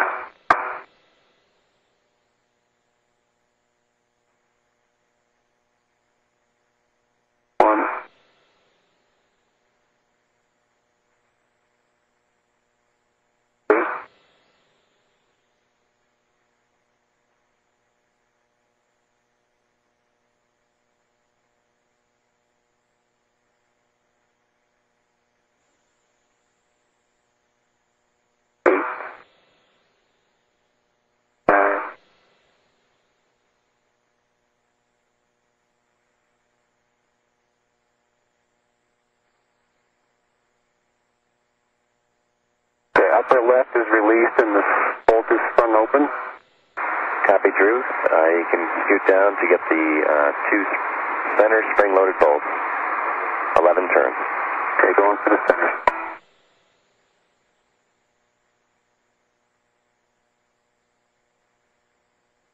One, working right side. Two. Three. Four. Five.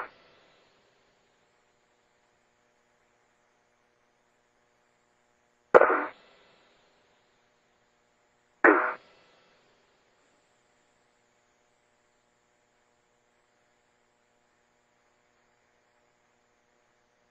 11. Okay, the right side middle is released and sprung open. Copy the middle right. After the middle left, Drew, your next two will be the upper keyways. Thanks, Bueno. 4 of the spring-loaded bolts released now in order. Drew Foystel now will release 2 of the keyway bolts, the upper portions of the 2 bolts at the top of the SIC and DH package. We should get TV again here in about 25 minutes. 9. Atlantis has just made a pass across Madagascar. The dark side of the Earth should be moving into an orbital sunrise in about 25 minutes. Okay, the left side is sprung. Left middle is sprung. Copy left middle. Next is the upper keyway. Copy working the right side, same settings. Same settings, 4 turns. 4 turns, here we go. 1. 2. 3. 4 turns on the upper right. Copy 4 on the upper right.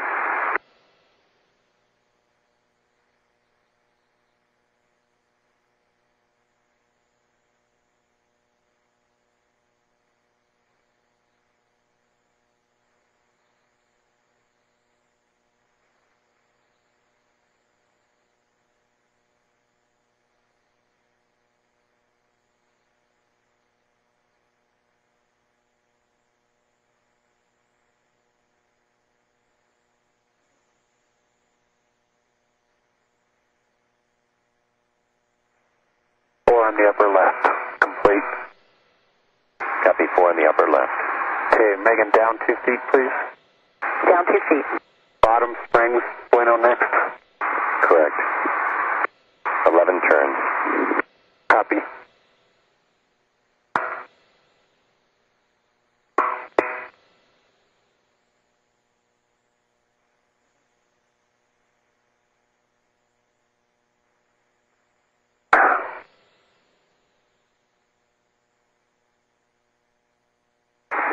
Motion stopped. Thanks.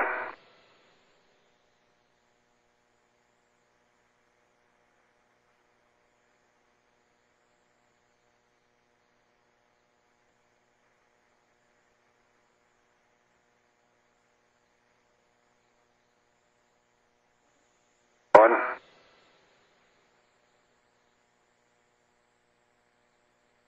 3. Working right side. 4. 5. 6. 7. 8. 9.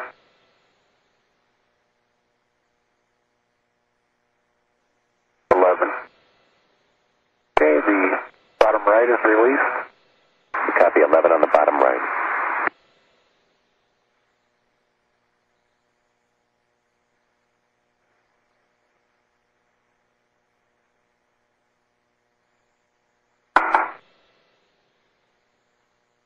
One.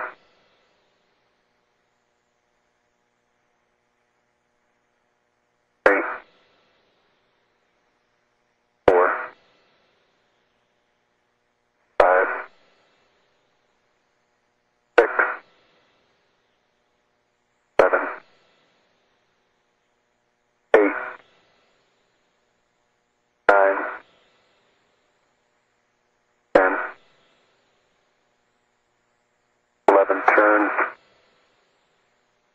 left is released. Copy, bottom left released. Your last two are the lower keyway bolts, 4 turns. Copy, Gordon. 4 turns starting on the left.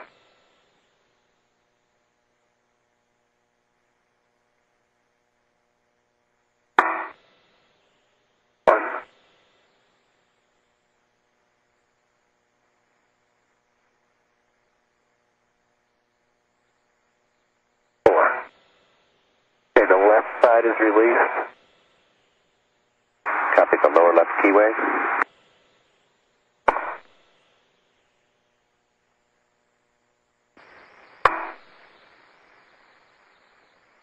One, two, three, 4. Okay, the right side's released. Copy, hold right side. Right. You can put a tether on the handrail and EVA ratchets next. And that confirms that all of the bolts have been released. Next step is to disengage the connector drive stud, and that will essentially complete the task of releasing the SIC&DH from the door of Bay 10. I previewed the translation tab. You see me back here? Yes, we have good helmet video. Okay. Go back to the window and wave, if you can see yourself. Hey, Megan, could I go up 1 foot, please, or half a foot, just to get the tether on the handrail? Up 6 inches.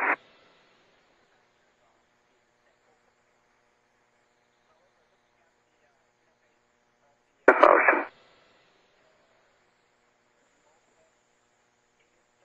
Okay, stop there. Motion stop. Bueno ratchet is next. Correct. EVA ratchet with a 6-inch wobble.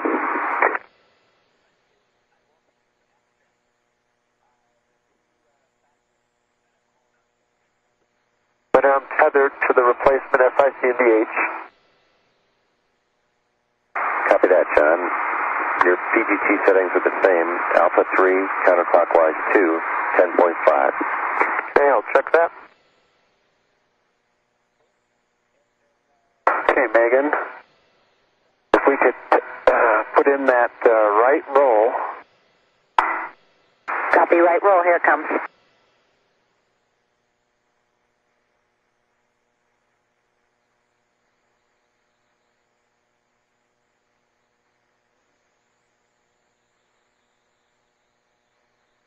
And bueno, I have Alpha 3, counterclockwise 2, 10.5 set. Thanks, John. When you get there, it'll be 6 turns on the final keyway bolt. Okay, I'll wait for your call. Good motion. Copy.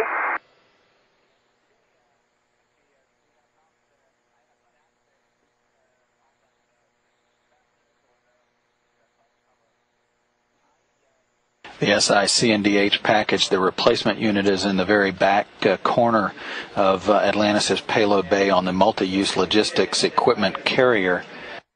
It was that location was picked after the unit on the vehicle, the A side, failed. That was on the telescope, and this new unit was checked out thoroughly before being mounted for the trip to the Hubble Space Telescope on the back side of this carrier.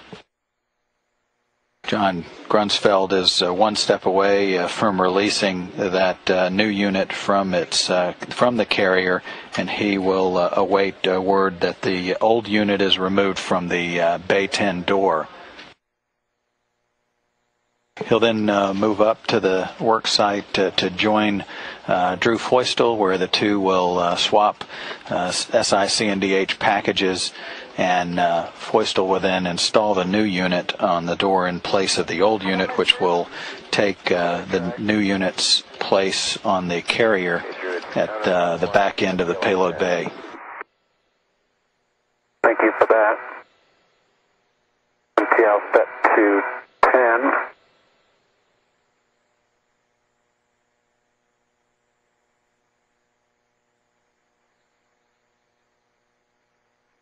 just about 15 minutes away from sunrise as Atlantis tracks across the Indian Ocean toward the west coast of Australia.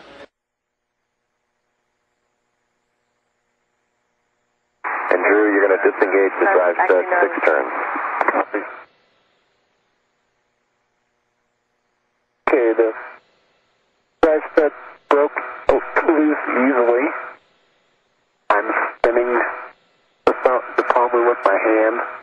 The instrument is moving up. Good, Drew. I can see it on your video. Moving up easily. My heart just skipped a beat when you started saying that. I was trying to get out the right words without making everybody panic. It's moving up nicely, and all the connectors are releasing. And I'm not counting turns, but I can see it moving up smoothly. And, okay, still spinning. It's now free spinning, and I see it not moving up anymore. Okay, I understand, Drew. Sounds great. We'd like to pre-configure the ratchet now to clockwise, MTL 5. Clockwise is set.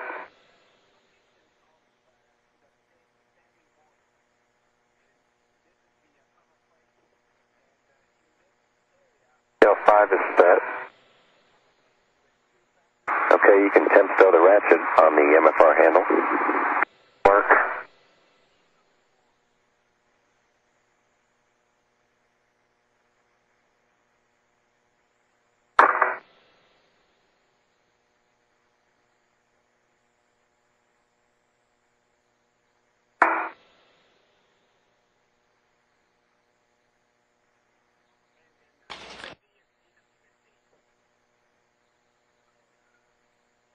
Remind me, do I tether to the handrail or the bracket?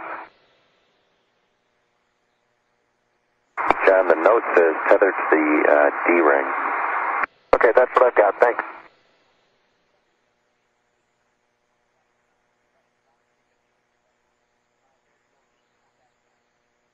Lena, I think I've got a tether in the way for temp still in the ratchet.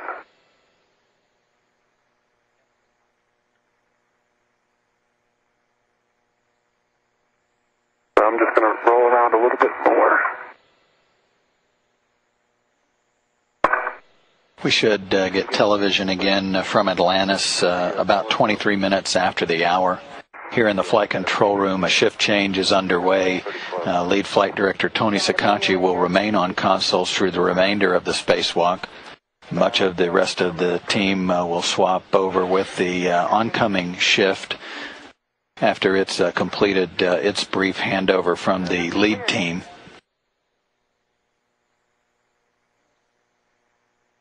So far, everything going smoothly with the removal of the current Science Instrument Command and Data Handling package on the door of Bay 10 on the Hubble Space Telescope. Okay, Bueno, I got it. All right, Drew, nice work. You can now remove SICNDH.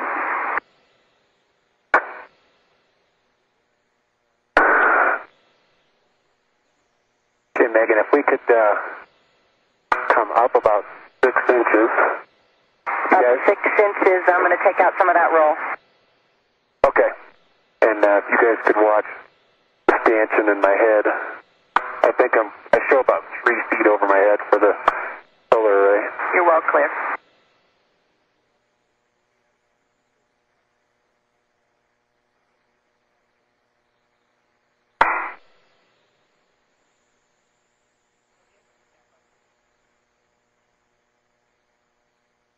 I got it, John. Okay.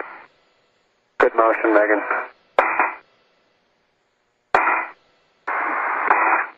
Drew, after you remove it, I'd like you to inspect the door side connector receptacle and the door inserts.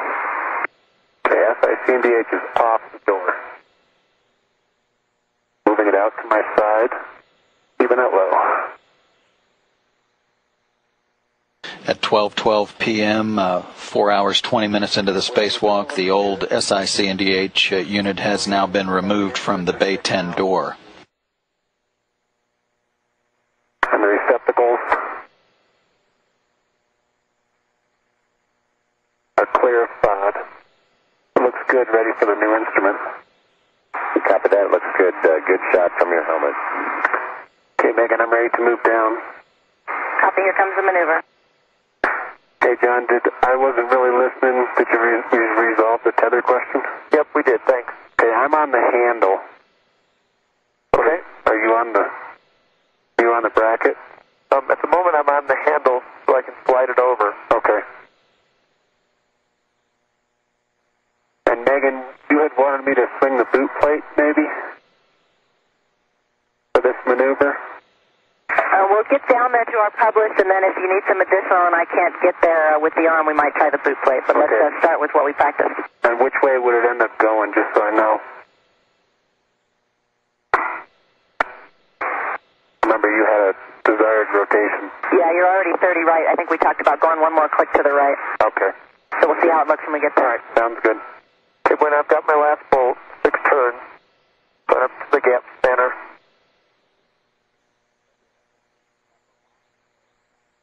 Okay, John, understand you got the last bolt and SSC&DH came off the mule. Affirmative. Being very careful of the back. Thanks. You're watching out for the E-grass coating on the back, on the bottom surface there.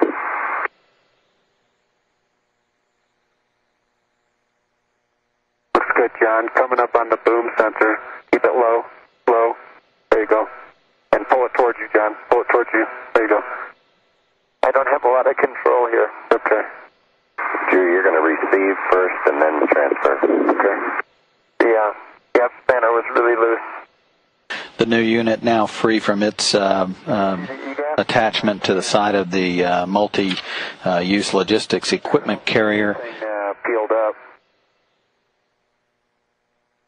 It looks pretty smooth. Okay.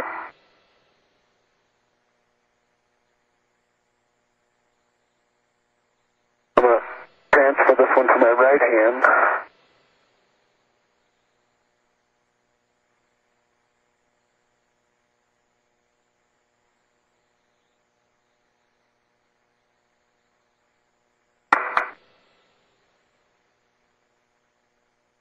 Tether ready with my left. I've got it, and I've got a hold of it, John, and I'm taking it from you. Okay, Jenna, pass it back a little bit. I've got very little control here. Okay, my tether's off. You can send the connectors. I'll let you handle those, okay? Okay, you can take it back. No. Yeah, how are you going to get your... Can you grab the connector plate, or do you... Yeah, I can grab it. Thanks. Okay. I'll hold you for just a second. You got it? Yeah, I got it. Okay, I'm released. Okay, I'm slowly bringing it my way. Okay, can you let go? Watching the... Okay, I'm letting go. Okay, and then can you grab the plate at the other end? Once your tether's away? Got it, yep. Okay, I've got the handrail. Okay, you're clear of the L gap and just watch the sensors. Your foot's close to the end, and that looks good.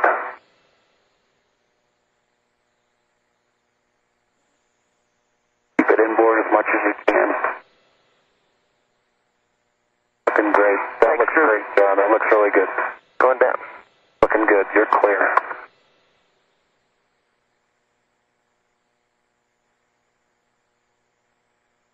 Ready to maneuver, Drew? Ready? Going back up to Bay 10. Okay. You guys made that look easy. It was easier than in the pool, but...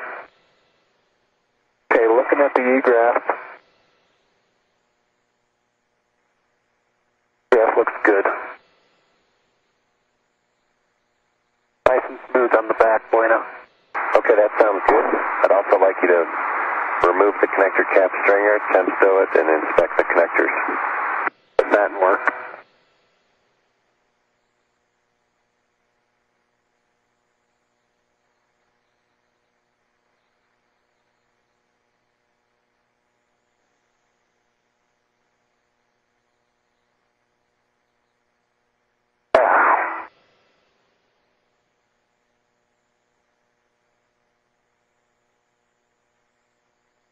John, let me know when you're ready for PGT.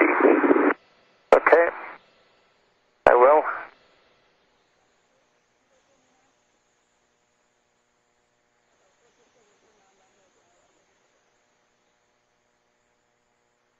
Pins all look clean, Bueno. What's the Z target? Copy, the connectors look good, and you've removed the stringer. So it's removed now. And it's tethered. Mostly.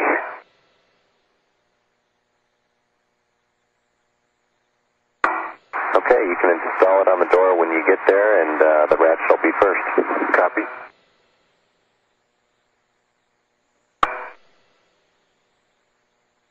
No more up. Motion stop. Let me know when you're ready for the roll.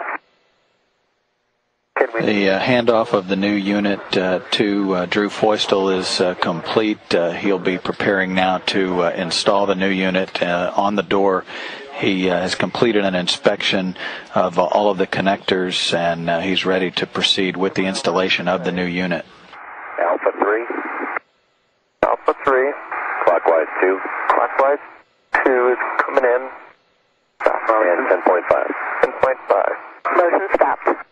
Okay, Bueno, I'm split onto the keyways. Instrument sitting flat. I'm on all four. Megan, we could come down and we can put the roll back in. Coming down and rolling right. I probably have to get that ratchet again, don't I? That's correct. So the keyways are about halfway down, Drew? Yep, I see the keyways halfway down. Nice job. Sitting on the guide, or the drive stud. Been a 6 1/4 good torque on number 1. Copy, 6 1/4 on number 1. Number 2's next. Okay. Bueno, the next time we do this, remind me to lock off my tether. Will do, John. Thank you, Bueno. The spring force was pulling the SIC and GH off. Yeah, that's a good lesson for all of us. Yep.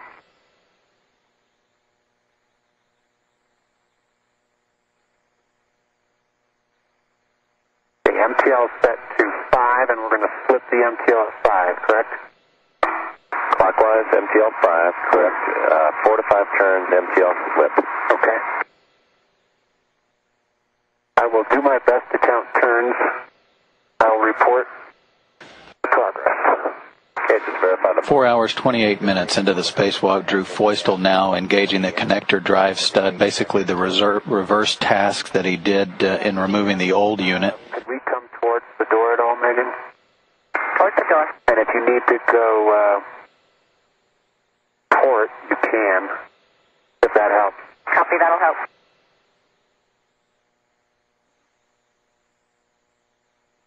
Good motion. Looking good.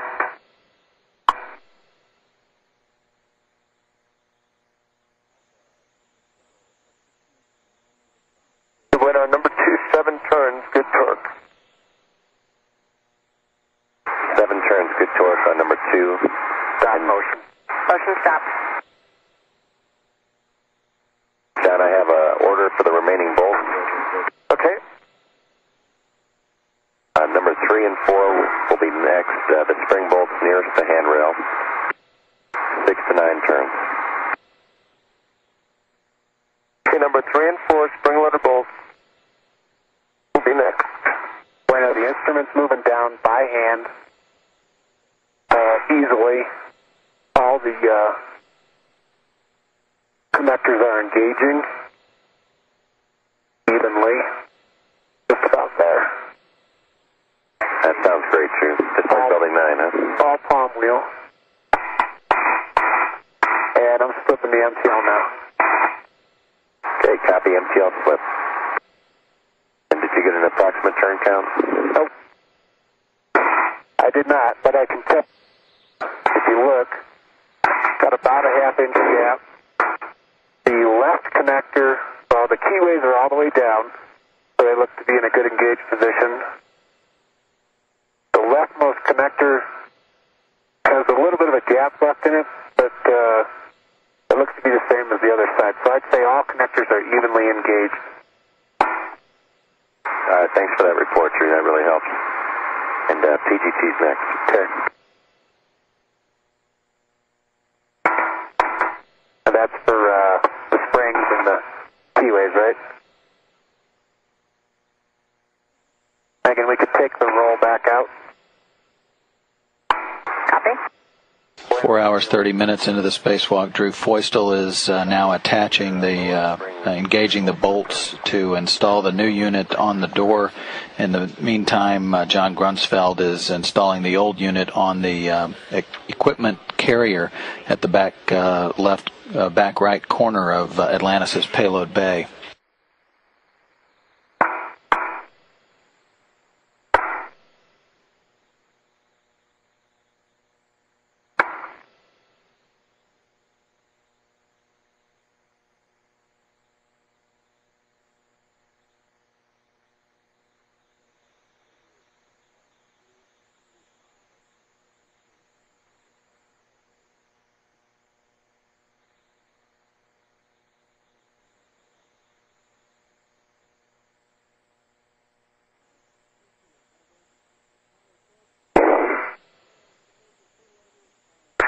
Roger, just stowed, bueno. Copy.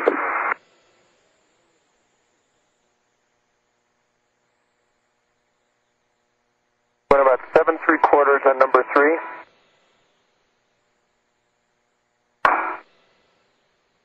Copy. 7¾ on number 3.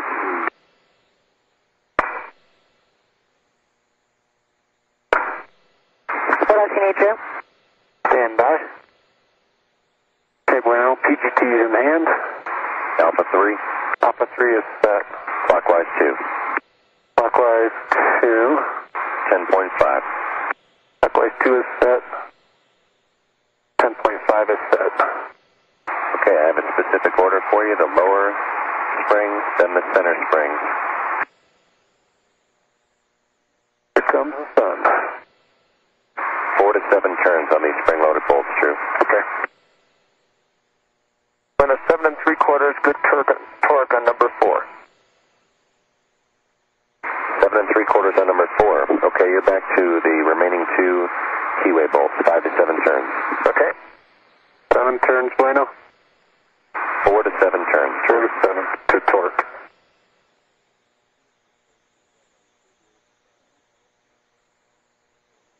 One. 2. On the right. 3. 4. 5. 6. 7. That's 8 turns, bueno. And it's not caught yet. Okay, copy. So you think you're just spinning there? Yeah, a little bit. Megan, can we move towards the telescope 6 inches? Towards the telescope, 6 inches. Bueno, 6.5 on number 5. Good motion. 6.5 on 5. Did I make that? Sorry, I did that wrong. It's 5.5 on number 5. Copy. 5.5 on 5. Thanks. That's simultaneously listening to Drew. 1. 2.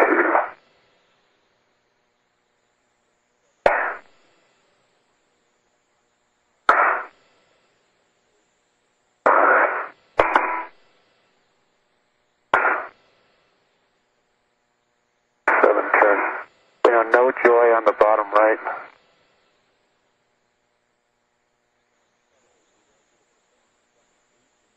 And Drew, understand, no joy on the bottom right. There it goes. You think he caught it? Yeah. 1. 2.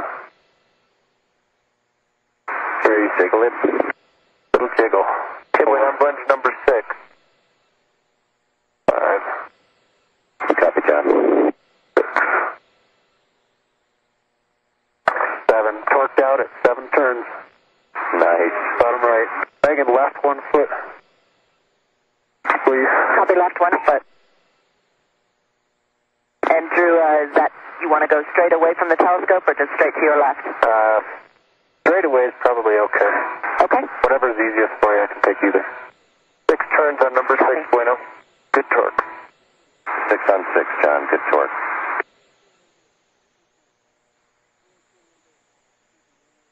Okay, John, the most outboard 2 spring bolts are next, 6 to 9 turns, so skip the middle. Okay. Stop motion, Megan. Motion stopped. Spacewalker John Grunsfeld has just 3 more bolts to engage to stow the old Science Instrument Command and Data Handling Unit in the Mule, as Drew Feustel gets positioned to complete the securing of the new unit into the Bay 10 door. 5, 6, almost 7 turns. PGD torque with a green light. Copy, good torque, just under 7 turns. Okay, move up to the center 2 spring letter bolts. Up 1 foot. Up 1 foot.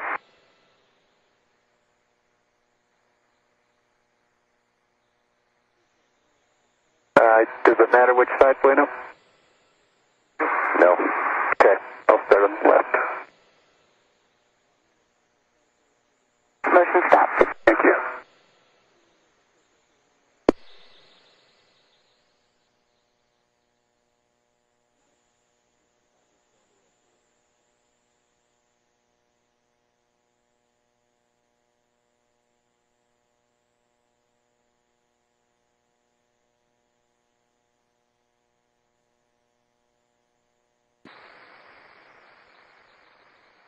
About 6 3/4. Copy, 6 3/4. Green light. Megan, right or towards the telescope. 1 foot. Right 1 foot. Then a 7 3/4 on number 8. Copy, 7 3/4, John. Good motion, Meg. Copy.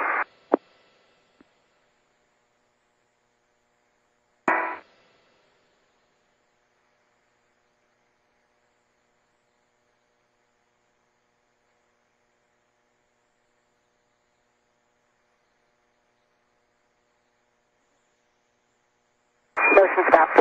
Thanks.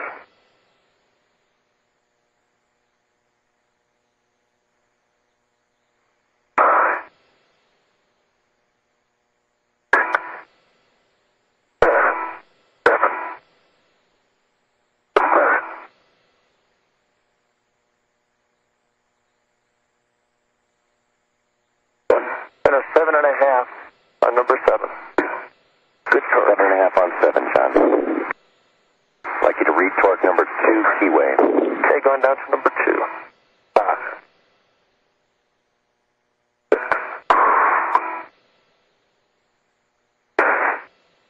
Almost 7 turns on the right middle, Bueno.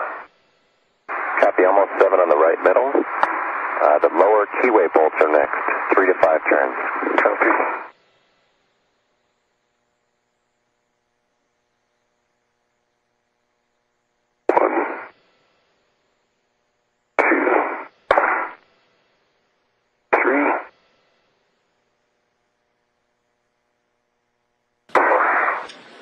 On the bottom right. Copy, 4 on the bottom right. Okay, Bueno, less than a quarter turn. Good torque on number 2. Thanks for the retorque on number 2. John, you can close the thermal cover after you take care of your PGT. Thank you. John Grunsfeld has tightened the last of the bolts on the old Science Instrument Command and Data Handling Unit. Now buttoned that up in its stowage site on the Mule in the aft end of the payload bay.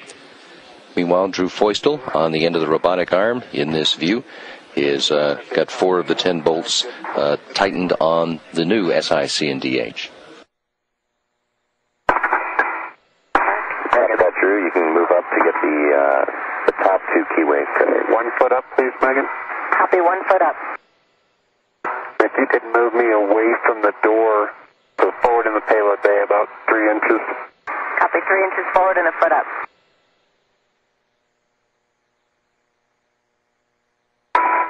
Good motion.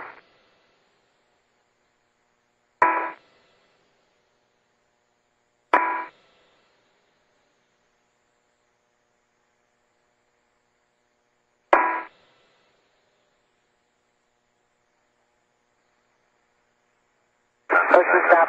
Copy.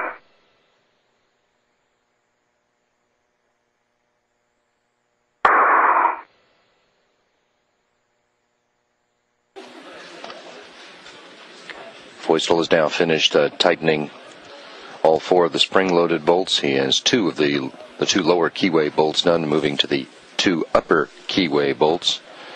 Top left is good, green, white, and about 4 turns, Bueno. Copy, 4 turns on the top right. Top left. Going for the top right now, keyway. Got it.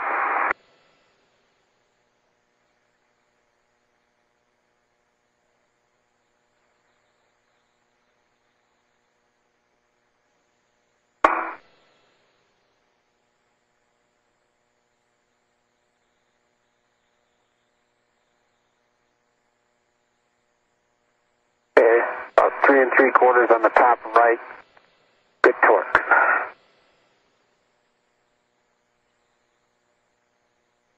Okay, Drew, you've got the upper spring-loaded bolts to go, 4 to 7 turns. Copy. So that the thermal cover is closed, the Velcro is pressed down. 2. Copy, John, thanks. I'll take this ladder section. Okay, I'll give it to you. 4. 5.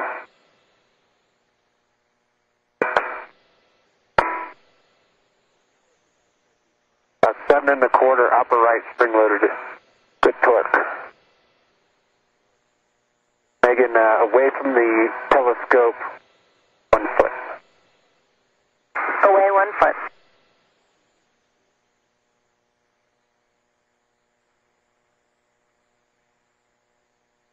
Good motion.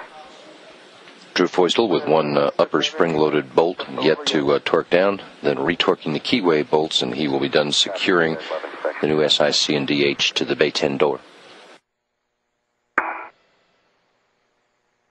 Motion stop. Copy the motion.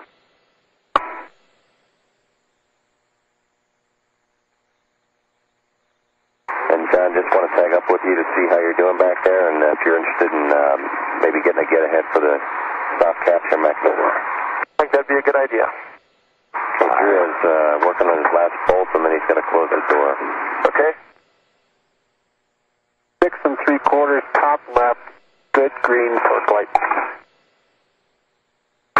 Okay, great news, Drew. I'd like you to retorque the 4 keyway bolts as a reward. Any order? Your choice. Okay. Got a little bit on the top left, green light.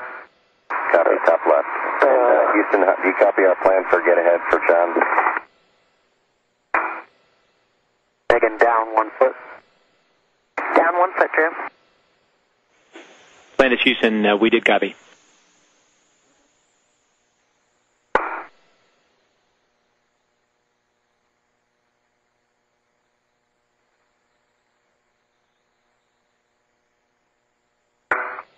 Motion stop.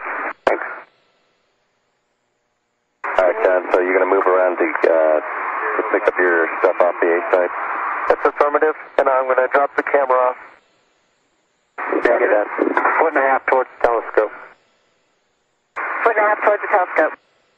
Bueno, my doors stay released itself, but we close the door here momentarily, so. Okay, sounds good. Good motion, Megan.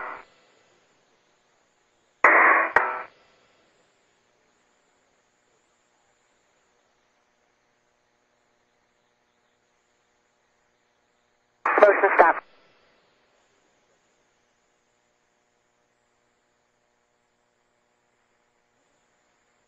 Okay, very little on the lower right with the green light.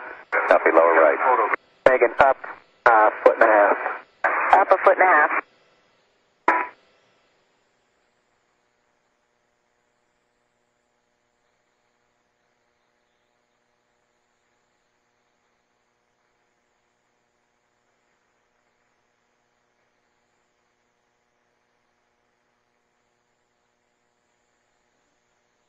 Motion stop. Okay, Bueno, torqued out on the upper right, all 4 4 keyways retorqued. Copy, all 4 keyways are retorqued. Thanks a lot, Drew, and you can go ahead and close the door. Okay. Stand by, Drew. We're going to just get some wireless video from you. So once you stow the PGT. Okay, Megan, forward in the payload bay, a foot, please. Copy, forward 1 foot. I'll give you the wireless point. And Houston, Atlantis for EVA, happy to report that the SI-CNDHR installation is complete. Houston copies. Great work, and we'll go ahead and put the liveness test in work. Thanks. Thank you, Dan. And Drew, what we're looking for is a closeout of all 10 of the bolts and the connectors. Motion stop. Copy, Megan. Copy, bueno.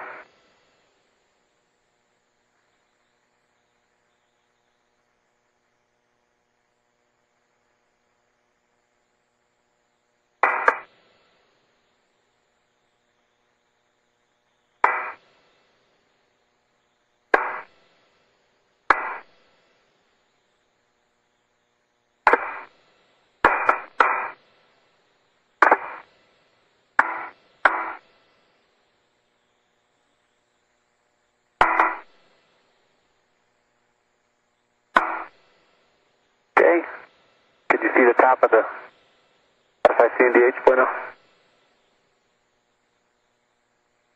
Yes, we can see those, the bolts across the top. Okay, Megan, down 1 foot. Down 1 foot.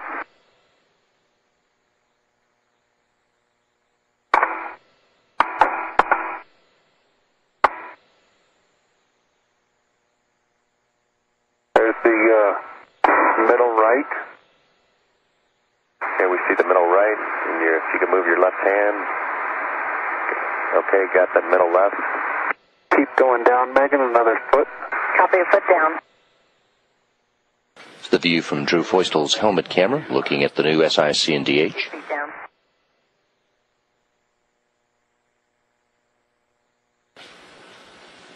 Plan is for him to gather final inspection data, visual inspection data, then close the Bay 10 door. Adjustable tether. I've got the SCM battery. Stop motion. Motion stop. I'm going to head over to SCM. Okay, John, copy. You picked up the battery and you dropped off the camera, and you're going to leave the Lou applicator where it is. Affirmative. Bueno, how's your WVS? Okay, that looks good at the bottom. You got the bolts as well? We got the bolts. And Drew, can you get any lower to look at the connectors You at the fly bottom? them lower. There are connectors at the bottom? Oh, you're not low enough? How's that? Drew, you want me to drive you lower? Oh, I should be able to see them right now. Aren't they pointing at it? Yeah, I think that's good. I think that's good, Drew. Let's check with Houston. If you like the views from the wireless on Drew.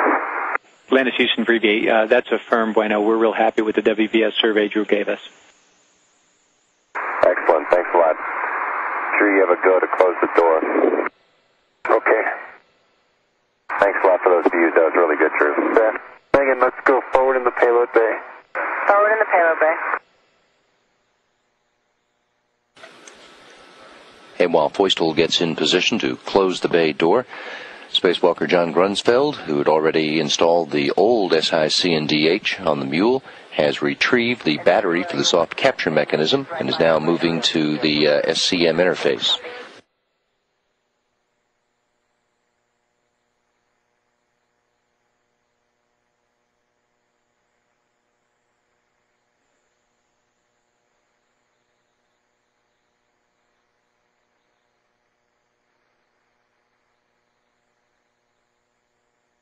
Okay, stop motion. Motion stop. John, when you get there, you can install the battery. Okay, thanks.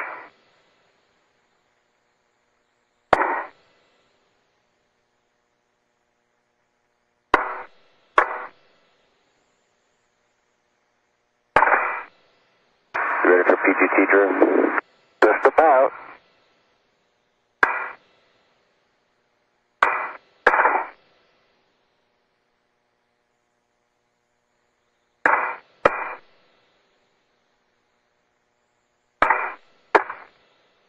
Okay, ready for settings. Alpha 3. Alpha 3 is set. Clockwise 2. Phase 2 is set. 10.5. That is set as well. 6 volts, 4 to 6 turns.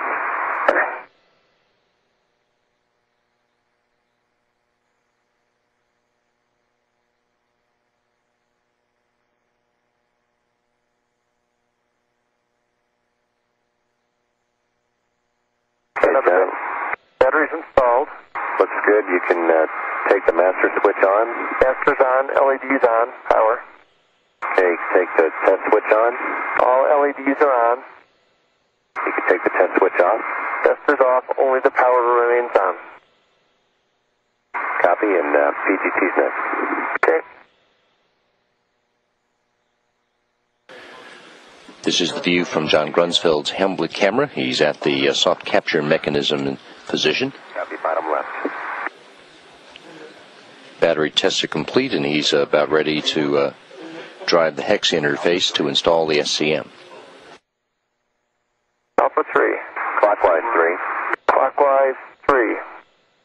10.5. 10.5 is set. Okay, John, you're going for 35 turns. You're going to stop on turns. The bolt will free spin. If you could let me know when the FSS LEDs come on about 16 to 19 and the HST LEDs come on about 30 to 35. Wilco.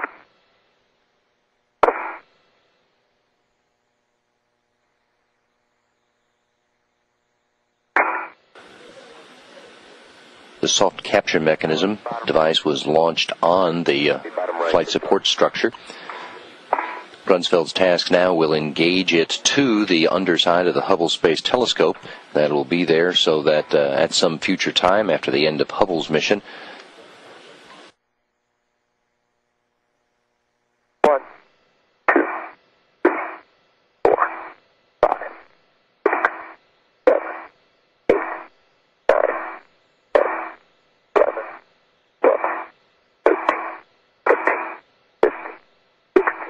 16, 17, 18, 19.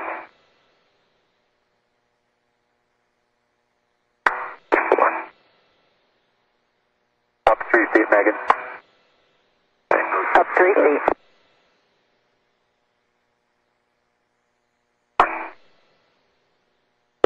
Turns, bueno. 32, I had all 3 HSTs. They didn't all come on at the same time, but they were all on by 32 and all on by 17. All right, copy all, John. Great report. Sounds good. So understand all are illuminated now. You can take the battery master switch off. Okay, I'm going to start my PGT. Listen, stop, Drew. Thank you.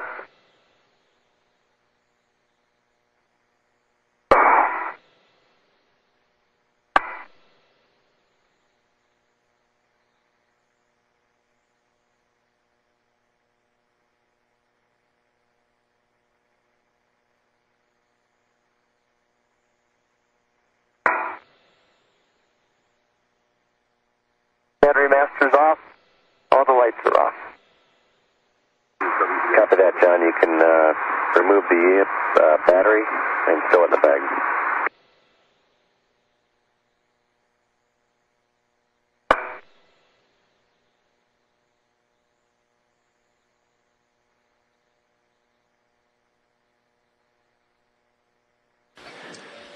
and that report indicates that John Grunsfeld has completed the installation of the soft capture mechanism, 12:46 Central Time, driving that hex interface. All the appropriate LEDs are illuminated. He's now removing the battery from the STS mechanism and will replace the cover.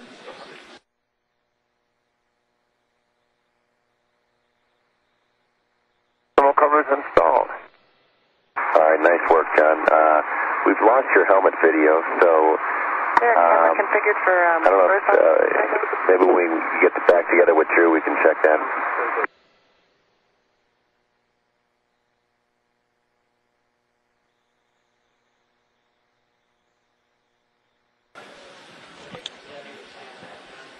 At the time that Grunsfeld was finishing that, the Space Telescope Operations Control Center reported to the payload officer here on Mission Control that they have a good aliveness test on the new SIC and DH and are moving on to the functional test. Got it back. Thanks, John. Funny how that works. Okay, Bueno, all 6 door bolts complete. Good torque, green light. Copy. Good torque on all 6 door bolts. And before you leave, you can remove the Bay 10 thermal blanket. And it's Houston for EVA. Go ahead, Dan. Hey, happy to report that we have a good aliveness test on SIC and DHR. Fantastic. Wow, fantastic. Great news, Dan. Thanks. And we're pleased here as well. Just a quick word for John on his get-aheads coming up. Go ahead, Dan. We understand that he saw some lube on some of the bolts already that he reported, I think, on the minus V2. So for the door lube, we're thinking that would be the next task to go after. For the minus V3 plus V2 and the FGS2 on any of those doors, if there is visible lube on any bolt, no need to apply additional. Okay, Dan, we copy those words. If he does see some lube there, we don't need to, we can skip over those. And we're thinking that Drew is just finishing up now with Bay 10, and we thought it might be a good time to get them together for the lock, the minus V2 door locks next.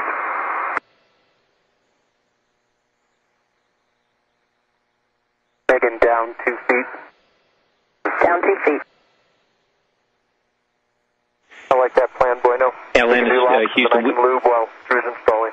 We copied and we agree with that as well. And I guess just for the record, you can go ahead and delete the get-ahead Bay 2 door bolt release under Drew's column. And whatever times out best for you and how you'd like to do it, locks or other get-aheads, we're certainly happy to let you guys decide. Okay, thanks, Dan. I think we'll go ahead and get John and Drew back together on the minus V2 door locks next. If, John, do you concur with that? Yeah, I think that's a great plan, Bueno. It's the right thing to do. Because I'm not a lot of help once Drew has the lock. So with that, Bueno, I'm going to stow. Actually, I carry the battery with me, right? And give it to Drew.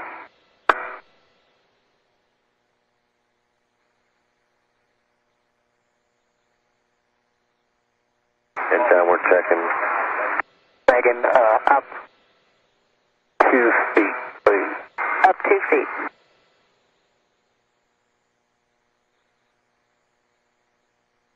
Yeah, John, that's correct. You'll give the battery to Drew when you do the lock. Drew, can I interest you in a camera as well?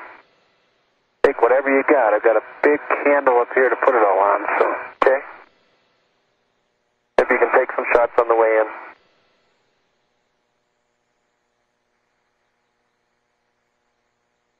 Motion stop. Copy.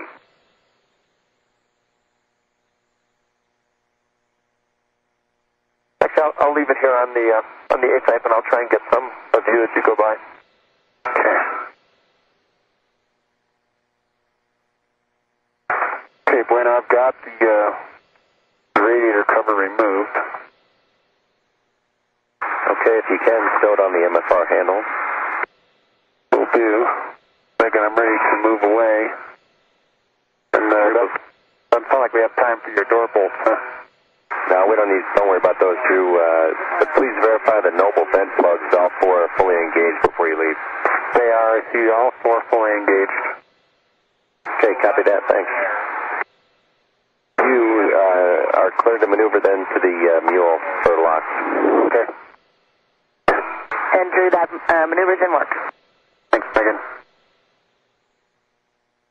Drew, I'll take a glove inspection on the way when you get a chance. Okay, let me wrap this up first. I'm heading back, Bueno.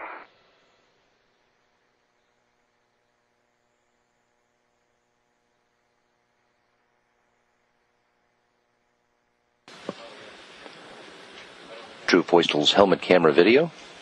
which shows that he has the thermal blanket from the Bay 10 door in his hands. That's the last of the tasks on the SI-CNDH installation.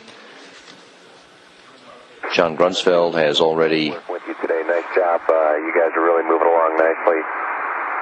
And I'm going to turn it back over to Mass for the lock and to bring you back in. Okay, thanks, Bueno. See you inside.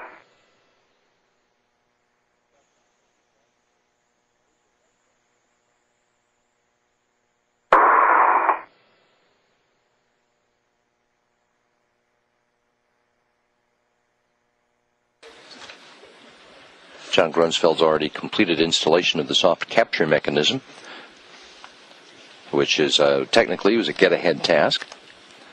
And the two spacewalkers are now moving to meet up at the minus V2 door to install the latchover center kit there. To move right, Megan. Copy, coming right. And I'm not watching, but you're well clear of the door.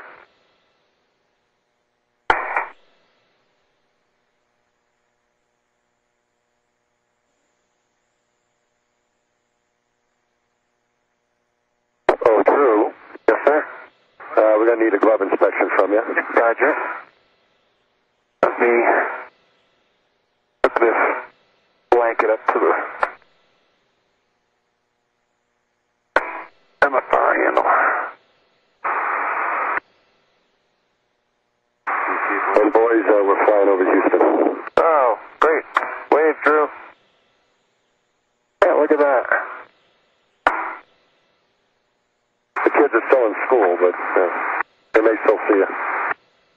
Amazing. If the kids are smart, they're watching NASA TV. Science class. There you go.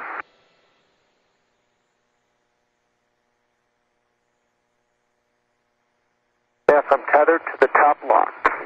Excellent. Thanks, John. Glove inspection. Yeah, please.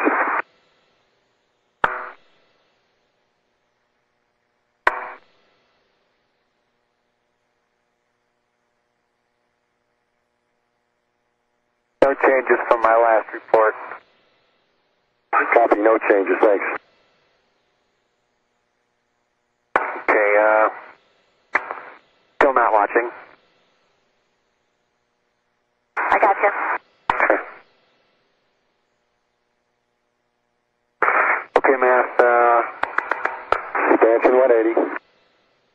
yeah, I was thinking about dumping the cap caddy, but for the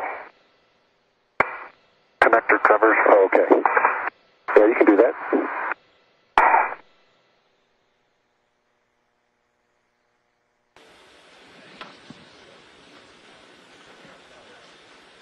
Spacewalkers John Grunsfeld and Drew Feustel moving to meet up to install latchover center kits on the minus V2 doors. We'll note once again that the Space Telescope Operations Center has reported a good aliveness test on the new Science Instrument Command and Data Handling Unit. The functional test on that new unit is underway. It'll take about an hour and a half to complete.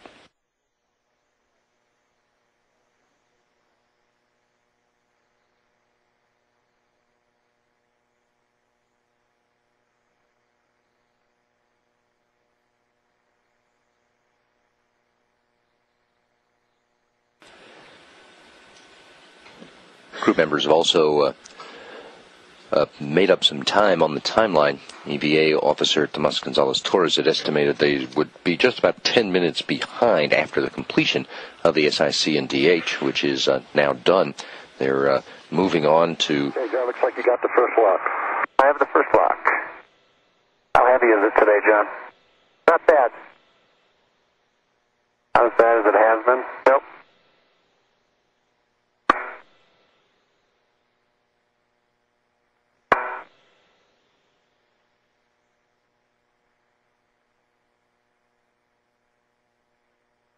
That's pretty historic. In 35 turns of the PGT, we turned Hubble from a shuttle accessible spacecraft to a multi-spacecraft accessible spacecraft. That's pretty awesome. stuff. Bridge adapter.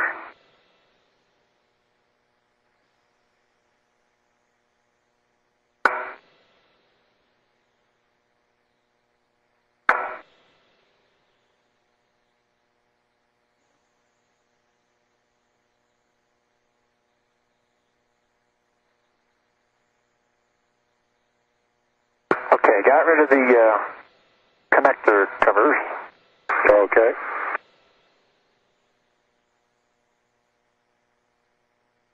What we need to hand off is the 3 locks, which will go on the fish stringer. And in addition, John will transfer to you through the EHIP battery and the camera. I think no more aft, Megan. Yeah, hold your aft. Copy, motion stop. In fact, we could come back forward about a foot. Copy, 1 foot forward. Hey, Matt, I need the fish stringer. John, you're going to give me the lock first? All right, if you get the fish stringer, I'll wait. I'm patient. Okay. I guess that's what I meant. After I get the fish stringer, you're going to give me a lock. Why don't I give you a lock first? That'll free up your hand for me to hand you the EHIP battery.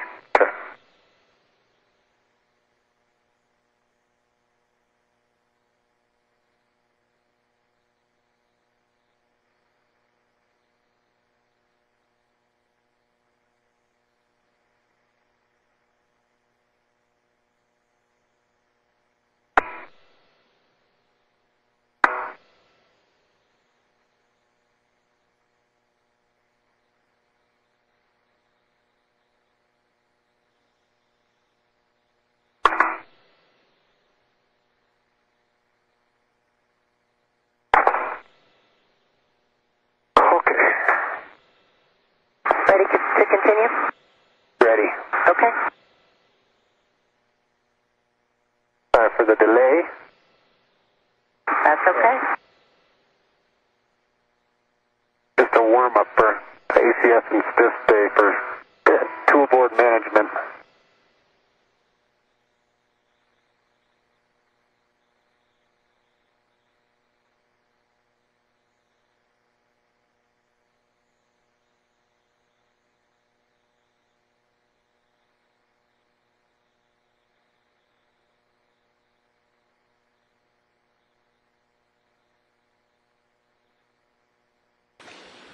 See John Grunsfeld handing the lock to Drew Feustel, the latch over center kit. My anger is wrong.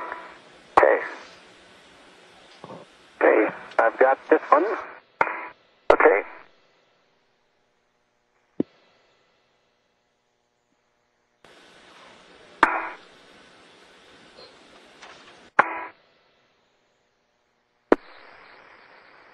Oh, are you going to hand me something else? I'd like to hand you the battery.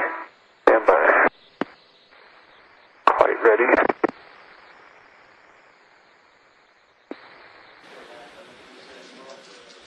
Atlantis now in orbit 351 miles above the Atlantic Ocean, east of the United States, but outside the range of TV communications. We should get Almost, but not quite put it on the stanchion.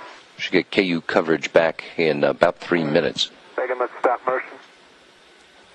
Motion stopped. Now 5 hours, almost 10 minutes into today's spacewalk. The 2 crew members are maneuvering to the last task to install the lockover center kits, 3 of them, onto the shroud doors on the V2 side of the computer. That will also be the site that they will visit day after tomorrow on EVA number 3 when they install the Cosmic Origins spectrograph inside those doors. Okay.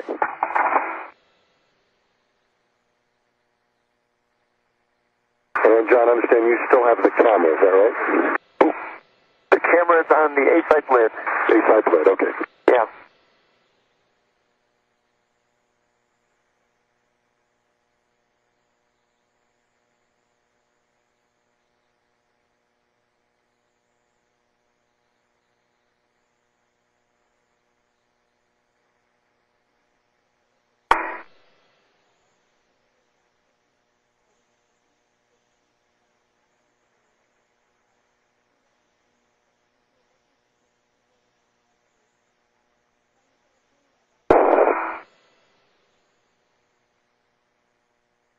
do have quite a...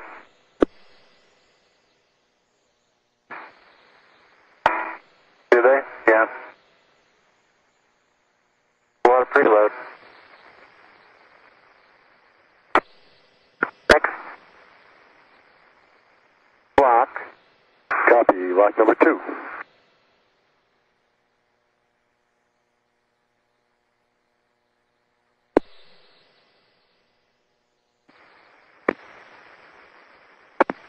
Are you okay if I bring 2? Sure.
Again, maybe not.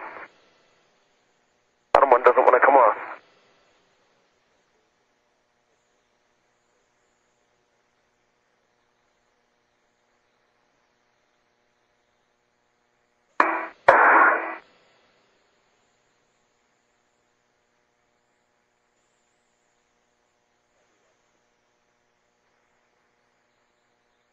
Interesting. Okay, let me bring you 1. Okay.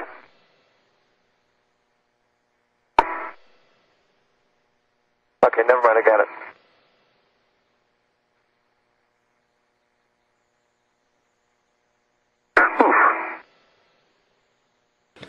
This is the view from Drew Feustel's helmet camera.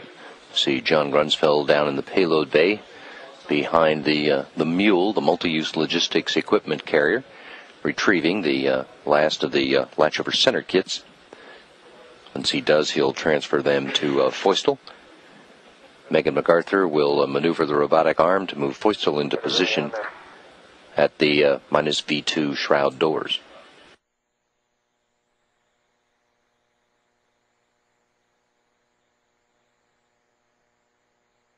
Okay, I've got 2.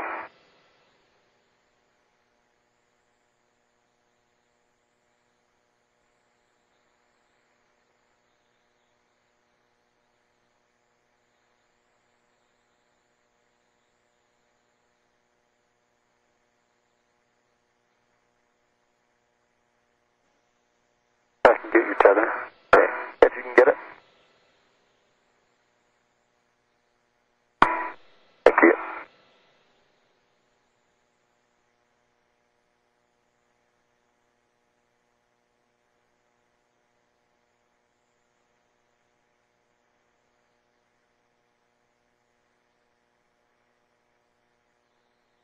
Alrighty. Okay, I've got 3. Copy. Got all 3. Ready to roll. All right. Megan's getting set to take you there.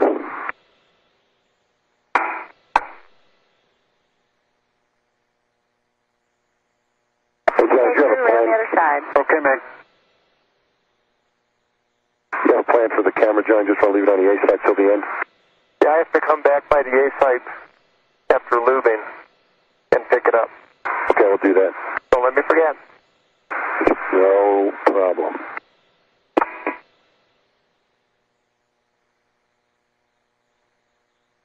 Am I cleared across, Drew? Yes, you are cleared across. Thank you. Drew Feustel now has all three of the latch-over center kits. We'll be next. Ready for forward. Free floater John Grunsfeld now maneuvering into position, and we see the robotic arm is moving Feustel headed for the minus V2 shroud doors. What's it worth to you? All right, Mass, I'm off to lubing. All right. Copy. We have minus plus V2 and then plus V3. Would you like to start with the minus V3? I think that's the high priority. All right, we'll do that one first. And you have my gratitude. I'll wait until Bueno opens the bolt. Okay. Accept that. And just a reminder of what the ground said, if you want to take a look and see how everything looks. No need to relube. Yeah. Okay, thanks. And I'll avoid contact or getting near the 6-cut Star Trekker light shades. Good idea.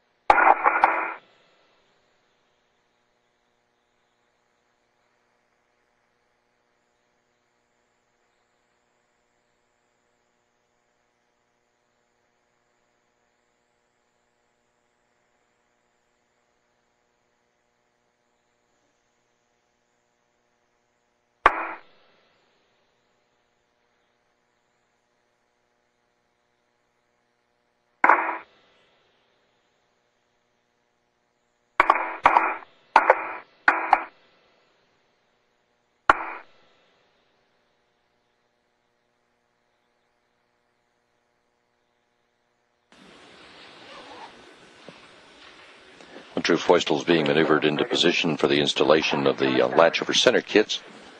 John Grunsfeld stopping to pick up the lube gun, and will apply lubrication as necessary to door bolts in a couple of locations if it's required. The first one you heard him mention is going to the minus V3 aft shroud doors. Those are the doors that will be open during the spacewalk tomorrow when Mike Massimino and Mike Good go to install the new rate sensor units, all three rate sensor units, in that location.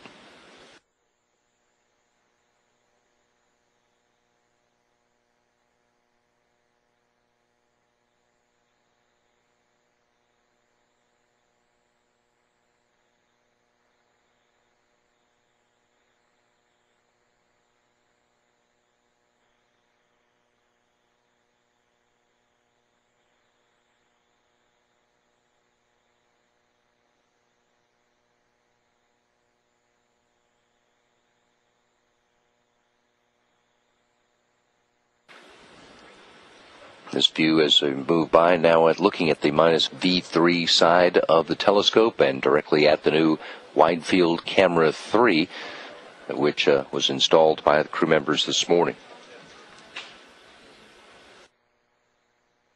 I have the lube applicator. Congratulations. Good luck, John. Directly below that wide field camera, the white colored panel, is the minus V3 shroud doors, where Grunsfeld will be moving to check for any necessary lubrication. They're a little bit perilous. How's that? That's a good word? Yeah.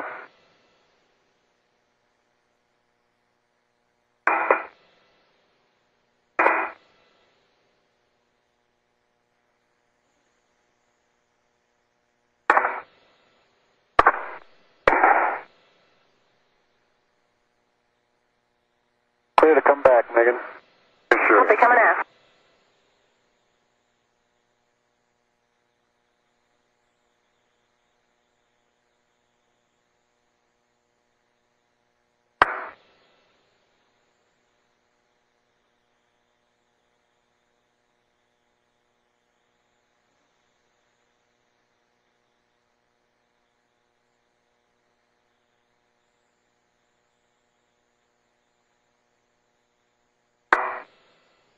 On the bottom bolt, I can see that there's a lot of lube by the stop bolt, and it looks like there's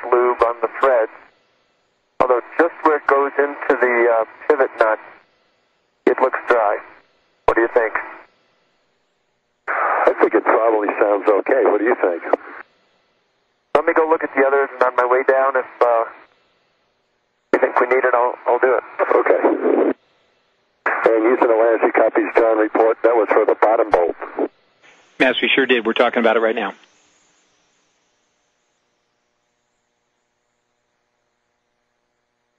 Megan, no more aft.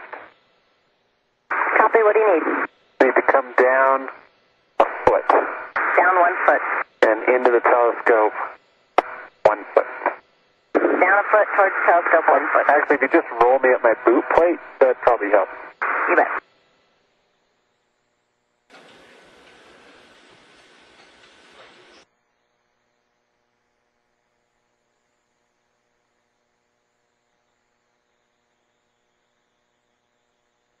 Looking good. Continue.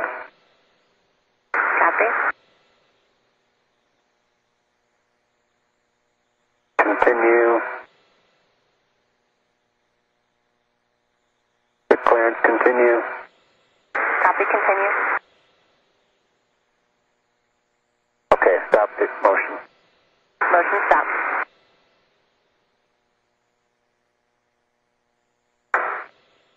Okay, Matt. Atlantis, Houston, 4-door loop. Go ahead, Houston. Yeah, Mass, we're discussing it here. These were lubed 2 servicing missions ago, and we think they're dry where the threads enter the fitting there because they've been cycled. So we're thinking we'd like to actually do the door lube on those.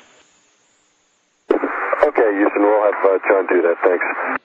Copy, John? I did copy. I just lubed the handle bolt. Okay. And Drew, for you, you're at the top bolt, aren't you? Yep. You ready for instructions? Sure. Position lock over door bolt. And work. Hold on. There's definitely lube on this one, but I'll lube it again. Thanks, John. You look nice and steady in front of the fixed head star trackers, by the way. I think the lube applicator is cold.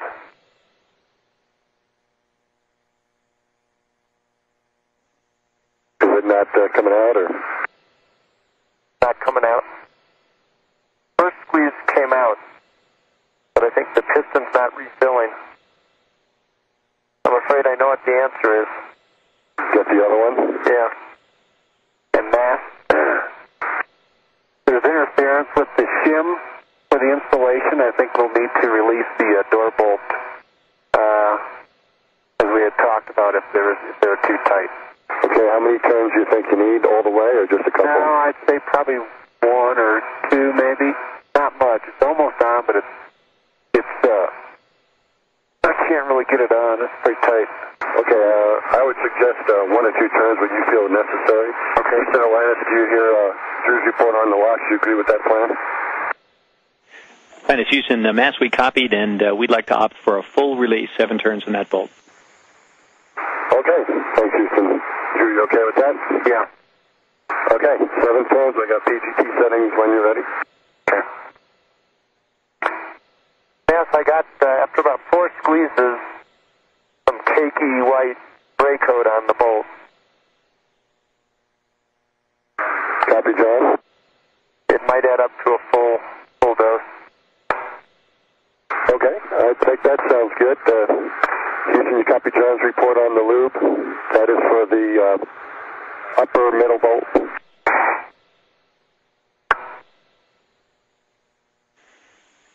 Atlantis, Houston, Mass, we did copy, and that sounds like enough for that bolt there, too. And I'm sure you know it, but should you need it, there are, I guess, 2 applicators and fifth stringer, 1 in the airlock. Copy, Houston, thanks. How'd the top one go, John? I'm going to give it another shot. I got a little bit out the first time. Okay. That's ready for settings, and Megan, can we move forward in the payload bay? 1 foot, please. Forward to your right, 1 foot. Yep. I got a good shot on Mass. I'll go to the bottom bolt. Great job, John. So, John, I understand the 2 upper and the handle are done. We'll do the bottom one now. Yep. And, Drew, your settings, if you're ready? Ready. Alpha 4. Alpha 4. Counterclockwise 2. Counterclockwise 2. 23.5. 23.5 setting.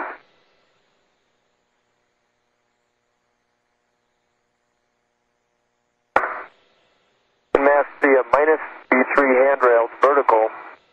That's just fantastic. That's good news, thanks.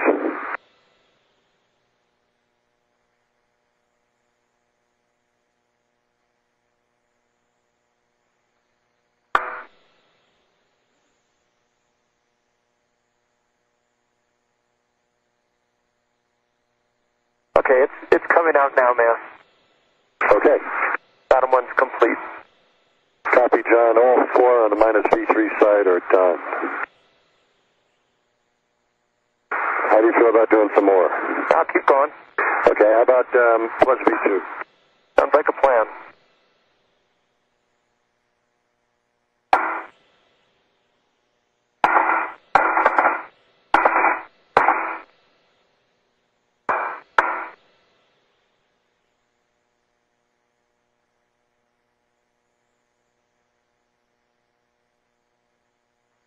Seven turns on the top bolt, Mass. The bolt is out of the bathtub. Copy, the bolt out of the bathtub. Sure is bright when the sun's like that. Yeah. Obviously we're not in sun protect anymore. I went to put my visor down and realized it was already down.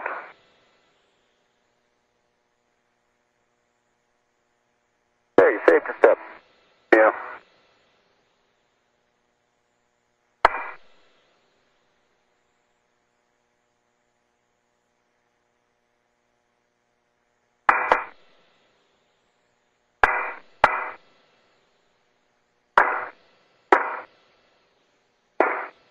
These locks are almost as bad as I thought they'd be. Houston, Atlantis for EVA. They're flying around. Go ahead for EVA. Dan, now that Drew has that bolt out of the bathtub, I'm thinking I might change some of the steps we have. Steps 9 through 15 or so might be a little different. Mass, we're talking about it now. Wait one. Say again, Drew. Aft 1 foot. Aft 1 foot.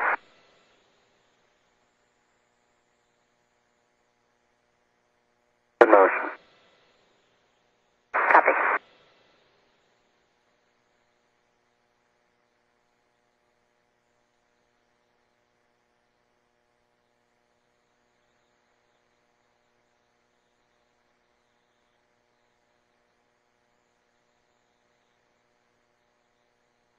Motion stop. Copy motion. Okay, Mass, it's put on that time. Okay, Drew, things may be a little different than what we normally do in the pool, since you've already got the bolt out. You're supposed to give us some words. Okay. I think what you will be doing is rotating lever 1 down to a hard stop. Did that. Yeah, I'm sorry I stepped on you, Mass, but I think we agree with you. It looks like we've essentially, we're now able to skip 9 through 14, so you're right. 15 would be the next, which is the lever 1 down to hard stop. Okay, great. Thanks, Dan. Complete. All right, Drew, you saved us some steps by doing what you did. Let's rotate lever 1 down to the hard stop. That's done. Engage the lever 1 locking pin to the green setting.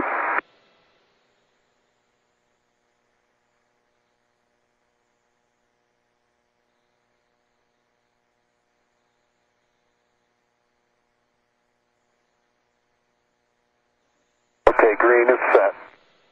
Okay, Drew, rotate the lock arm into the bathtub. Okay, and I think once I'm in the green setting, I can remove my tether. We say that? I think we did. I think we did. Yep. Okay, rotating down into the bathtub.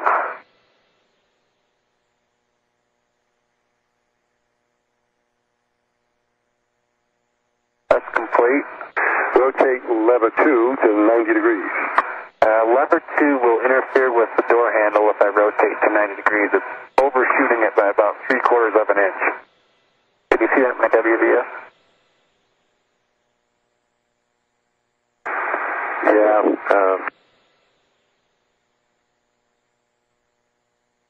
How far do you think you can get it?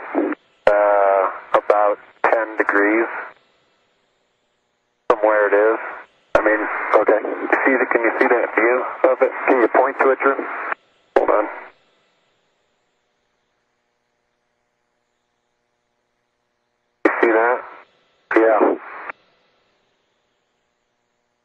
Now, if I pull lever the main handle down, that will pull it away from the door handle, but not a whole lot.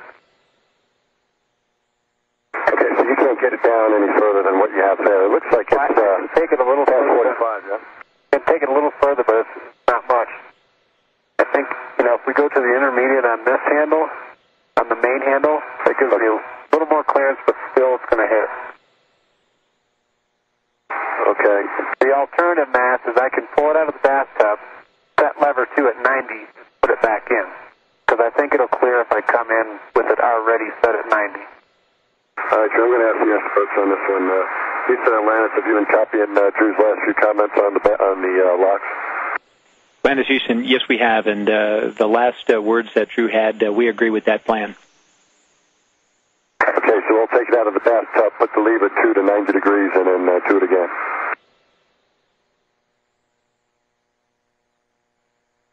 Mass?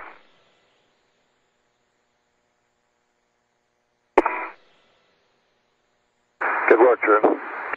Yeah, I think I'm... Mass plus V2, 3 volts lube, and the lube applicator is pushing out now. Okay, that's good news, John. I skipped the ASLR. You want me to go to plus V3? Yes, that would be great. Okay, I'm on my way. Okay, Megan, if we could go aft another foot. Aft 1 foot. Okay, that looks like it worked, Mass. I got lever 2's right at 90 degrees. It's sitting just under the edge of that handrail. And so it looks pretty good. Okay, as we move in tonight. Turned off the light.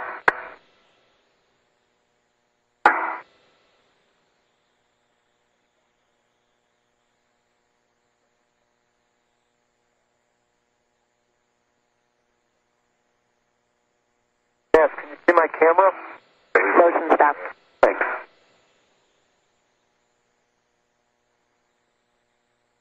Okay, Drew, you can press down and verify that the lock is fully seated into the door latch fitting. Okay. So main handle's going down, right? The next would be to rotate the main handle to the final position.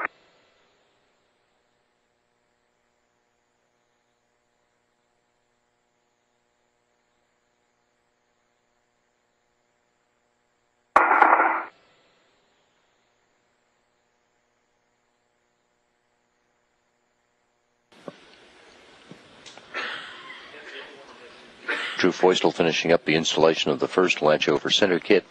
John Grunsfeld has finished lubing the plus V2 aft shroud door, moving to plus V3. I can see it. There are no gaps between the shim and the door bathtub. It looks secure. Okay, you said fully engaged. Assuming that means green setting, correct? Yes, green setting is confirmed. Okay, Drew, and we did have a good image, as best we can in the dark of the latch. Stand by. We'll try to see if we can get the iris going a little better. Hang on, Drew.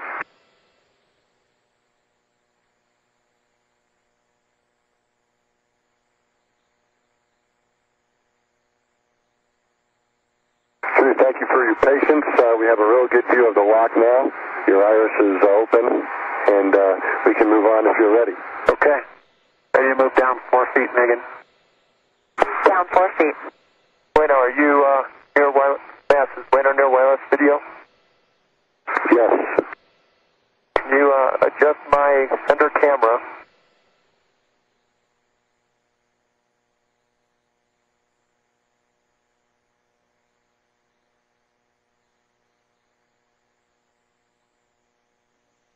That's the lower A8 Everlive blanket.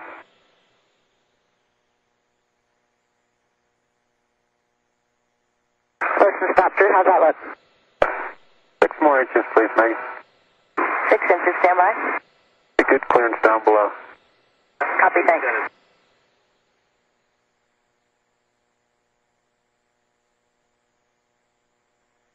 And John, thanks very much. We had a good view of that. Thank you for pointing it out. Okay. Motion stop. Thanks.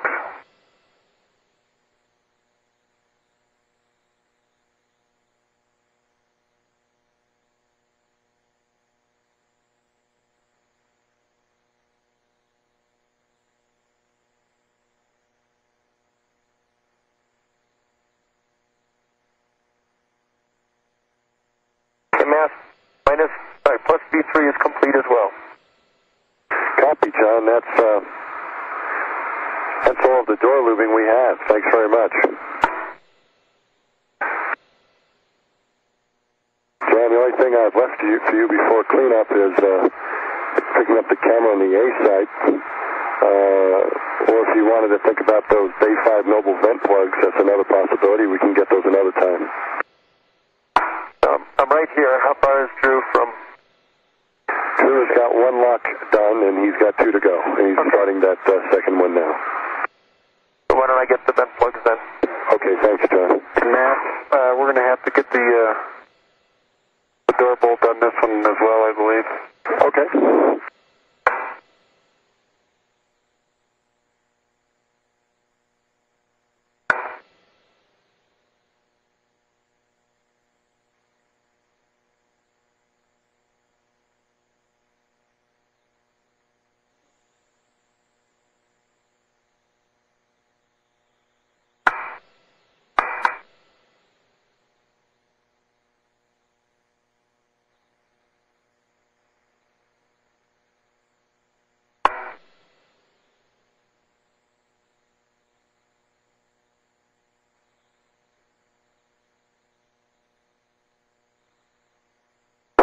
Alpha 4, counterclockwise 2, 23.5. Those are good sayings, Drew. Forward 1 foot. Forward to your right 1 foot. Yep. What's up, Matt? 7 turns. Copy. This view is from John Grunsfeld's helmet camera. He's finished lubrication on all 3 of the shroud doors that were on the plan for today, and is going to begin some cleanup activity. 1 more foot? Yeah, and you can roll me about 10 more degrees towards the door. Copy. And now Drew Feustel's helmet camera, where he's installing the second of 3 latch-over center kits. Door bolt, the handle is a little closer to the door bolt than what we've seen. Feustel's working at the minus V2 shroud doors. Good angle on the bolt. Installing these kits in place of the bolts that are currently holding those doors closed will help prevent stray light from getting in. It'll also ease the opening of those doors on future spacewalks. Even worse. Try to go below it.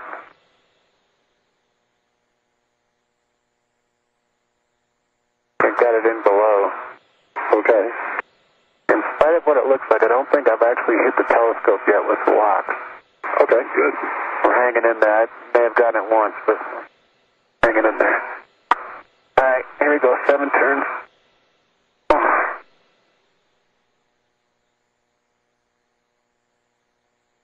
Yes, I've got the bottom vent plug in the trash bag. That's great, John.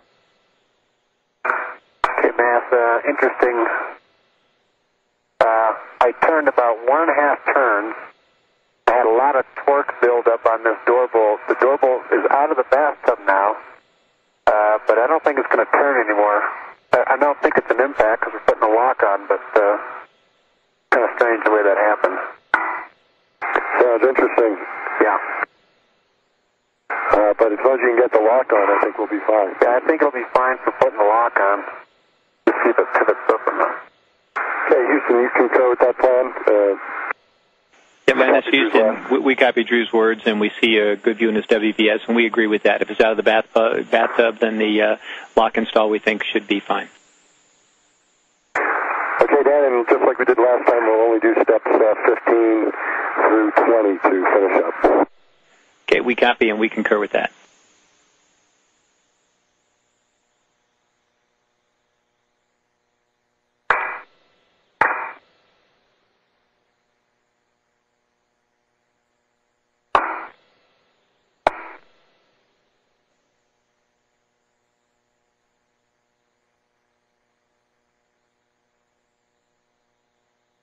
Megan, back aft again 1 foot. To your left 1 foot.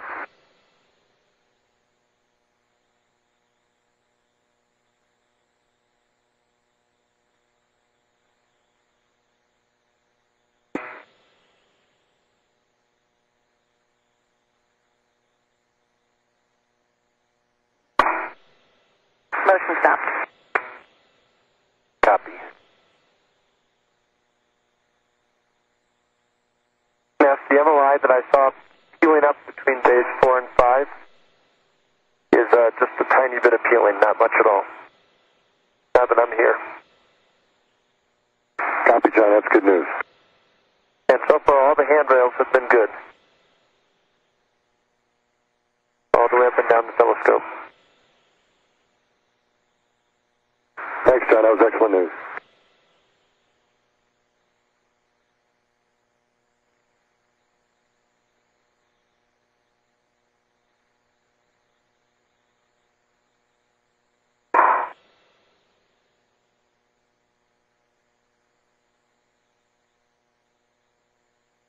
Okay, still have interference with this shim and this bathtub. Didn't really create any room. Megan, can we come towards the telescope? 6 inches, please. 6 inches towards the telescope.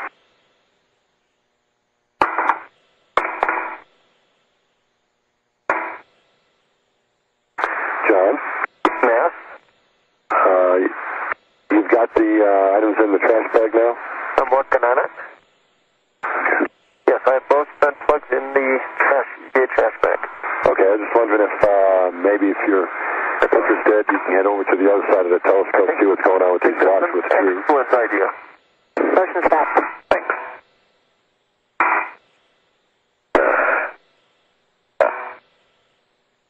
Yeah, there's not enough room with the shim in place to slide this one in.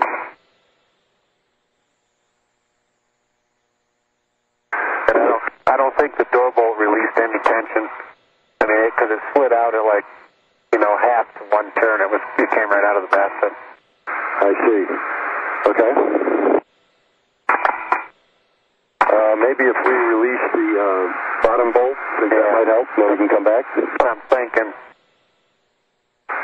Houston, Atlantis, what do you think of that plan if we go down to the bottom bolt and have Drew undo that one, swing it out of the bathtub, and then we try to do the locks again?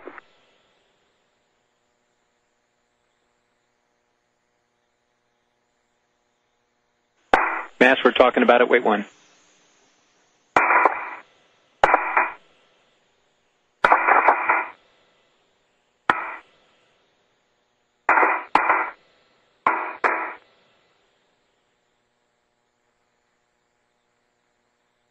It's Houston. I think what we'd like to do, Mass, is have Drew release the bottom bolt no more than 2 turns, and we'll see if that generates enough clearance at the middle one for the lock install. Okay, we'll try that. How's that sound, Drew? Sounds good. All right. Okay, Megan, do what you need to do to get me down there. Copy and work.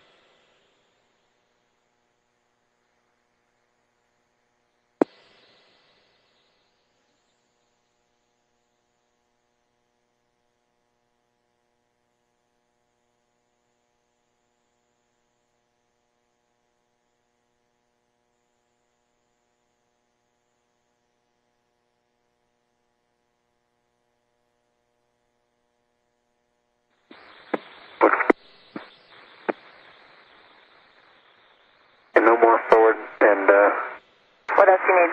I can probably get it from here. Let's hold there. Copy, motion stopped.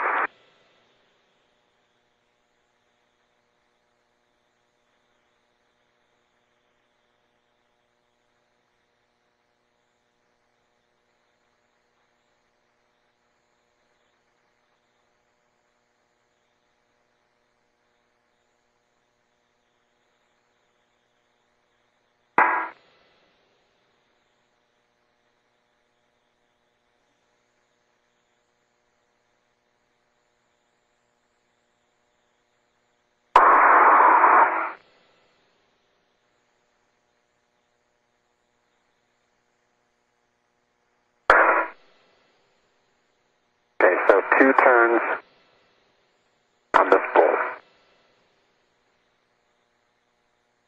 That's right, 2 turns. 1,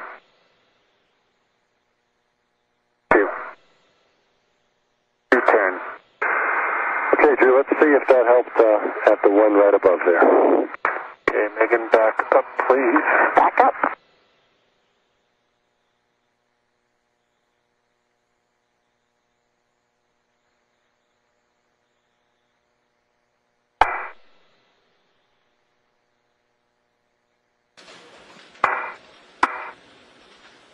True Foistel continuing to work, trying to And aft a foot. relieve some tension on the minus V2 shroud doors to install the latch over center kit, the second of three.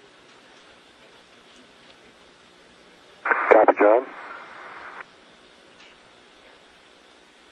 Stop motion. Currently, the shuttle is moved outside of range of television communication. We expect to get pictures again about 2:12 p.m. Central Time.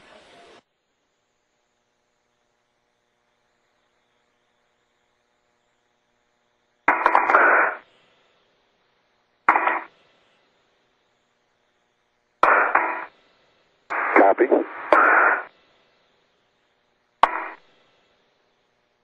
Top VA site is now clear of all tethers and tools. Very good. Thanks, John. It's closer. I got it about halfway in now.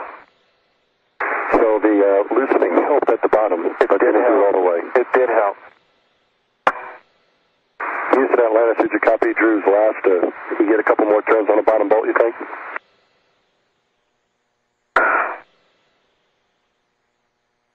Atlantis, Houston, we're talking about it, Mass. Wait one. Matt, can you move me forward 6 inches? Forward 6 inches.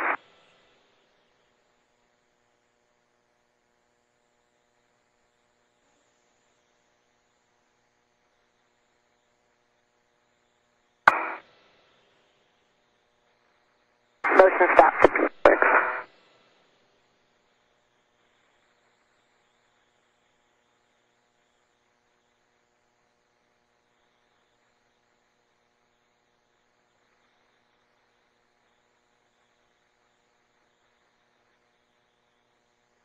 Hey, Drew. Playing games with lock?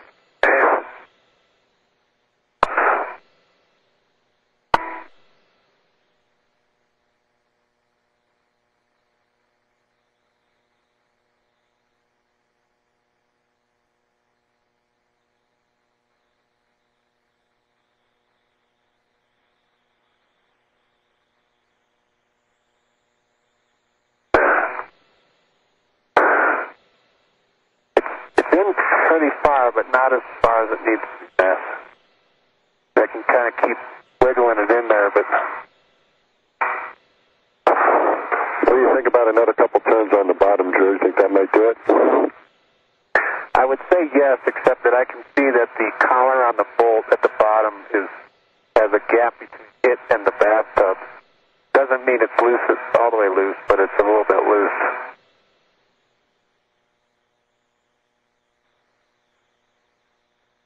Mass, we copied. We're still discussing it. We're getting close. One more minute here. Okay, we'll stand by.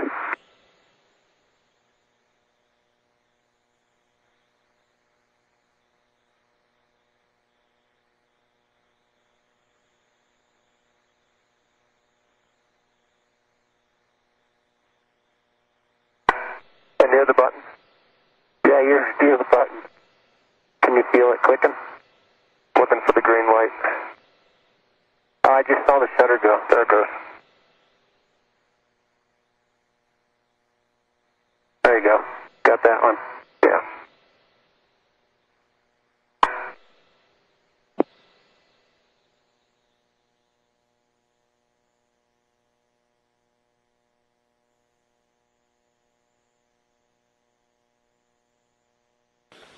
Now, a handover between satellite coverage. We will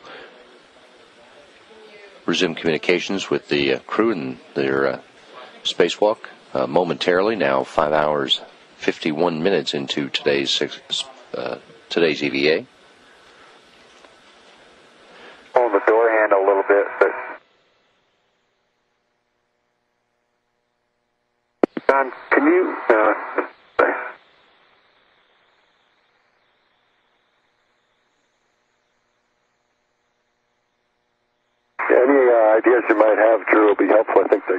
trying to get that plan up to us, so I know they're thinking about it pretty hard. Yeah. I just don't know how the sequence would work, but, you know, pulling the door handle pin without releasing the bolt and pulling the handle a little bit. Atlantis Houston for EVA. We'll go for a couple more turns on the bottom bolt. Okay, copy Houston, we'll try that. Drew, why don't we do that? We'll go back down to the bottom, 2 more turns, and we'll try again. Copy.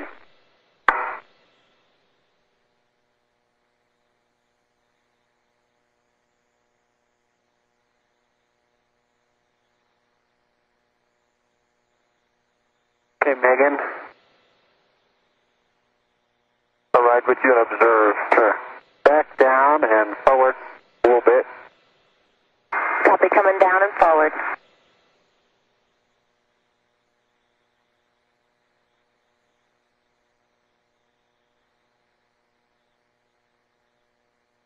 Is it 2 more turns on the bottom, Matt? 2 more, I'll verify with Houston. Houston, Atlantis, 2 more turns on the bottom bolt. Houston So we just suggested. copies, and we concur with that. 2 more, please. No more forward. Down only. Copy, down only.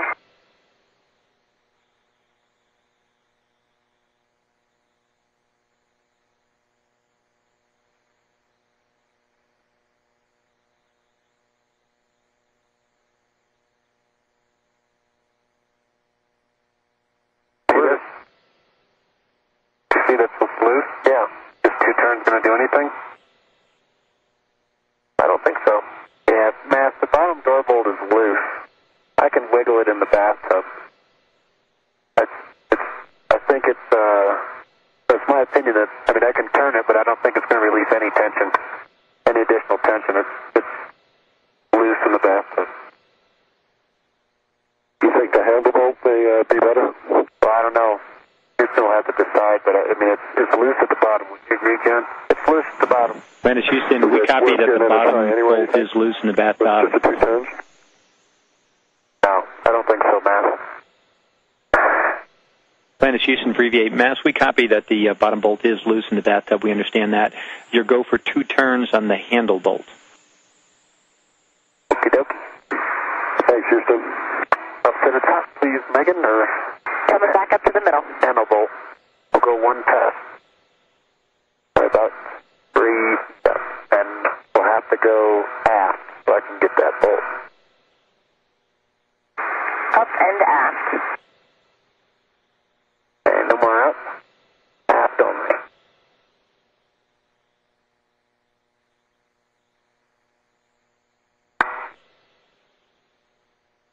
John, do you see that? Is that grease?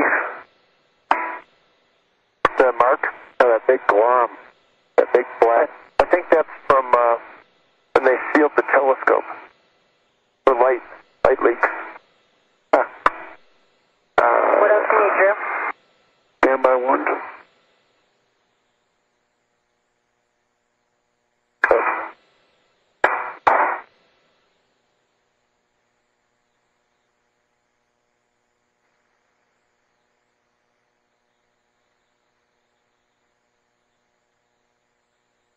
Megan, I think we need to go aft another, sorry, take this, aft 6 inches and towards the telescope 6 inches. Aft 6 inches towards the telescope, 6 inches. Aft 2 turns. 2 turns on the handle.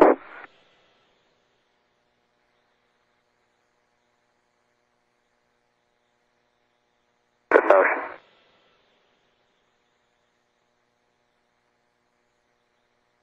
Motion stopped. Stop.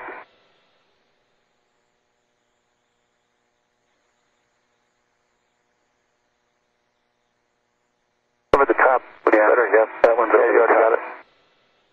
I got to get that one over the top.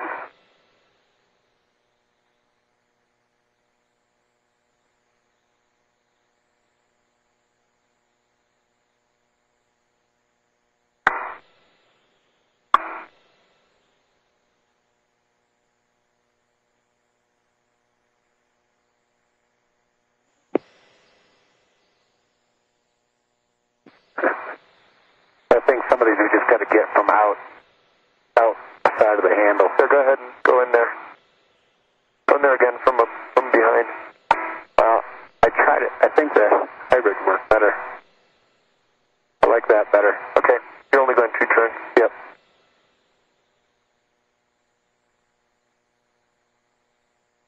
One. It's definitely loose. I did see the door jump just ever so slightly. Okay.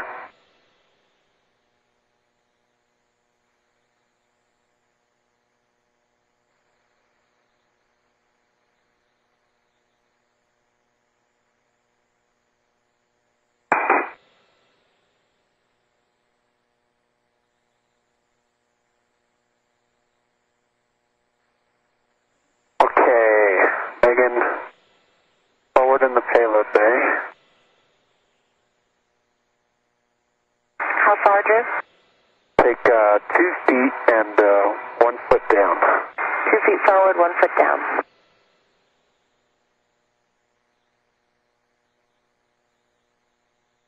Good motion.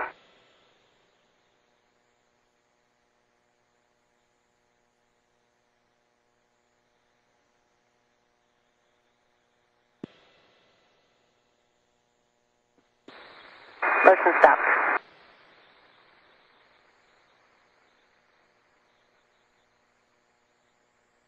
Okay, Matt, I think we got it now. Yep. That's great.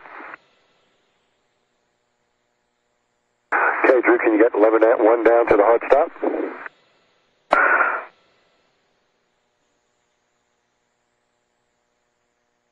Goodbye. Okay, take your time.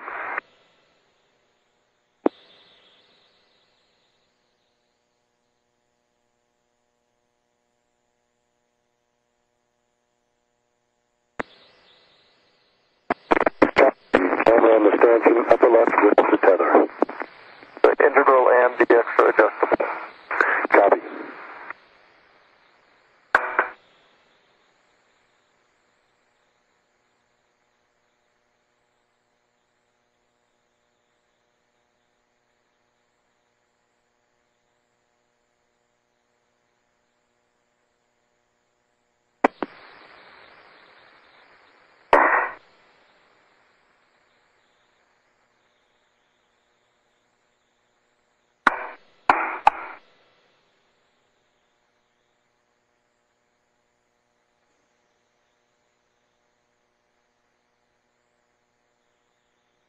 If I have to move that to the lower, because Drew's TGT goes on the upper. Okay, John.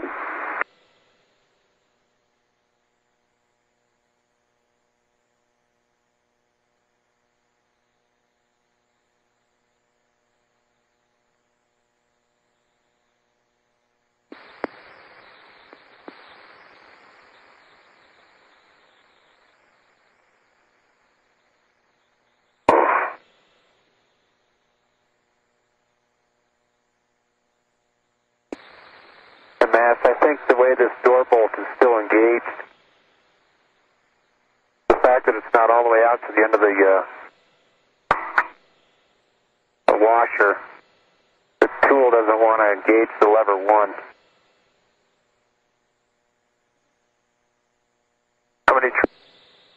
I only got it out like 2-ish. Oh, and then it bound up. I should have looped it. We did last time.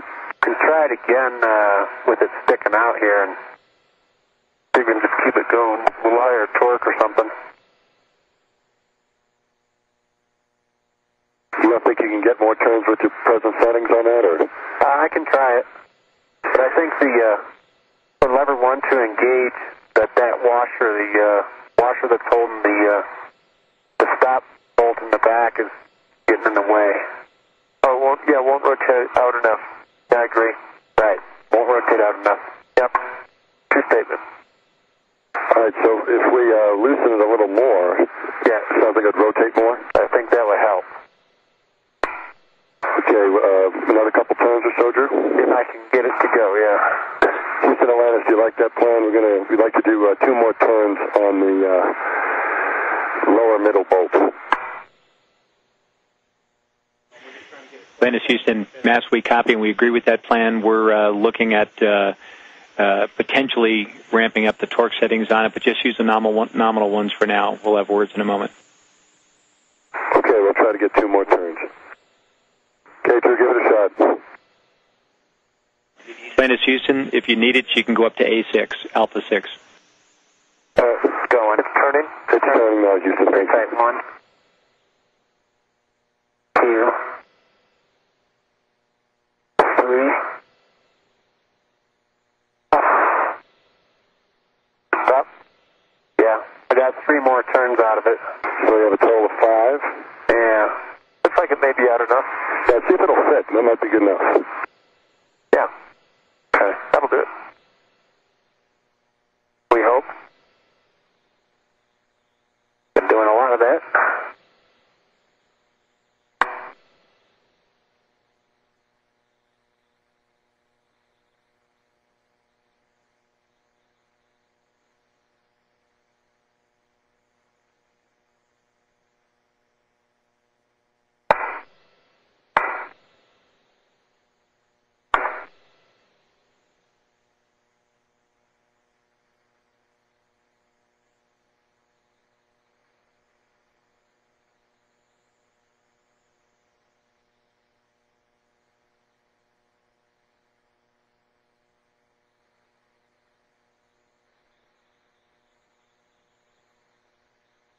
Atlantis, Houston, for EVA. You put your tether back on. What's that? Go ahead, Dan. Oh, good call. MS, we would like steps 8 through 11 on this one, and then do the same, a partial install, steps 8 through 11 on the bottom one, Thanks. before you complete this one. Okay, Dan. You know that the door bolt is already out of the bathtub, though, right?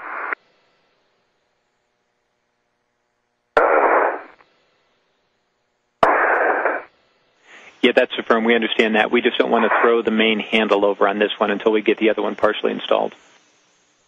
That makes sense. Can I hold your press? Yeah, I can't even get it to go down. I don't think you're seated all the way. I don't either. It's still not, doesn't have enough room in there. It's still interfering with the shim. So there's still not enough space between the shim, yeah, and the bolt holder. We need more room mass. I guess we could do the bottom one a little more, but if the top, actually I'll go down and see if the bottom one is loose. Okay. Still, because when we loosen the handle bolt, maybe that one tightened up. You know what I mean? Right. It probably did. Now, is the top lock engaged? Yeah. So it could be that. Down your peachy key on your right. Thanks. That's as far as it goes. Yeah. Thanks.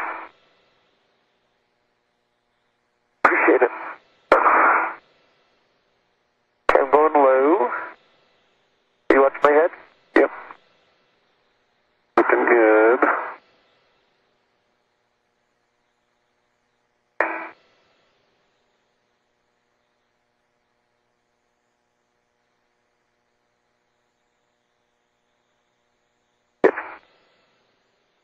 It's tight. No, it's tight again. Yeah. Okay. Okay, Matt, so the bottom bolt is tight again now that we've loosened the door handle bolt. Atlantis, Houston, for EVA, we'll go for a full release on the bottom bolt. I'll move out of your way. Copy that. Okay, so Dan, right now we have, I think, 5 turns on the lower middle bolt. Just to recap, we have the top bolt lock installed. We have 2 turns on the handle bolt. We have about 5 turns on the lower middle bolt. And we have 2 turns on the bottom bolt. And now we're going to go down to the bottom bolt and finish it off. Is that what you're saying? Mass, we copy and we concur with your summary. Okay, Megan, forward 1 foot and down to the bottom bolt. Forward a foot and down. Okay, Matt, so I'm going to put 5 more on this one. That's right.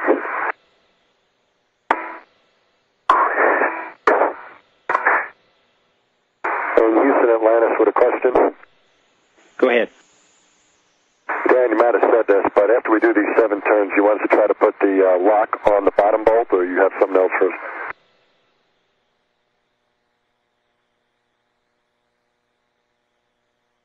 I think we should get the one I've been working on, or we could try to fit it, see if it'll even fit. I think you can get latch 1. You don't have to throw the big guy. Right. Motion stop. Okay, down up 6 more inches, Megan, please. Okay, down 6 inches. Sorry.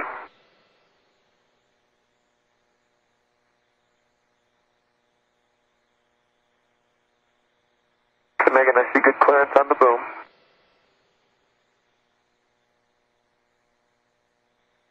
Motion stop. Thanks.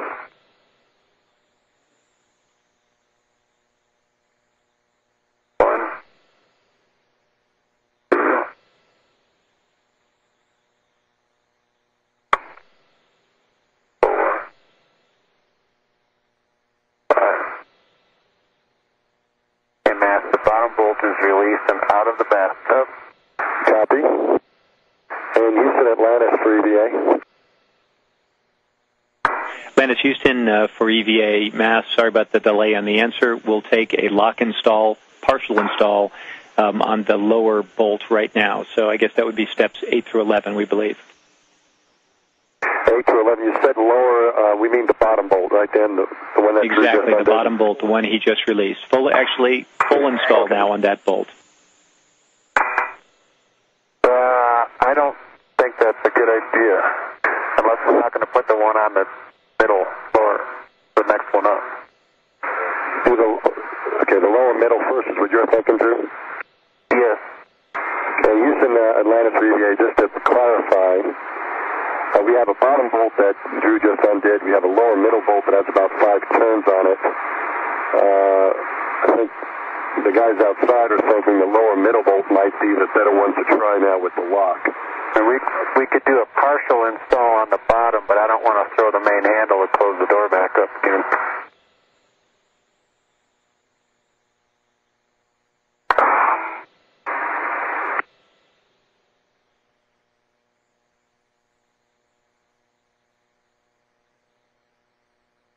So you're thinking a partial on the bottom or a full on the lower middle, is that what you're saying? Right, and I'm just going to do a fit check here and see if this one's okay.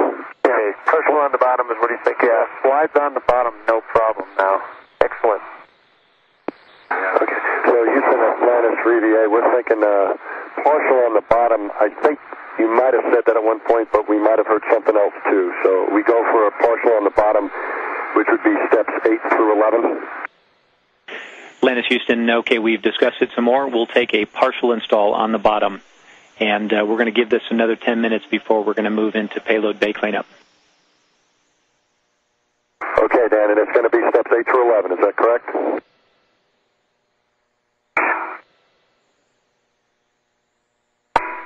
Hey, Mass, lever 1 is down, green, fully engaged, hard stop. Okay. Lever 2 is coming over. I guess settle it in the bathtub and maybe put the number 2 to 90. Okay, but you're not going to rotate the handle, correct? Not going to rotate the handle. Okay, 90 degrees on lever 2, ready to go up to the lower middle. Atlantis, Houston, looks like we're making some progress there. Change of plans. We'll do the full install for the lock on the bottom. Skip the lower middle. Don't you want me to try and fit it? You want to see if it'll fit, Houston? And Atlantis, set the negative. Okay. Okay, so we're going to complete the bottom bolt, and we're going to leave the lower middle where it is. Drew is right there. Yeah, I mean, it seems like a shame we just put so much time into it. I think it's about a 3-minute task for me to install it, if it fits. Atlantis, Houston, okay. We'll go ahead and take you up on that. Give it a try on the lower middle. Okay, thank you. Okay. So, Drew, we have a partial on the bottom. We're going to go for the upper middle, right? Lower middle. Yep. Okay. Megan, if we could move back up about a foot. Up 1 foot.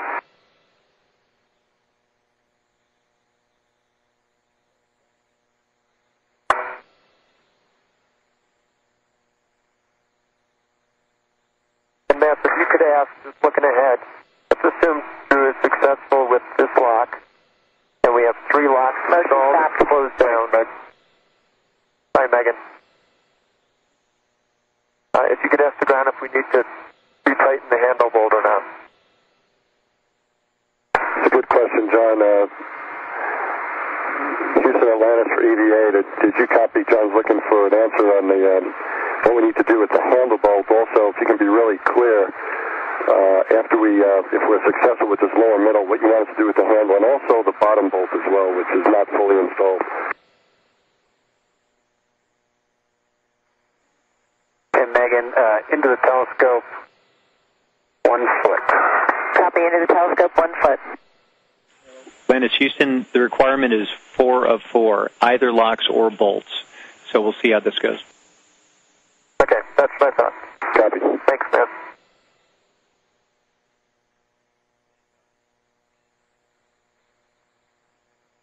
Looking better. It looks like it's just about fully seated. Motion stopped. Thank you. Aft, 6 inches. To your right, 6 inches. Left. Aft. Sorry. Atlantis Houston for EVA. Break for EVA. Go ahead. Mass, I'm sorry, we're changing up yet again for you. We would like you to remove that. We're going to opt not to use a lock and the lower middle. We'd like you to re-engage that bolt. If this is a bolt that feels like it's about to strip out to me. Houston Atlantis, I don't know if you copied Drew's comment when he was taking the bolt out, and he just reiterated he thought that the bolt might be stripped out. I mean, it's not yet, but it feels there's a really high running torque on this bolt. And you have we copy the and we're talking about that. I've got the lock. I can throw lever 1 if you're ready. It looks like the lock will fit this time, Houston. And Atlantis Houston, if you could just hold right where you are for just a moment, we're discussing it. Okay, we're going to stand by. Let's just stand down here, boys, and see what they come up with.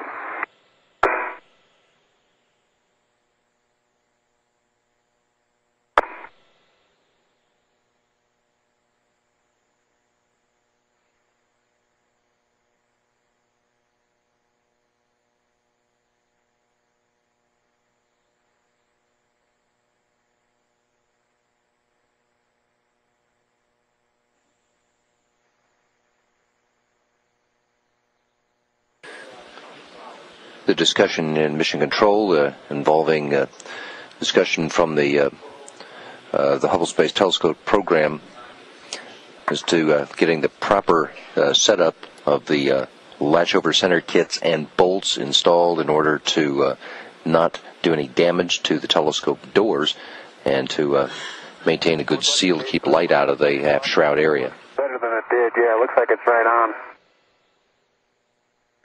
I wasn't having the same look last time.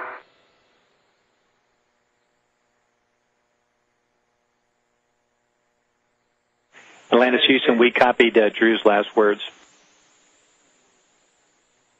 Thanks, Houston.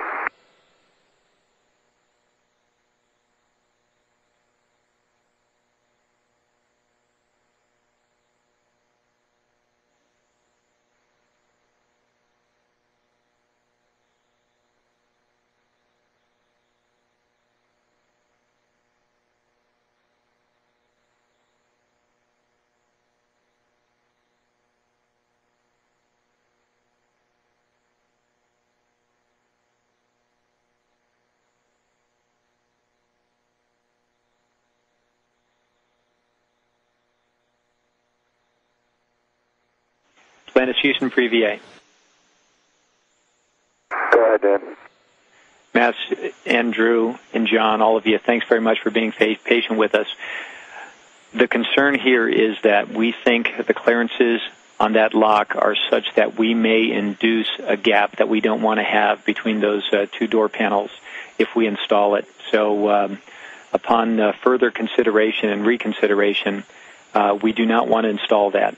So we'd like to go ahead and remove that lock, go best effort to re-engage that bolt, and then we'll go forward from there. Okay, Dan, do you have settings for that bolt to re-engage?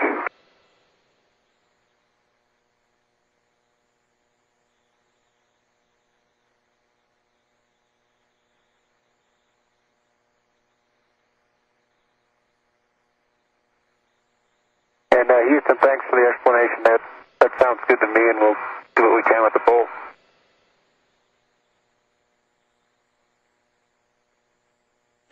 And if you like, we're still getting settings for you, and we understand your concerns about that potentially stripping out. If you think you got the time, we could go ahead and finish out the lock install at the bottom while we discuss just a little bit more of the settings. Okay. Okay. And we also got the handle bolt waiting too, so we'll do the bottom one first. Okay, Megan, down 1.5 feet and aft about 6 inches or so. Copy, down and aft. And Houston, Atlantis, I know you're working, but just to make sure on the bottom bolt, you want a full install of that lock, is that correct? Yes, that's a good readback, a full install. And I do have settings for that lower middle for the bolt. Okay, I'll take them. It'll be Bravo 4, clockwise, as desired. Set the MTL to 23.5. Motion stop. Motion stop. I see it, John. We got the, ratchet coming close. Thanks, Megan. Copy, Dan. Bravo 4, clockwise as desired, and MTL 23.5. Megan, down Matt, 1 that's a foot. good readback. It'll be the same on the handle. Okay, thanks.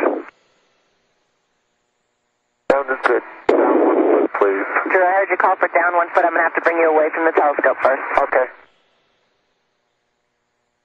Okay, Drew, and we were up to lever 1 up to the hard stop, right? You also had lever 2 down to the 90 degree? I've got lever 1 and lever 2. I'm ready for main handle.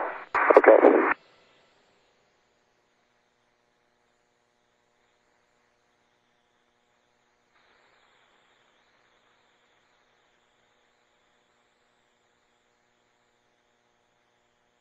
Motion stop, Drew.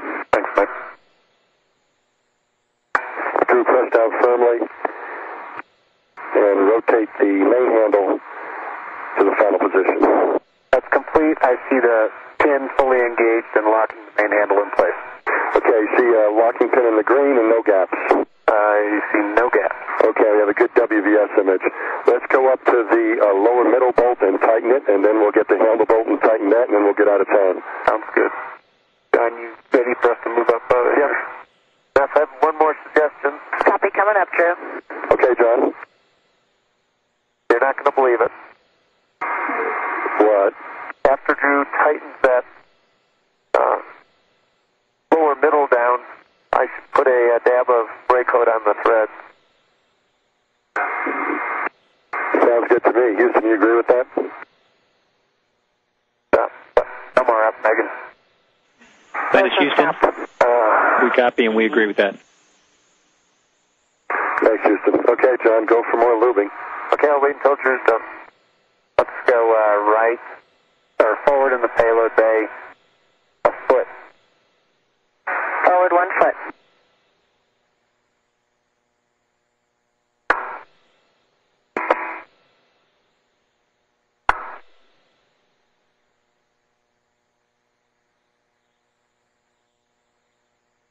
Motion stop. And did we go forward or out? We came forward. Okay. Can we go towards the telescope 1 foot, please?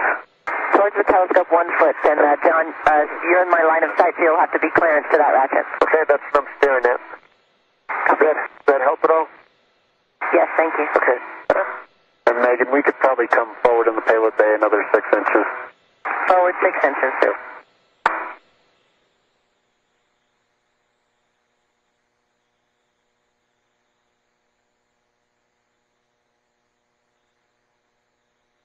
Okay, Matt, can you give me settings again, Bravo? Yeah, to Bravo 4. Clockwise as desired. You could try 2 if you want. Bravo 4, clockwise 2, MTL. 23.5.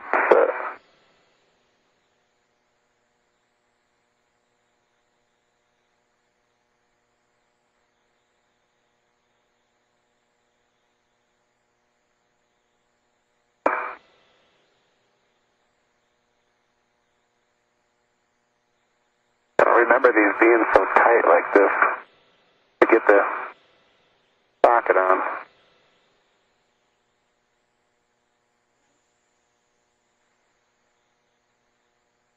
Those bolts haven't been used very much. Just I can't get a good angle on it. There you go. Okay, mass. How many turns are we going for? 5? I get 5 out of this, or 7? Well, you've Going to torque? you did 5. I think you had 5 coming out, so I would expect 5 going back in. So we should tighten it up. There you go. Atlantis Houston, that's our count as well. Okay, the PTT torqued out. Did not spin. Did you not get 1 turn on it? No turn. No motion. Copy, no turns. Houston, Alaska, copy, Drew. He did not get a turn on that bolt.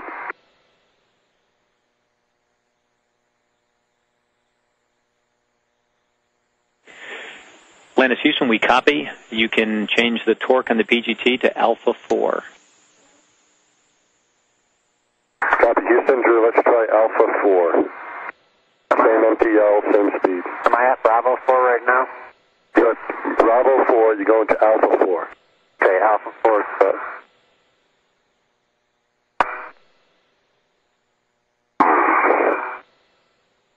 Nothing. No turn. Copy, Drew. No turns.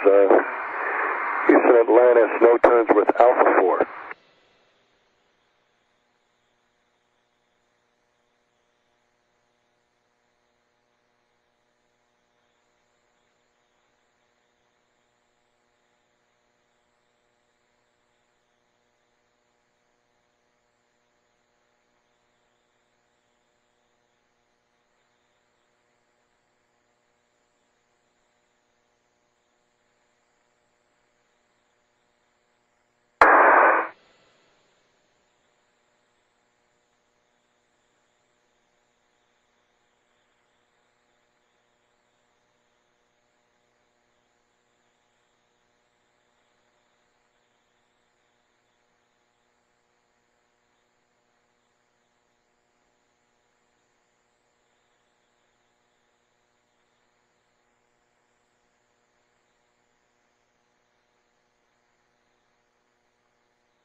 Atlantis Houston for EVA.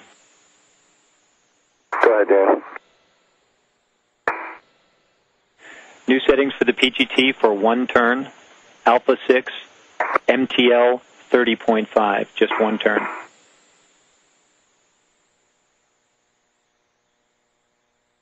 Alpha 6, 30.5, 1 turn. Drew, did you copy? Yep.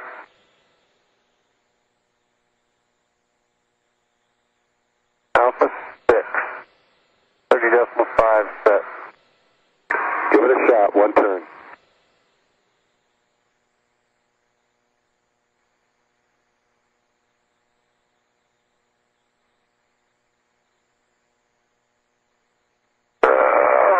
One turn. Okay, I can, that's, I got 1 turn. Okay, Houston, we got 1 turn with that. Should we go back to Bravo 4, Alpha 4, or stay here? They will not turn at any other setting, based on the running torque that I felt. Do you have a PGT have anything on it? It won't turn at the settings that we tried already. That's the only one it's going to turn at. Copy, Drew. 25 decimal, let's see, 24.9 is the actual showing. Okay, thanks. That's what I was asking. Houston, Atlanta, should copy. Drew seeing 24.9 as his actual torque, which seems like he's going to need to pump it up to that Alpha 6 if he's going to turn it anymore. If you concur, if you got other ideas, we're ready to listen.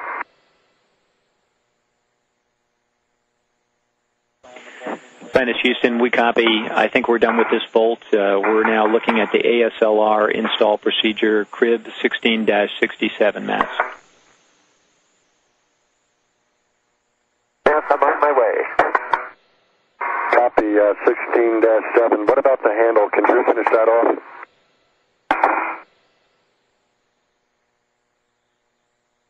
It's a day of surprises.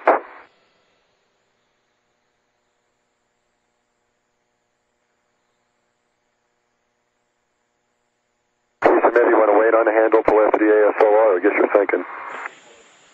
Yeah, Mass, I think for Drew, what we need is a full release of that bolt if we can. The bolt we're currently at before we do anything with the handle or the SLR. Okay. Settings. And I'm ready. Want me to go to counterclockwise? Landis EVA, that's right. We think Alpha 6, staying the MTL at 30.5, of course. Counterclockwise direction. Our count shows 3 turns remaining, excuse me. Say again, 3 turns remaining, Dan, at Alpha 6, counterclockwise 230.5, and that would be on the lower middle bolt. Yep, that's a good readback. Okay, Drew. So say turns, Matt? We think you're going to get 4 more. Okay. 4 more out. There we go. It's torquing out. Oh, no. 1, 2, 3, 4. That's enough. Okay, so we're going to put an ASLR on the lower middle bolt. Drew? 25.1 actual. Copy, 25.1. And Houston, Atlantis for EVA, any action on the handle? Do you want it left where it is, or do you want it tightened or loosened?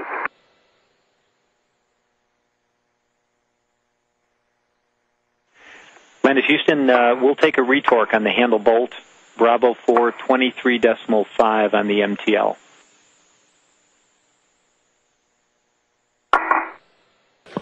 Copy, Dan, Bravo 4, 23.5. My count is 2 more turns needed on the handle bolt. That's our count as well, Mass. And just to be square on the crib sheet page for the ASLR kit install, that should be 1667, 16-67. Okay, thanks, Dan. You're helping us out. 16-67. Okay, so I'm at Bravo 4, 23.5, clockwise 2. And Megan, for the handle bolt, we need to go aft at least 3 feet and up 8 inches. Aft 3 feet and up 8 inches. I'm also going to bring you away from the telescope. Good call. Or, you know what, you can take that roll out, Meg. Copy. It'll make it easier for us. And it was, yeah. I guess it's pitch for me.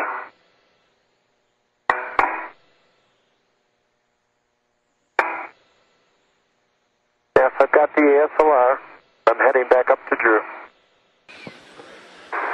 Copy, John. Thanks. 6 hours, 30 minutes into today's spacewalk, and Mission Control in Houston has given the crew the indication that they're going to stand down on installing any further the latch over center kits, but the Hubble Space Telescope program does require that the 4 connectors on this aft shroud door all be closed, and since Foystel was unable to re-engage the bolt that was there, John Grunsfeld is retrieving an aft shroud latch repair kit.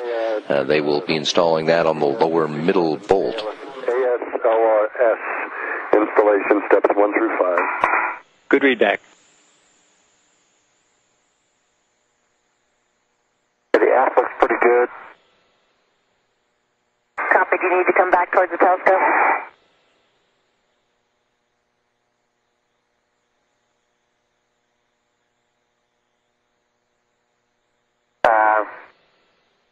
Yes.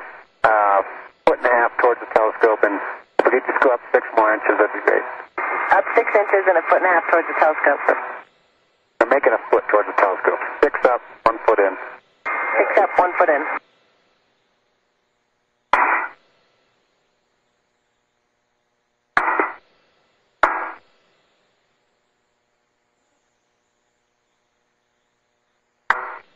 And Megan, I move the stanchion out of the way. EVA officer Tomas Gonzalez-Torres advising Flight Director Tony Sakachi that the installation of this aft shroud latch repair is expected to take about 10 minutes to complete once Grunsfeld retrieves it from the forward end of the payload bay and translates back to this current position on the side of the telescope, now facing off the starboard side of Atlantis' payload bay.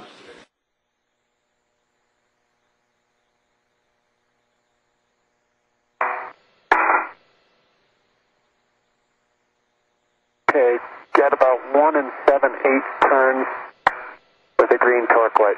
That sounds good to me. Go back, leave it alone. Go back down to the bottom bolt. To the bottom bolt? Yeah, don't even look at that anymore. Okay. I'm sorry, the lower middle. Lower middle. Okay, Megan, forward in the payload bay, 1 foot. Forward 1 foot. Okay, drone back. Okay, John, and we're going to be moving that arm forward in the bay. See that? Get out of Megan. You. And stanchion's clear, Megan. You're clear to move a foot. Copy, coming forward a foot. Good clearance.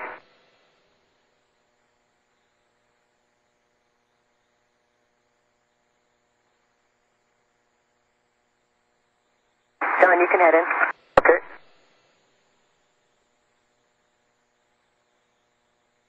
Motion stop.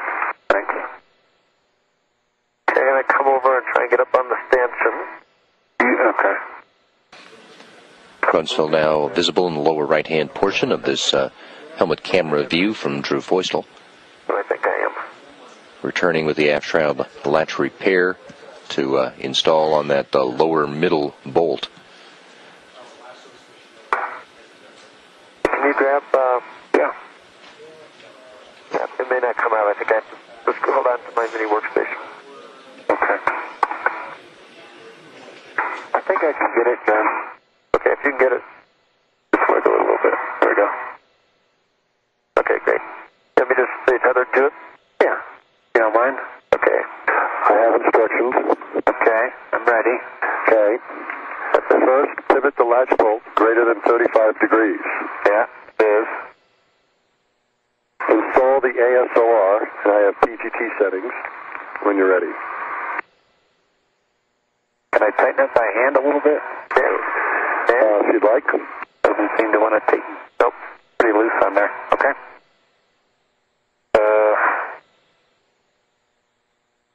You want to tether to it? I better. I'm going to have to move away from it some more. Yeah, I agree. Got a bit of a tether farm here.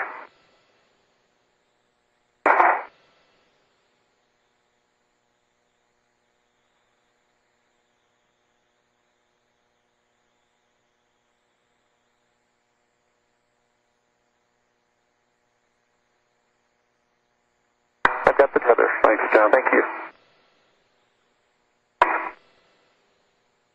Houston, Atlantis, with a question. That note about the ASLR tool access options, do we need that, or are we good with the torque setting that's listed in step 2?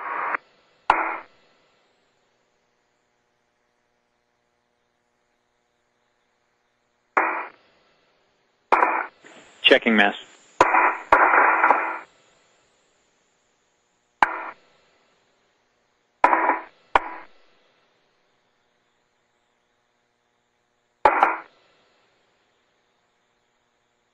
I'm going to give you settings, but we'll wait till the ground gives us the okay. Are you ready for settings?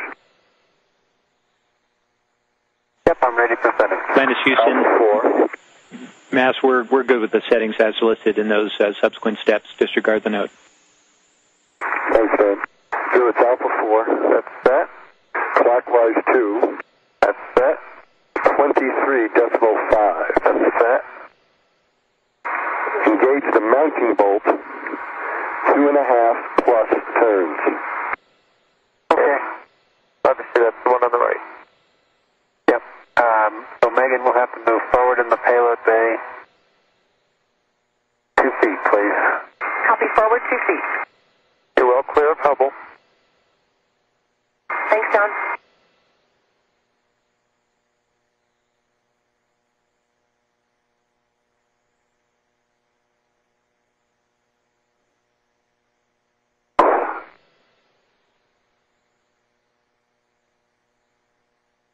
You may have to end up tightening it a little bit. Readjusting and tightening. Keep it. flush. Yeah. Motion stopped. Okay, thanks, Mike.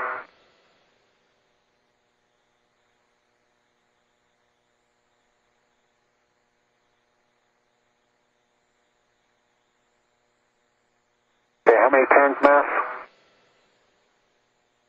2.5 plus. What does that mean? I think it means at least 2.5. Torque out? Yeah, good. Torque. Landis, we agree to torque. Say again? Yeah, Mass, I was just going to say we agree. Taking it to torque, as Drew just did, is great. Okay, thanks. Got it to torque. Good job, Drew. You can remove the pit pin and deploy the swing arm.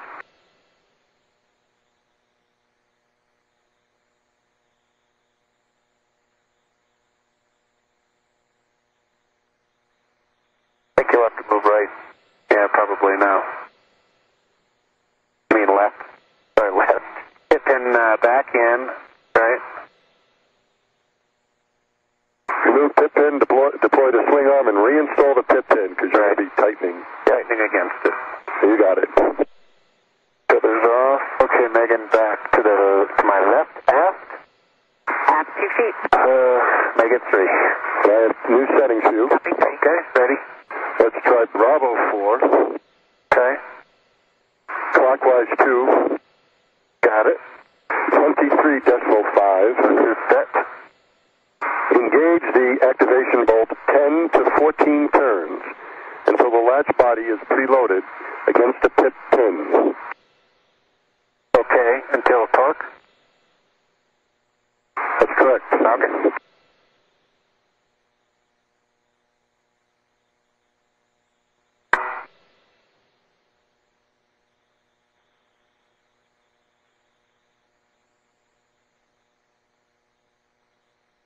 Almost need a right angle drive for these. Oh, don't say that. This one at least has a hole. What? The handrail has a hole so you can get a straight shot. Oh, good. If I need to go back. Probably don't have to extend it. Well, not that far, no. It'll fit. Will it fit through the hole? Yeah, the whole thing. Yep. There we go.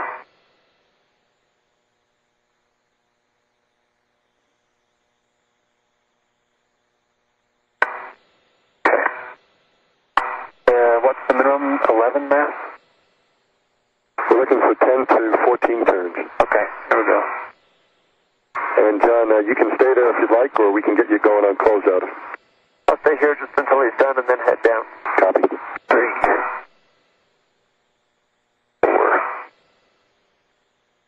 5, 6, 7,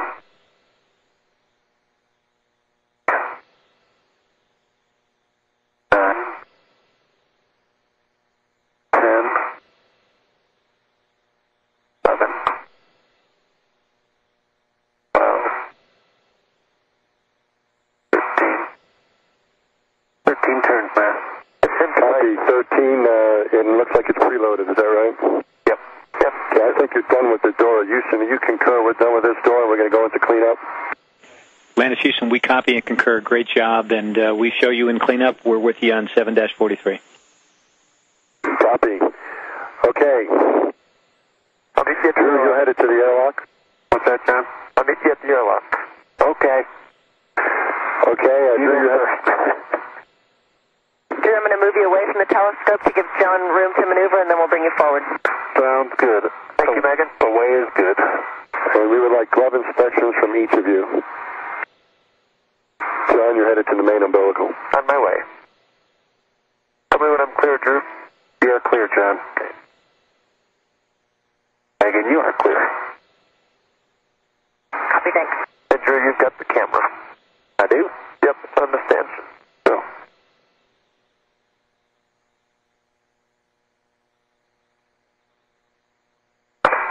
Yes, I'm going to pull down the TA and then go up the SAPS post. Good idea, that's what I was thinking. Hey, John and Drew, nice job on the EVA so far. Had some tough curves thrown your way. Looking to expeditiously move to come in, but take your time as you need to and make sure we account for everything. You got plenty of available time left on the EVA. Nice work so far. Thanks, Scooter. Thanks, Scooter. Copy all. Look, we just got outside, Drew. Yeah. Hey, is that California and Baja? Look at that.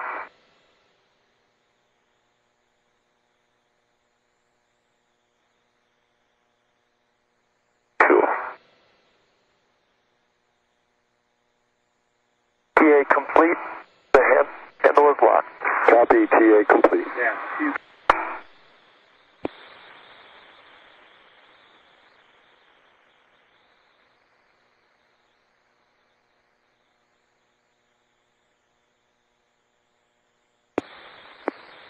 Boys are coming over Houston again.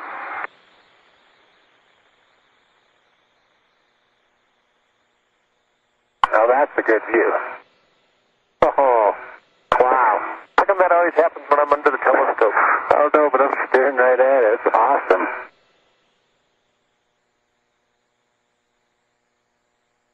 Wow. Baja. Get the camera, Drew. It's too late.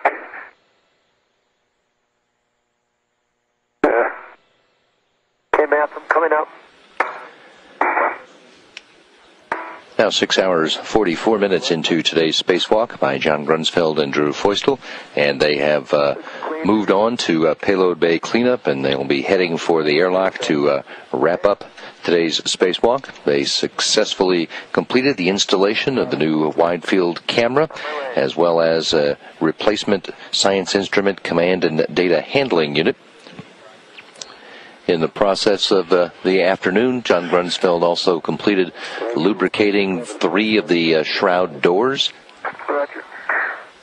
Drew Feustel installed 1 of the latchover center kits on the My gloves are yellow. on the minus V2 doors. He ran into some difficulty installing the other 2. And ultimately, they were instructed to install an aft shroud latch repair on 1 of those bolts, and he installed a second lock, partially installed the second lock. Aside from the color, no changes. That door is now secure for when it will be revisited on the spacewalk number 3, when Grunsfeld and Feustel come back to install the Cosmic Origins spectrograph.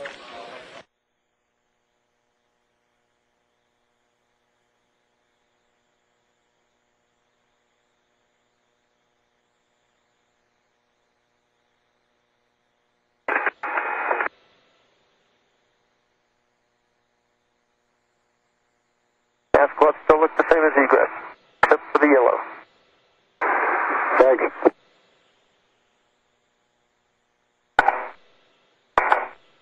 Matt, I'm going to put the lock back on the lock on the fish stringer on the tool board. Okay. And John, you're headed back to the airlock. I'm on my way. And we will take tool inventories as necessary. Drew, you're getting the PGT back to the MFR hands. I'll do that as well. Okay, and John, we can take your tool inventory anytime. Okay, Matt, I've got obviously a safety tether and a waist tether and a mini workstation. On my swing arm, I have a PGT. Sorry, John, stand by. Yeah. Those are just the standard items.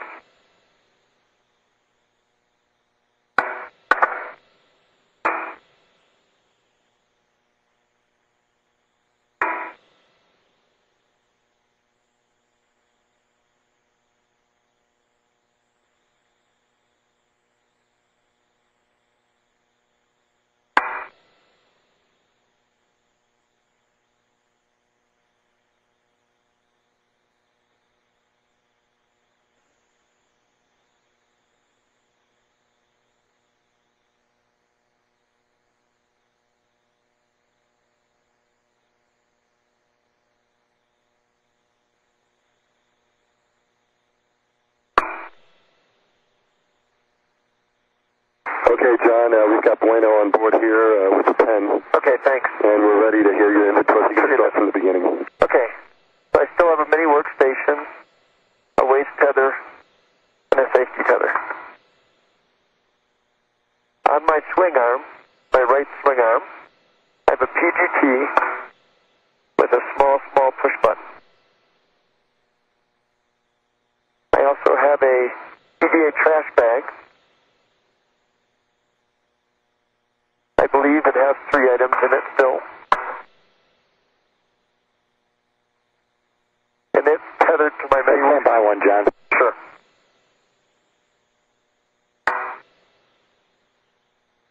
Okay, John, go ahead. Okay, thanks, Scooter.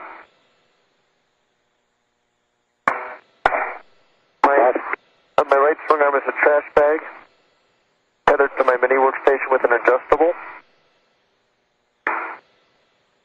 Copy.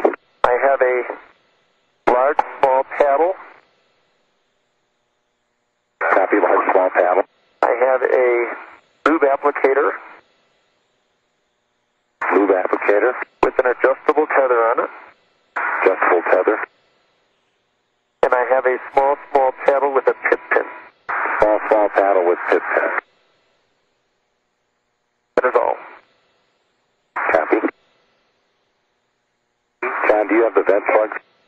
They should be in the trash bag, but I'm not going to check. Copy, we'll consider them in the trash bag. Yep.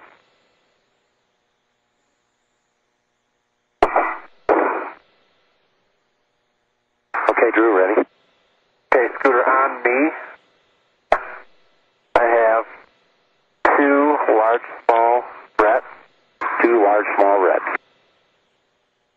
1 adjustable tether. 1 adjustable tether.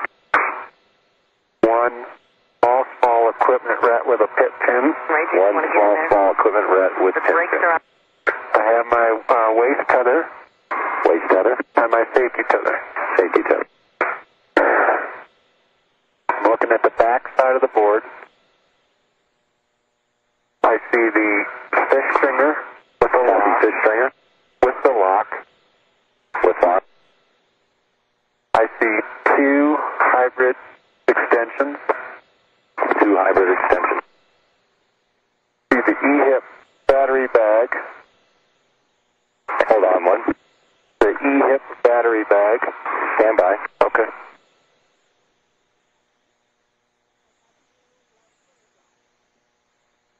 John, the battery's in there. And the battery's in there. Okay, I'm going to give you back the mask. Yep.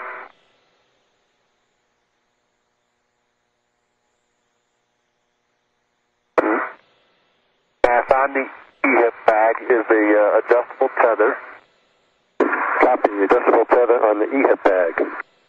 I have the SIC and DH connector cap.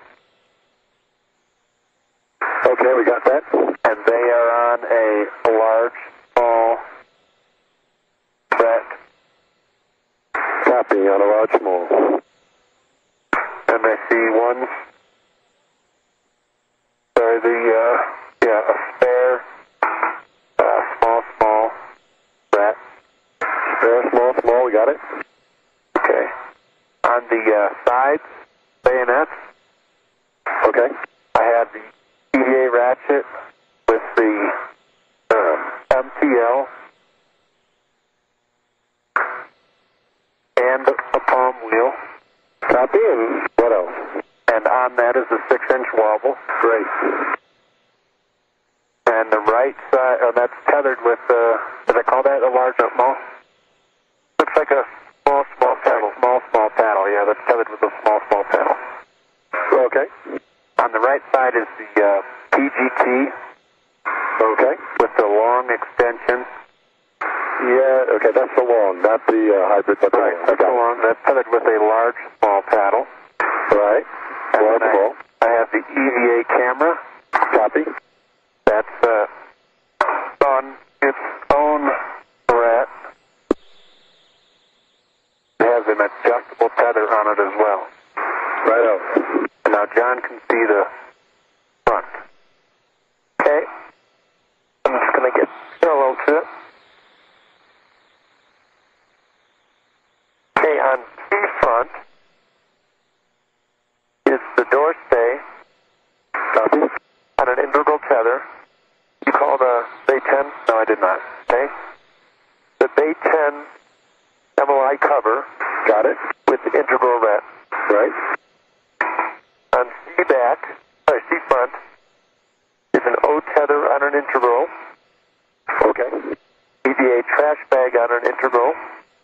Got it. A contingency MTL. Right, we'll have to add that one to the list, but we understand. A short adjustable. We'll add that one too. And a socket caddy. We'll add that one. The socket caddy is tethered to C front by an adjustable tether.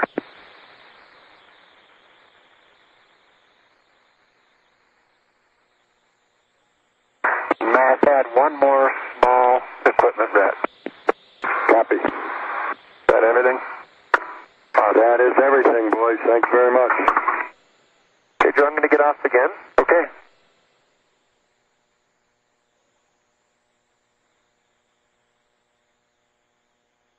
Be careful of this lock when I hand it down to you. Okay. Okay, John, you're good for the thermal cover. Thermal cover is open. The airlock is still secure. The depress, repress cue card's kind of floating in the way. Okay. You want to tether to it? And hop out, or do you want me to get a tether? The tool handle? Yeah. There we go. Okay, I can get it away. Might be easier if you hand me something. Yep.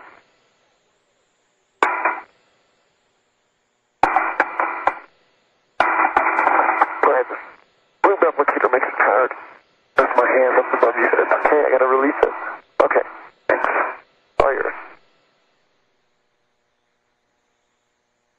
Okay, you're tethered on it. Okay. Gonna release it.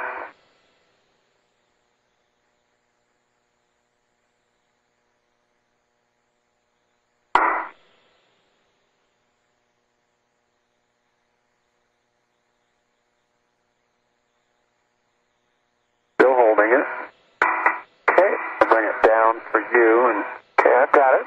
Hey, do you want to go down, or are you going to stay there? I'll go down. Want me to let go? Yeah, you can let go.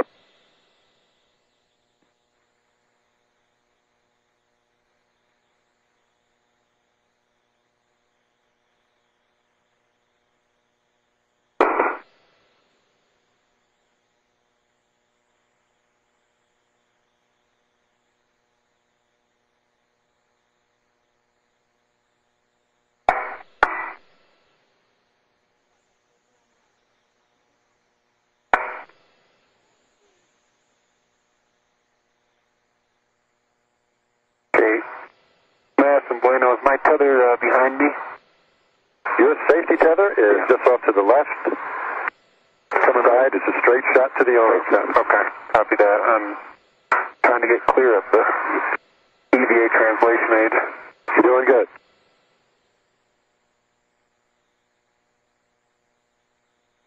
Okay, we have to fold up the stanchion, right? That's right, John. We'll have you do that later. Okay. That'll be practice. Good. Nice job today, Drew. Nice doing, you too. That was a day of surprises.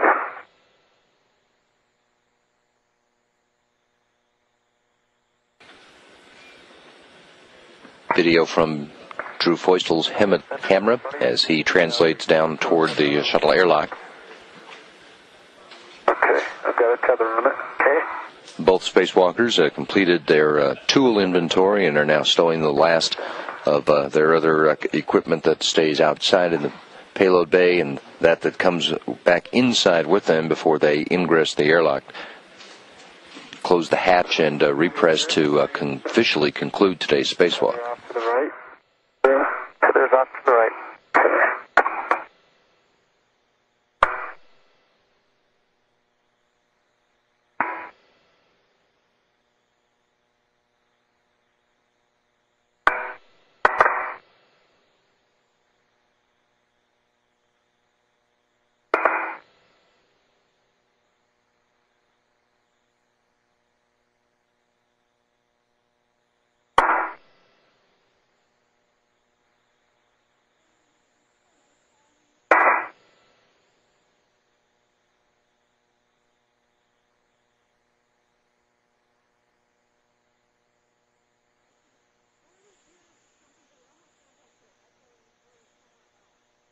Okay, the MFR handle is tethered and in near the bungee, John. Okay, very good. Copy that, Drew. You can attach your waist tether to the airlock D-ring and make sure it's locked.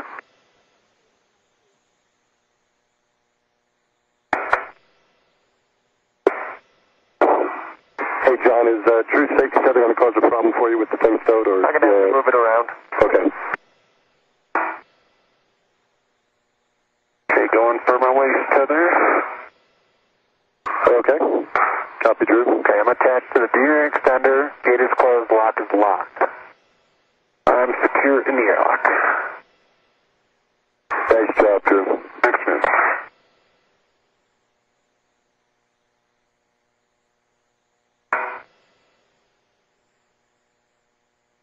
I'm removing Drew's tether.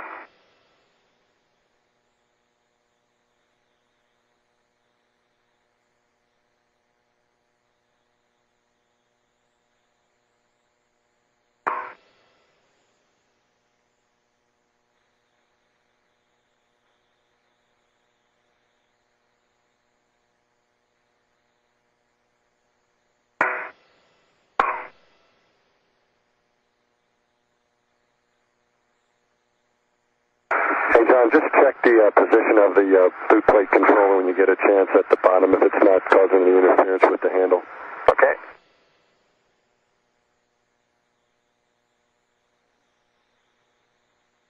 Okay, mass. I've got my waist tether hooked to Drew's safety tether. See it? We see the big one locked and the little one locked. And they're both locked. We can verify.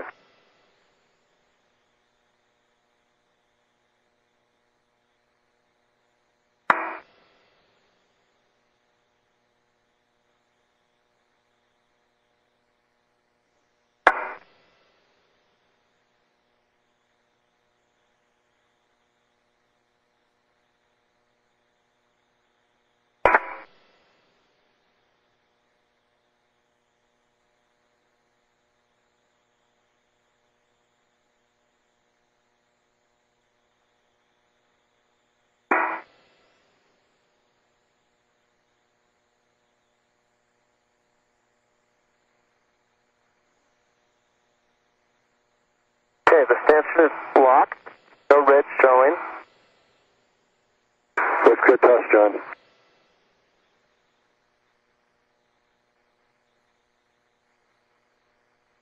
And the 4 RMS safety tether. That's in work.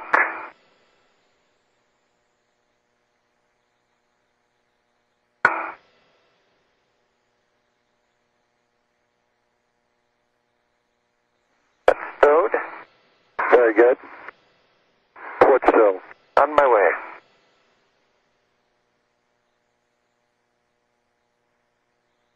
Megan, could you just take the arm down about 1 foot for me? Megan copies. My only chance to ask you to move it today. And John, you're probably aware, but your safety tether's going behind your back right now. Thank you. Yes.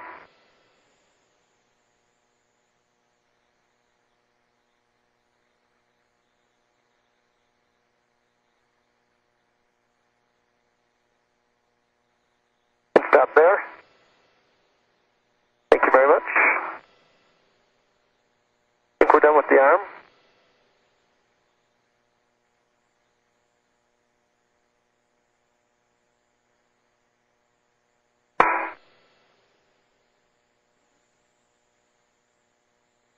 Nicely done, John.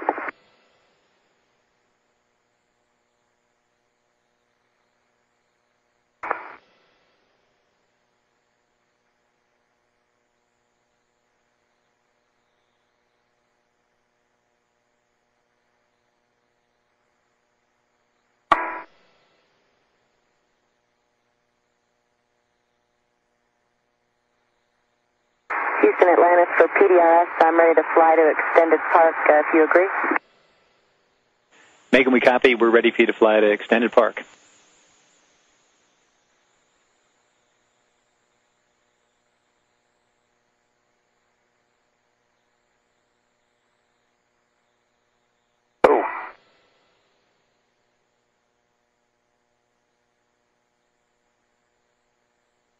Okay. The slider is up by the cushion. Copy.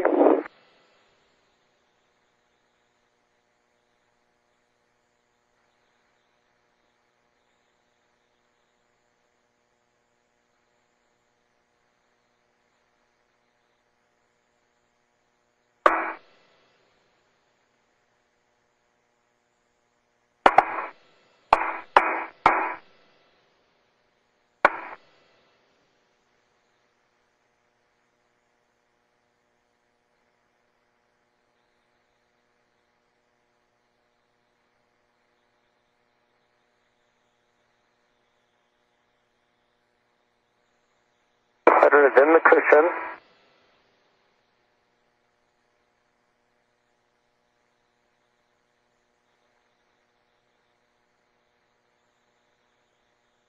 Quarter turn fastener throw. Copy, John. Time for ingress. On my way down. You ready for a hot shower and a good meal? We'll see what we can do.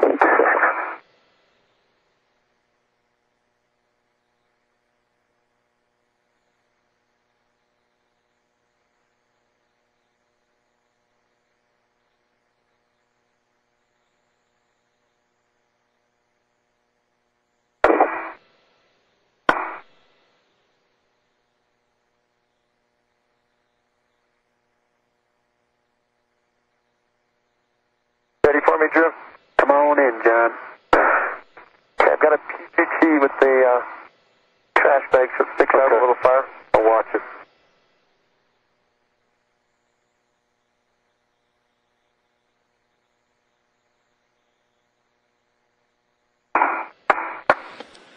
The view from John Grunsfeld's helmet camera as he ingresses Atlantis' airlock.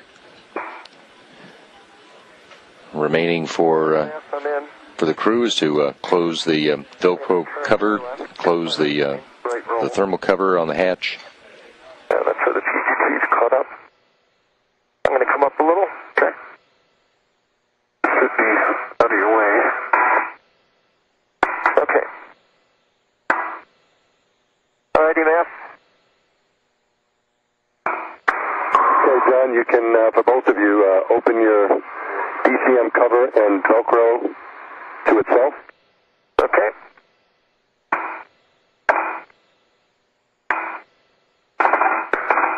EV2.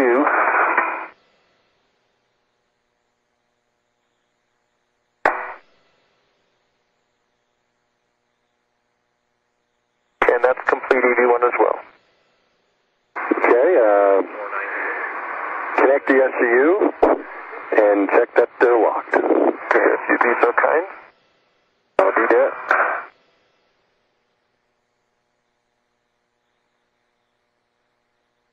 Okay, your SCU's coming down on your left. Okay, I'm going to go ahead and turn. Okay. Okay, thanks. Got it? Yeah.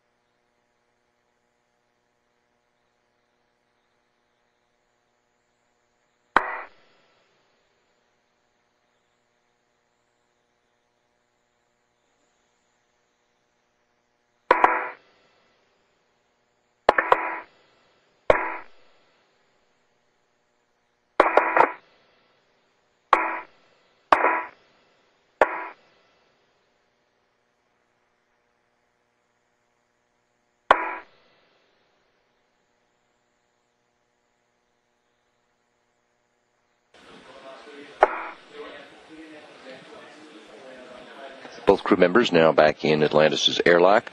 Okay, ED2 SCU is closed and locked. Copy, EV2. And mine's being difficult.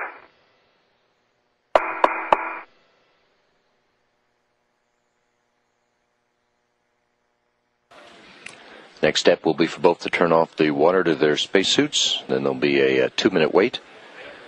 before closing the hatch and starting repressurization. What do you think? Still popping up. I had the same problem with mine. I just pulled up on the wires the cord a little bit. Oh, this way. Yeah. Okay, that's it. Did I get it? Okay. All right, EV1 closed and locked. Ultra locked. Okay. For both of you, what are on air for the orbiter action item? My SU Scooter with popped you off. on air to ground. Okay, so I'm gonna try that again. A lot of twist on that. Yeah.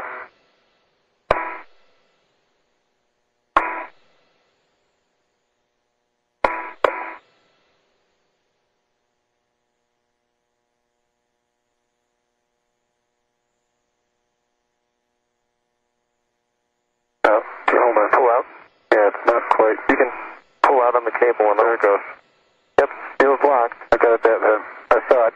The lock engaged. Okay, thank you. nice job, way to work together. Okay. EV1, water is off. EV2, water off. H2 is off message. Okay, I've got a 2-minute timer going. You can close the thermal cover, and then we'll wait for 2 minutes and close the hatch. Okay.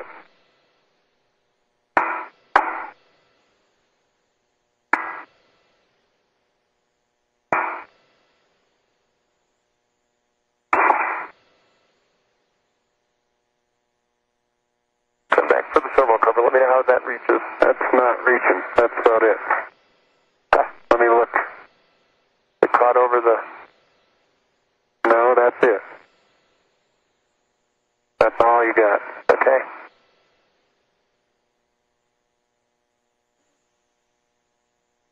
Do it. Okay.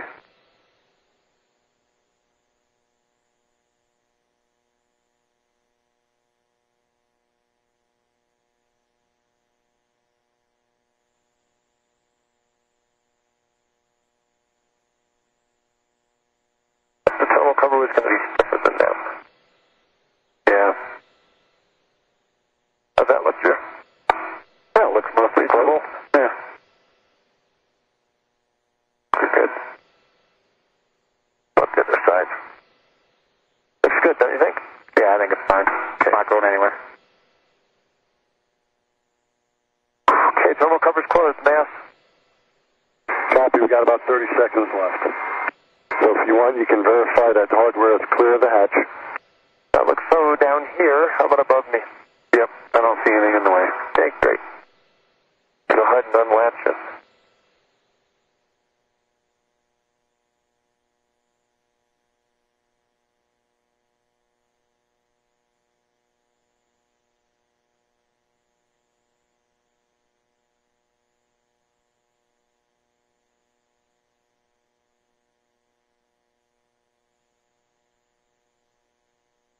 Okay, there's 2 minutes. John, you can close and lock the outer hatch. Okay.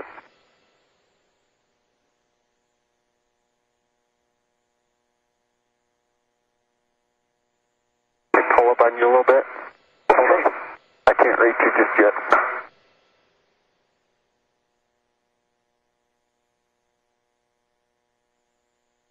Okay.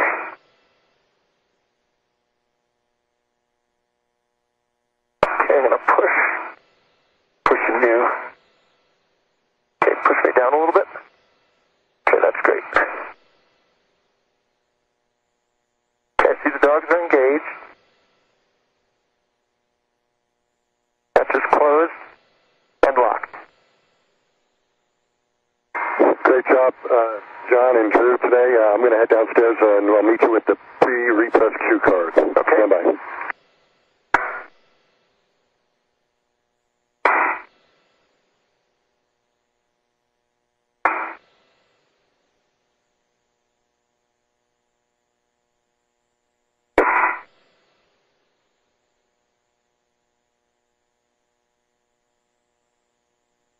Make sure you can clear your ears during repress.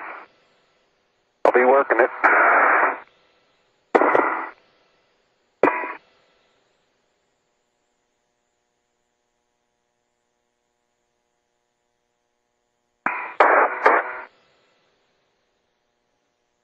John Drew, how do you? Loud and clear, Matt. Loud and clear. Matt, the EMU ISO valves are open. The O2. Oh, sorry, that's the mid-deck floor. Copy, John. Never mind. Okay, John. We see we're on step 2. We've got EMU O2 ISO valve open. Verify that your SCUs are connected. EV1, SCU connected. EV2, SCU connected. Water's been off for 2 minutes. Double check that the hatch is closed and locked. I see it closed and locked. Okay, thank you, Jim. Okay. You can disconnect your waist tethers and attach them to the EMU. Okay, how about we wait and you can do that for us? No problem. On airlock wall 82 Bravo. Okay, both those O2 valves are open. Thank you. And on airlock wall 18 Hotel. Okay, I'm there. Power battery charger EMU 1, 2, bus select, 2 switches to main A. See that down to A. Let's go down to A. Good volts. And EMU 2. EV1, EV2, EMU bus select to main A. Okay, on the DCM, power to SCU. Breaking up, Matt. On the DCM, power to SCU. Power SCU.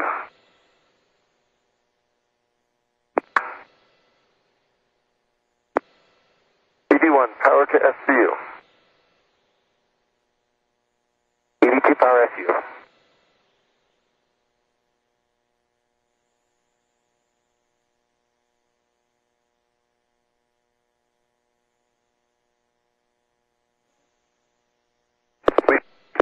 Okay, John, now we're on the repress part of the card.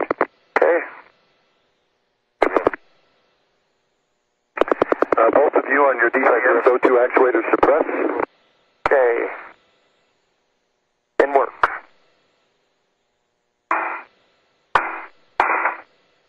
I gotta get this SCU off of my mini workstation.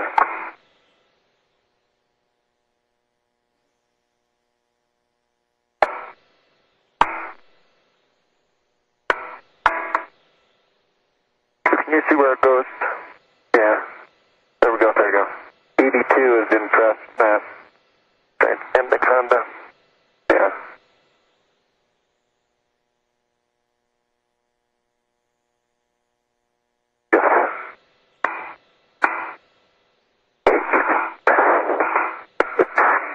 Yeah, your figure's there. Yeah. But it's hard to get load on it with that, yeah. That thing's in the way. There you go. What a nightmare. Yeah.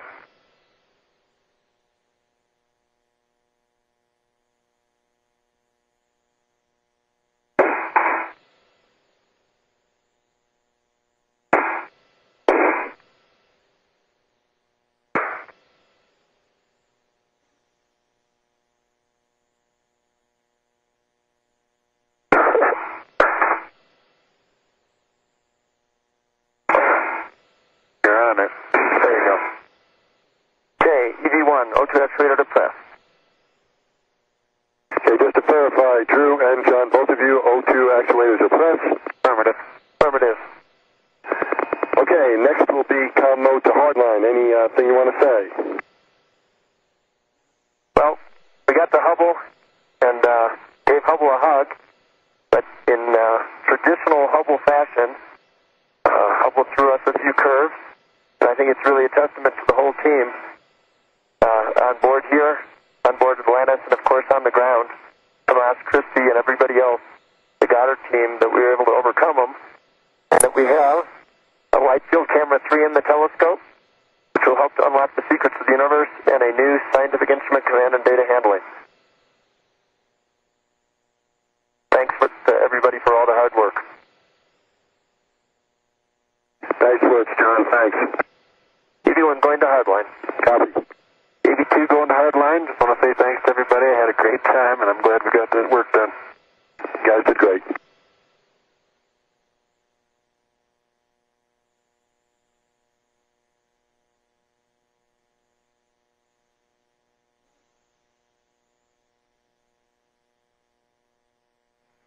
And Houston, Landis for NLP termination.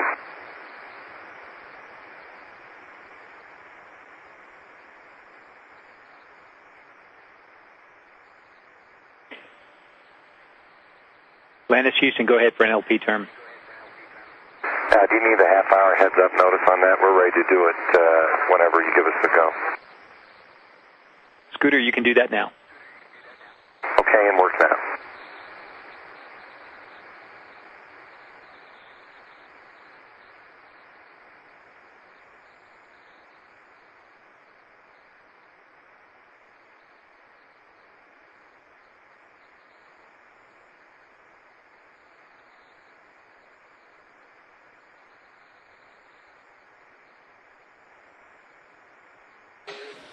Standing by to see the start of the repressurization of Atlantis' airlock, which will mark the official conclusion of today's spacewalk. Now 7 hours 19 minutes.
And the airlock on Atlantis, beginning repressurization at 3:12 Central Time this afternoon. The official end of today's spacewalk with a duration of 7 hours 20 minutes. 7 hours 20 minutes. We'll have additional totals of EVA times coming up in a few minutes.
Repressurization of Atlantis' airlock continues.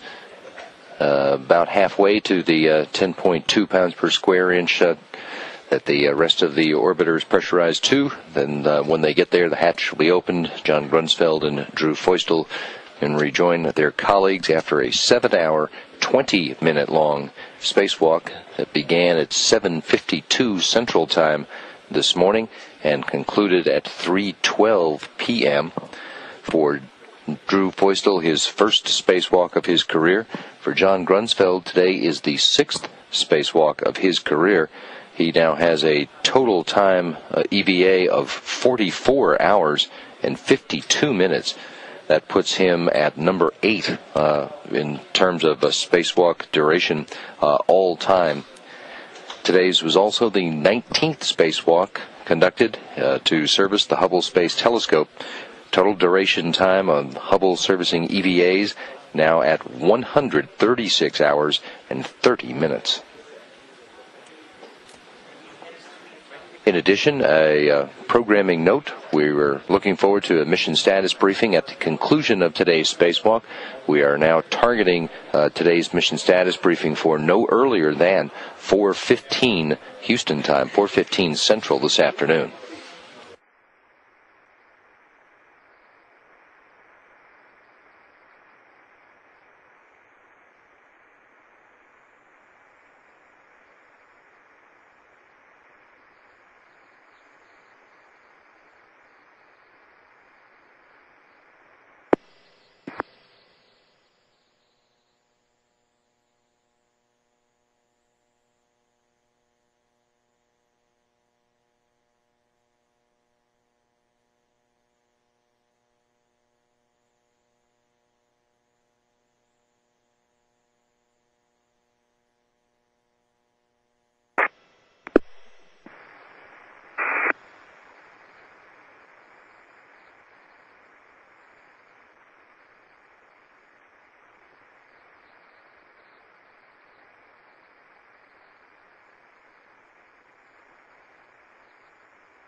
Atlantis Houston, air to ground 1.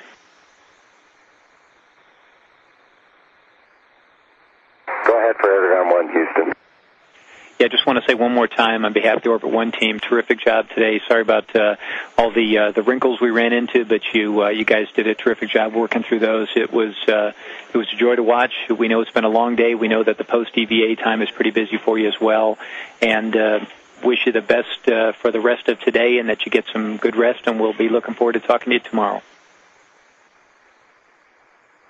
Hey, we appreciate all the work. I think it was a team effort today, and the team came through coming over some obstacles. So pretty impressive stuff.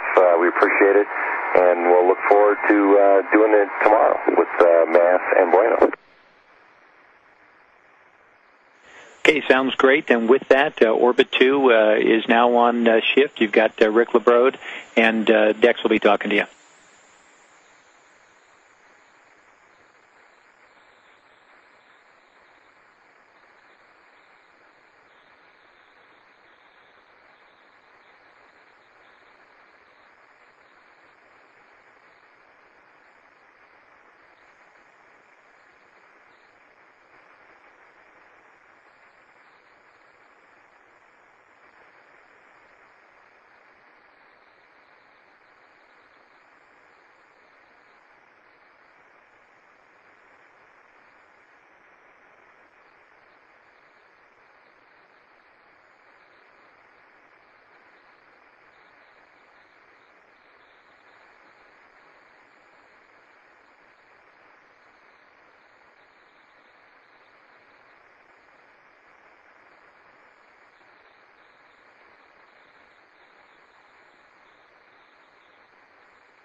Repressurization of Atlantis' airlock is nearly complete now, and astronauts John Grunsfeld and Drew Feustel will rejoin their crewmates inside Atlantis momentarily.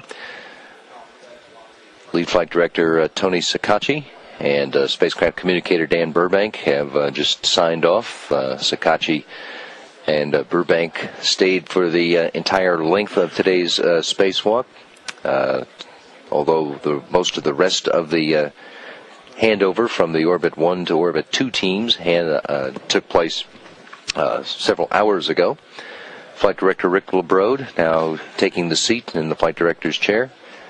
To his right, standing at behind the Capcom sign, astronaut Alan Poindexter will be taking over as spacecraft communicator, talking with Commander Scott Altman and his crew on orbit through the remaining few hours of their day. The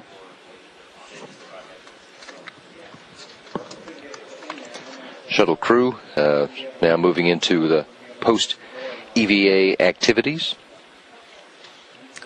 And since the spacewalks on this mission occur for 5 days in a row, one of the last activities that they will have is preparation for tomorrow's spacewalk, which will be conducted by the two astronauts on the left in that portrait, astronaut Mike Massimino and Mike Good.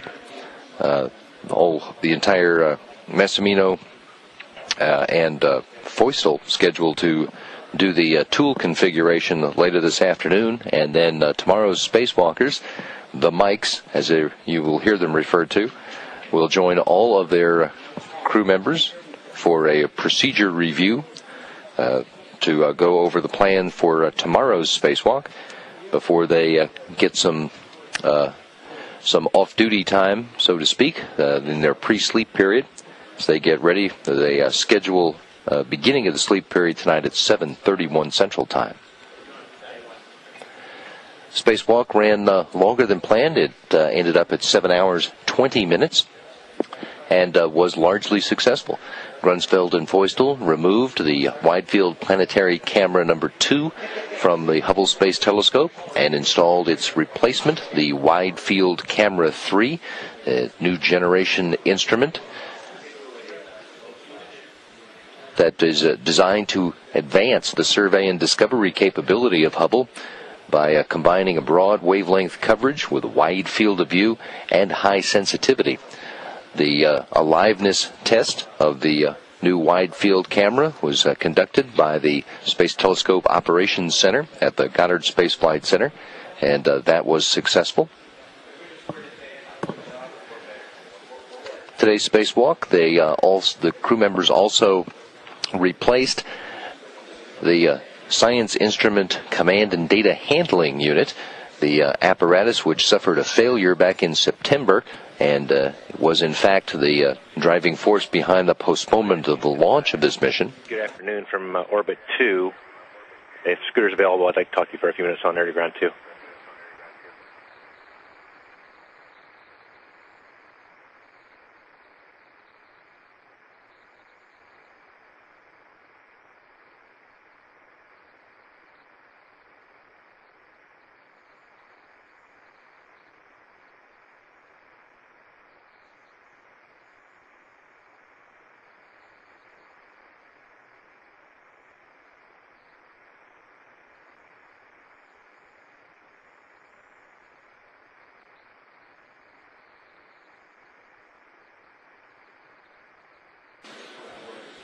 Grunsfeld and Feustel removed the SIC-NDH, which has suffered a failure, and replaced it with a new unit, restoring redundancy to the apparatus, which in fact synchronizes all the scientific instruments on board and processes the data gathered by the telescope's instruments and transmits that science and engineering data to the ground. Grunsfeld installed the soft capture mechanism to the underside of Hubble that will facilitate the ultimate deorbit of the Hubble Space Telescope at the end of its mission. And he lubricated 3 shroud doors, bolts at 3 shroud doors to ease the opening and closing of those doors during the remaining spacewalks.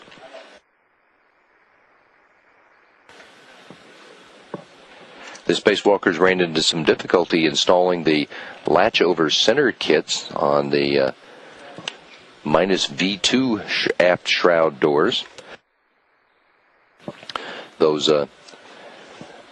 locks, as they are known, designed to make it easier to open those doors during the upcoming spacewalks, and also, apart from spacewalks, to keep the doors well closed, well sealed, to prevent stray light from entering and perhaps getting to the mirror and disturbing the observations made by the telescope. Feustel was to install 3 of those locks. He got the first one installed without much difficulty.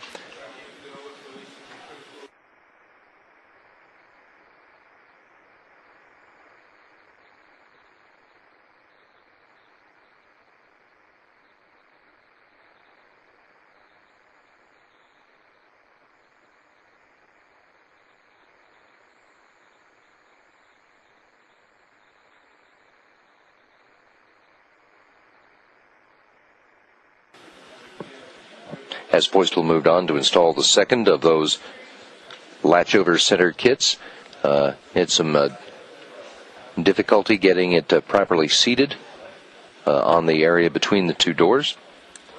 And for a period of time, directed by lead EVA officer Tomas Gonzalez Torres, relaying directions through the spacecraft communicator and working with the Hubble Space Telescope program, they worked on several different methods of loosening and tightening bolts on those doors in order to relieve tension in the doors to allow the lock to be seated properly.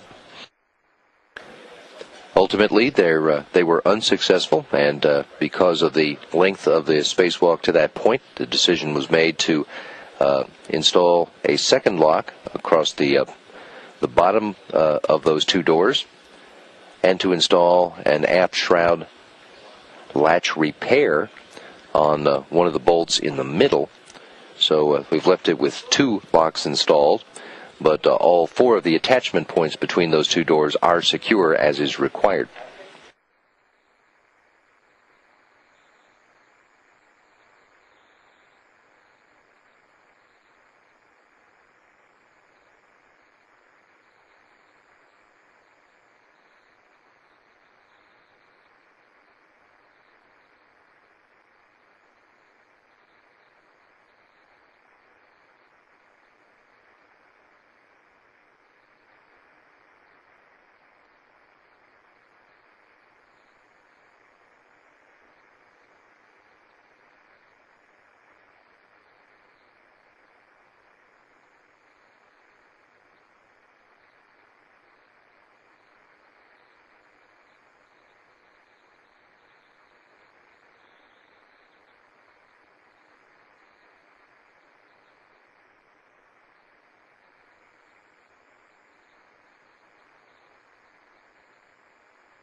was mentioned.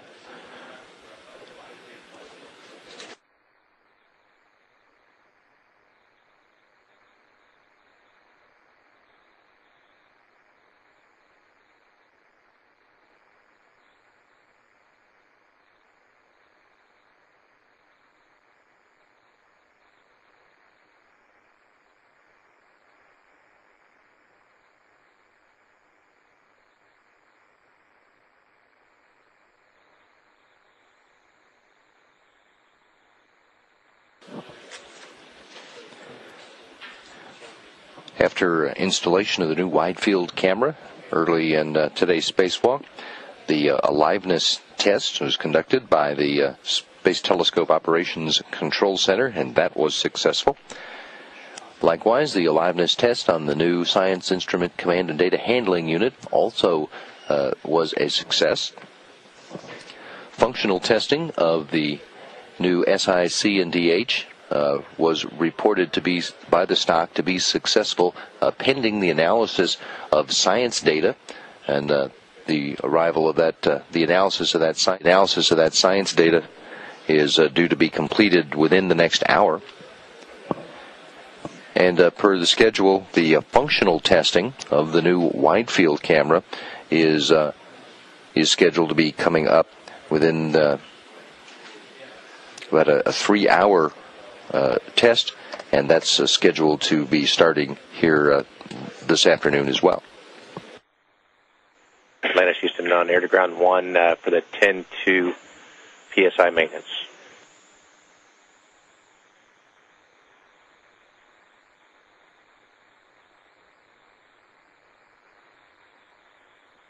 Go ahead, Houston.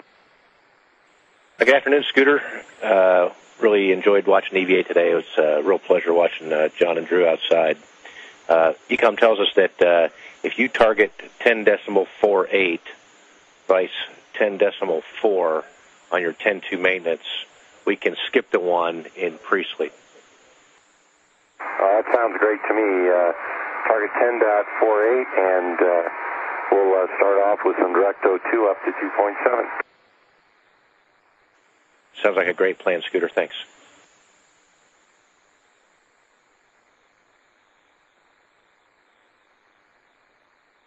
And it's good to be working with your team now as well, Dex. Thanks for the kind words.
Atlantis Houston, Scooter, I've also got words for you about your Doug review. Okay,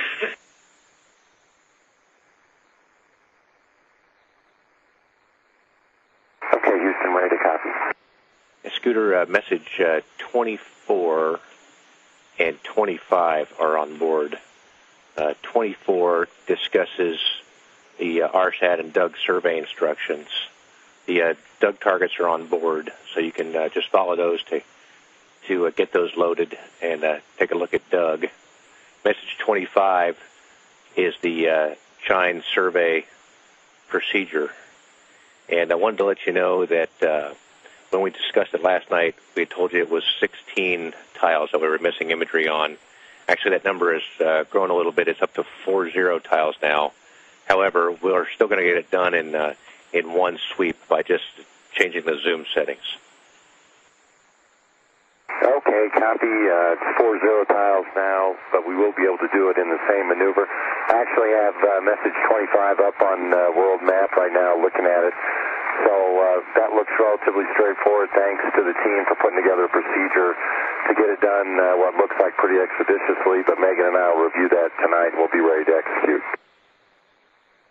Sounds great, Scooter. Let us know if you have any questions, and we've had some folks PVing that all day, and it looks good to us as well. Great.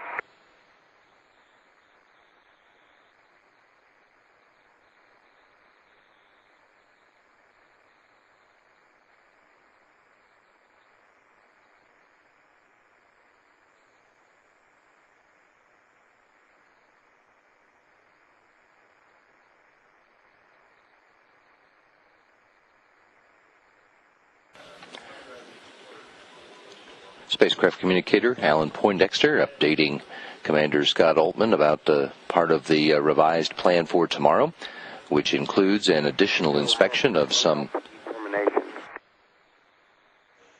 Ray J, go for NLP termination.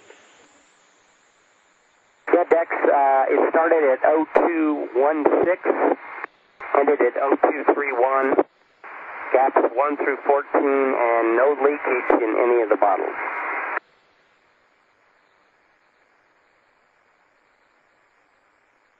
Ray J, copy all. Thanks for the call down on that. We appreciate it. You bet.